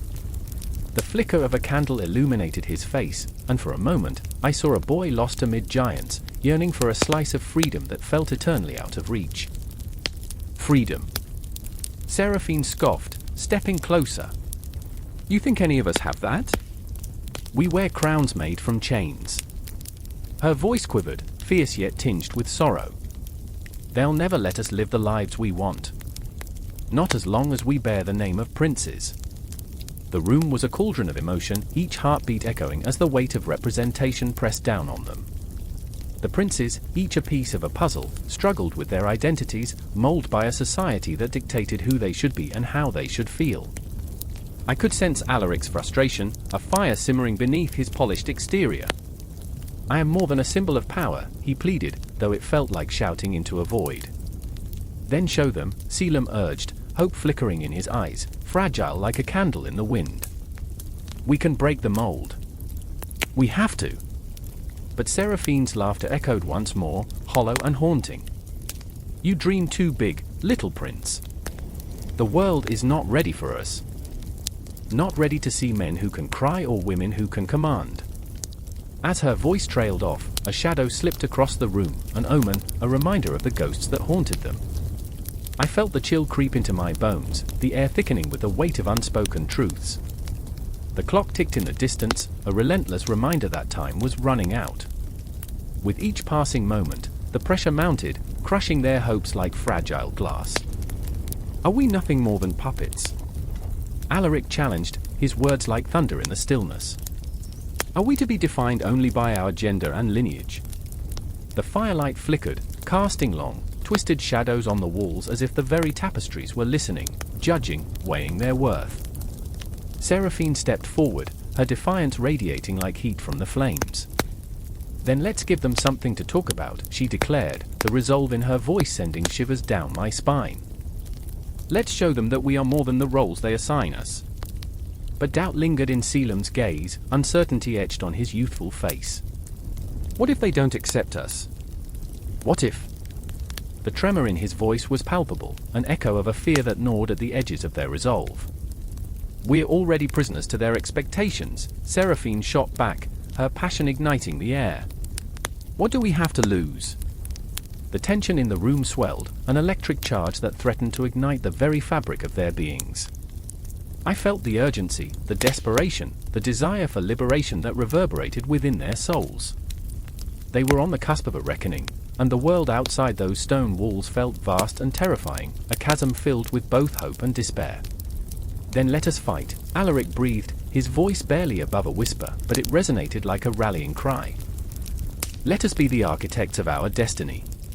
The fire crackled, shadows dancing in response, as the atmosphere shifted, charged with possibility.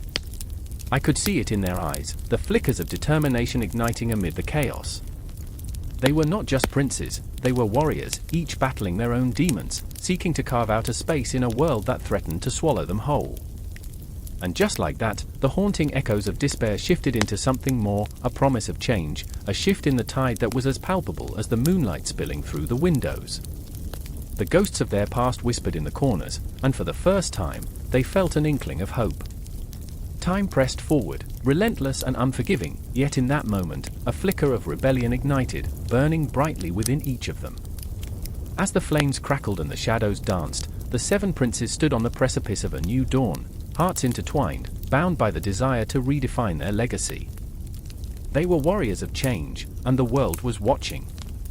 A scream rips through the stagnant air, a sound so raw it feels like the very fabric of reality is tearing apart. It echoes off the crumbling stone walls of the ancient chapel, bouncing back with a mocking rhythm. I stand frozen, heart pounding, as the flickering candlelight casts monstrous shadows that dance like the lost souls of the damned. The scent of burning wax mingles with something darker, something metallic, as the night folds in around me like a shroud. I remember the stories whispered in the corners of the village, the tales of demons that walked among us, wearing human skin like a grotesque costume. Anna is there, too, her face pale as moonlight, eyes wide with terror. She used to smile like sunrays breaking through a cloudy sky, but now she's just a shadow of her former self, haunted by a darkness that reaches out for her with icy fingers. My heart aches for her, it always has. We shouldn't be here, she whispers, voice trembling like the last leaf hanging on a winter branch. But we are here, drawn by the same morbid curiosity that has plagued mankind since time immemorial. The air shifts, thick with unspoken fear. A figure lingers at the edge of the candlelight, a man, or perhaps something more. He stands tall and gaunt, a spectre of dread. I can't make out his features, but the heaviness of his presence suffocates me. It's Eric, the once idealistic scholar, now consumed by an obsession that gnaws at his soul like a ravenous beast. I remember when he first spoke of demonology, his eyes alight with passion, a spark that now flickers dangerously low. It's not what you think, Anna. There's power here, he murmurs, and his words slither into the corners of my mind, igniting a wildfire of confusion and fear. Power, she gasps, or madness? It's a question that hangs in the air, pregnant with tension, begging for an answer we both fear to grapple with. I want to scream, to tell Eric that his path only leads to ruin, but the words stick in my throat. I remember when I first thought of him as a friend, his laughter had been a balm, a promise of understanding. Now, it feels like a distant memory, eclipsed by the shadows that cling to him like a second skin. Don't you see, he pleads, stepping closer to the flickering light, desperation etched into every line of his face. The future of demonology lies not just in their existence, but in our understanding of fear. They thrive in our terror, they feed on our anguish. The words cut through the air, sharp and jagged, each syllable a thread pulling us deeper into a web of darkness. I remember the books he buried himself in, the hours spent poring over texts that whispered of rituals long forgotten. The more he learned, the more he changed.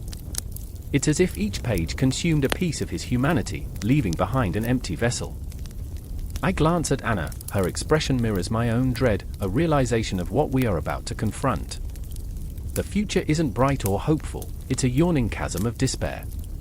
The shadows shift again, swirling like a tempest, and suddenly, a voice, a low, guttural growl, fills the space. You seek knowledge? You seek understanding. It seems to seep into the very bones of the chapel, wrapping around us like a serpent coiling its prey. Eric steps back, clutching a battered tome to his chest, the ancient words etched into its pages now a distant echo. No, he whispers, not like this. But it's too late. The tendrils of what lingers in the darkness are already reaching for him. Anna screams again, and it's a sound that will haunt my dreams. I grab her arm, pulling her away as the very air seems to thrum with the weight of our choices, the lines we've crossed, the boundaries we've shattered. We can't turn back now, I say, my voice a fragile thread in the storm. We have to confront this. Each word feels like a stone thrown into the abyss, creating ripples that will never settle. Confront what? She cries, desperation clawing at her throat. You think we can fight this? You think we can win? Her face twists in agony, and I feel the weight of her fear settle over me like a cloak. I remember the laughter we shared, the plans we made, all of it slipping away like sand through our fingers. We are marionettes, jerked about by unseen strings, and there is no escape. But Eric, his eyes are wild, a fire igniting within their depths. We can, he shouts, voice breaking with fervor. They are bound by the same rules as us, trapped in a cycle of dependence. We can use this. The madness in his voice sends another chill down my spine, and I wonder if he even realizes the abyss he teeters on. As the shadows thicken, I feel a pull, a gravitational force that draws us closer to the heart of the darkness. I want to resist, to scream, to run. But something deeper, something primal, urges me forward. We have to face it together, I say, desperate to anchor myself in the storm. Anna nods, tears glistening in her eyes, but I see the flicker of resolve fighting through her fear. As we stand on the precipice of an unknown future, I can almost feel the eyes of unseen watchers upon us, ancient, hungry, waiting. We are on the brink, standing at the edge of an abyss that offers no salvation, no respite. And still, in this moment, as the candlelight flickers and the shadows writhe, we take a step forward, united in our fear, our love, and our desperate hope for understanding amidst the chaos. The future of demonology is not something to be deciphered, it is a fire that burns within us, threatening to consume everything we hold dear. And as we take that step, the last vestiges of our innocence slip away, leaving nothing but the raw, pulsing heart of our humanity, beating defiantly against the darkness. Time stretches, and the cosmos swirls in a dance that beckons us forward, into the unknown, into the very depths of our souls. The confrontation has only just begun. The air crackled with tension, a palpable weight that clung to the skin like the sweat of forgotten sins. Beneath the dim glow of flickering torches, shadows writhed across the stone walls of the ancient castle, twisting into grotesque shapes that whispered of long-buried horrors. In the heart of that sprawling fortress, 3 souls danced on the razor's edge of despair and dread, a twisted waltz fueled by the potent elixir of ambition and fear. I remember the moment I first saw Morwenna. She stood there, eyes wide and wild, a tempest brewing within the stormy depths. Her fingers trembled as they brushed against the cold blade strapped to her thigh, a desperate reminder of the power she craved. I could feel her pulse echo in my chest, a frantic rhythm that matched my own, each beat a countdown to the inevitable clash with the 7 princes of hell, those ancient fiends who governed the realms of ruin. What had we become? Mere players on a chessboard, cast in a game forged by darkness and desire. Are you ready? Her voice was a fragile thread, frayed at the edges, yet it sliced through the oppressive gloom. I saw it then, the flicker of doubt in her eyes, a reflection of the shadowed past that haunted us both. I remember when I thought this was just a story, I replied, the bitter taste of irony dancing on my tongue. A bedtime tale to scare children. But here we are, tangled in the web of our own making. My heart thudded against my ribs, a caged animal yearning for release. The weight of our decision sat heavily like a leaden shroud, suffocating yet familiar, a twisted comfort in a world gone mad. Her gaze flickered toward the door, where whispers of malevolence seeped through the cracks, promises of power and peril intertwining in a seductive dance. I could feel the raw energy thrumming in the air, electric and intoxicating. Morwenna was a moth drawn to the flame, and I, an unwilling accomplice, caught in her gravitational pull. "We can't turn back now," she murmured, her resolve igniting like a spark in the dark. "Not after everything." And then there was Alaric, his presence an anchor amidst the chaos. He stood at the far end of the room, arms crossed, eyes filled with a mix of longing and regret. The spectre of lost dreams clung to him like a ghost that refused to fade. "Morwenna, this isn't what we wanted," he said, his voice a low rumble, each word laced with the weight of history. "Power corrupts, we know this. Look at us. Look at what we've become. Look at what they forced us to become," she snapped back, fire igniting in her veins. "We stand on the brink of greatness, Alaric. Do you not feel it? The thrill of the hunt, the taste of revenge? The seven princes may be evil incarnate, but they have something we've lost, a chance to grasp our fate." The wall between us trembled. I could sense the fragile threads of camaraderie fraying, the tension spiraling tighter. I remember the echoes of their voices, the way they bounced off the stone walls, melding into an unsettling symphony of hope and despair. Each note struck a chord deep within me, a haunting melody that swayed with the rhythm of our fears, our desires. Outside, the night roared like a beast unleashed, the wind howling through the cracks, a siren song conjuring visions of ruin. I could almost see it, the seven princes, their forms shifting and changing like smoke, each one a manifestation of our darkest selves, their laughter a chilling reminder of the abyss that lay ahead. Power, I realized, was a treacherous companion. It seduced us with its promises, yet it devoured our souls whole. "Why do we chase shadows?" Alaric spoke again, his voice trembling, revealing the cracks in his armor. "Why are we so willing to dance with the devil himself? We're better than this." "Better?" Morwenna spat, fury igniting in her tone. "Better at what? Living in the shadows of our own failures? We have the chance to rewrite our story. To seize what was snatched away." The fire in her words was dazzling, yet the flames cast ominous shadows on her face, revealing the scars of past choices. They stood on the edge of a precipice, and I felt it, a visceral pull toward the fray. My heart pounded, thoughts racing as I weighed their desires against the cost. Each moment stretched like the silence before a storm, and I could almost taste the bitterness of regret on my tongue, like ash left in the wake of a raging fire. But there, amidst the chaos, clarity broke like dawn. I stepped forward, the air sharp and cool against my skin. "What if we're not meant to be the heroes?" I whispered, my voice a tremor in the stillness. "What if we're destined to become what we fear most? Do we dare to confront the seven princes, knowing we might become them in the process?" Their eyes turned toward me, wide with realization, and in that moment, we were no longer just three lost souls, we were a chorus of fate entwined. A sliver of understanding glimmered between us, a fragile thread that could either bind us together or tear us apart. Outside, the wind howled louder, an echo of the approaching storm. The ground shook beneath our feet as reality twisted and turned, each heartbeat a countdown to the inevitable confrontation with darkness. I remember the vivid taste of fear mingling with resolve, the sweet, metallic tang of adrenaline coursing through my veins. The world outside was a tapestry of chaos and despair, yet inside, a flicker of defiance ignited, a spark that could either illuminate our path or scorch it to ash. "Ready or not," Morwenna murmured, her voice a blend of fear and fierce determination, "we face our demons tonight." And as those words hung heavy in the air, I knew that the line between good and evil wasn't just a question of choice, it was a haunted mirror reflecting our very souls. In the distance, the castle wall trembled, a harbinger of the confrontation to come. The seven princes were waiting, their laughter echoing through the shadows, a reminder of what we had become. And with every heartbeat, every breath, we edged closer to a truth that would haunt us forever.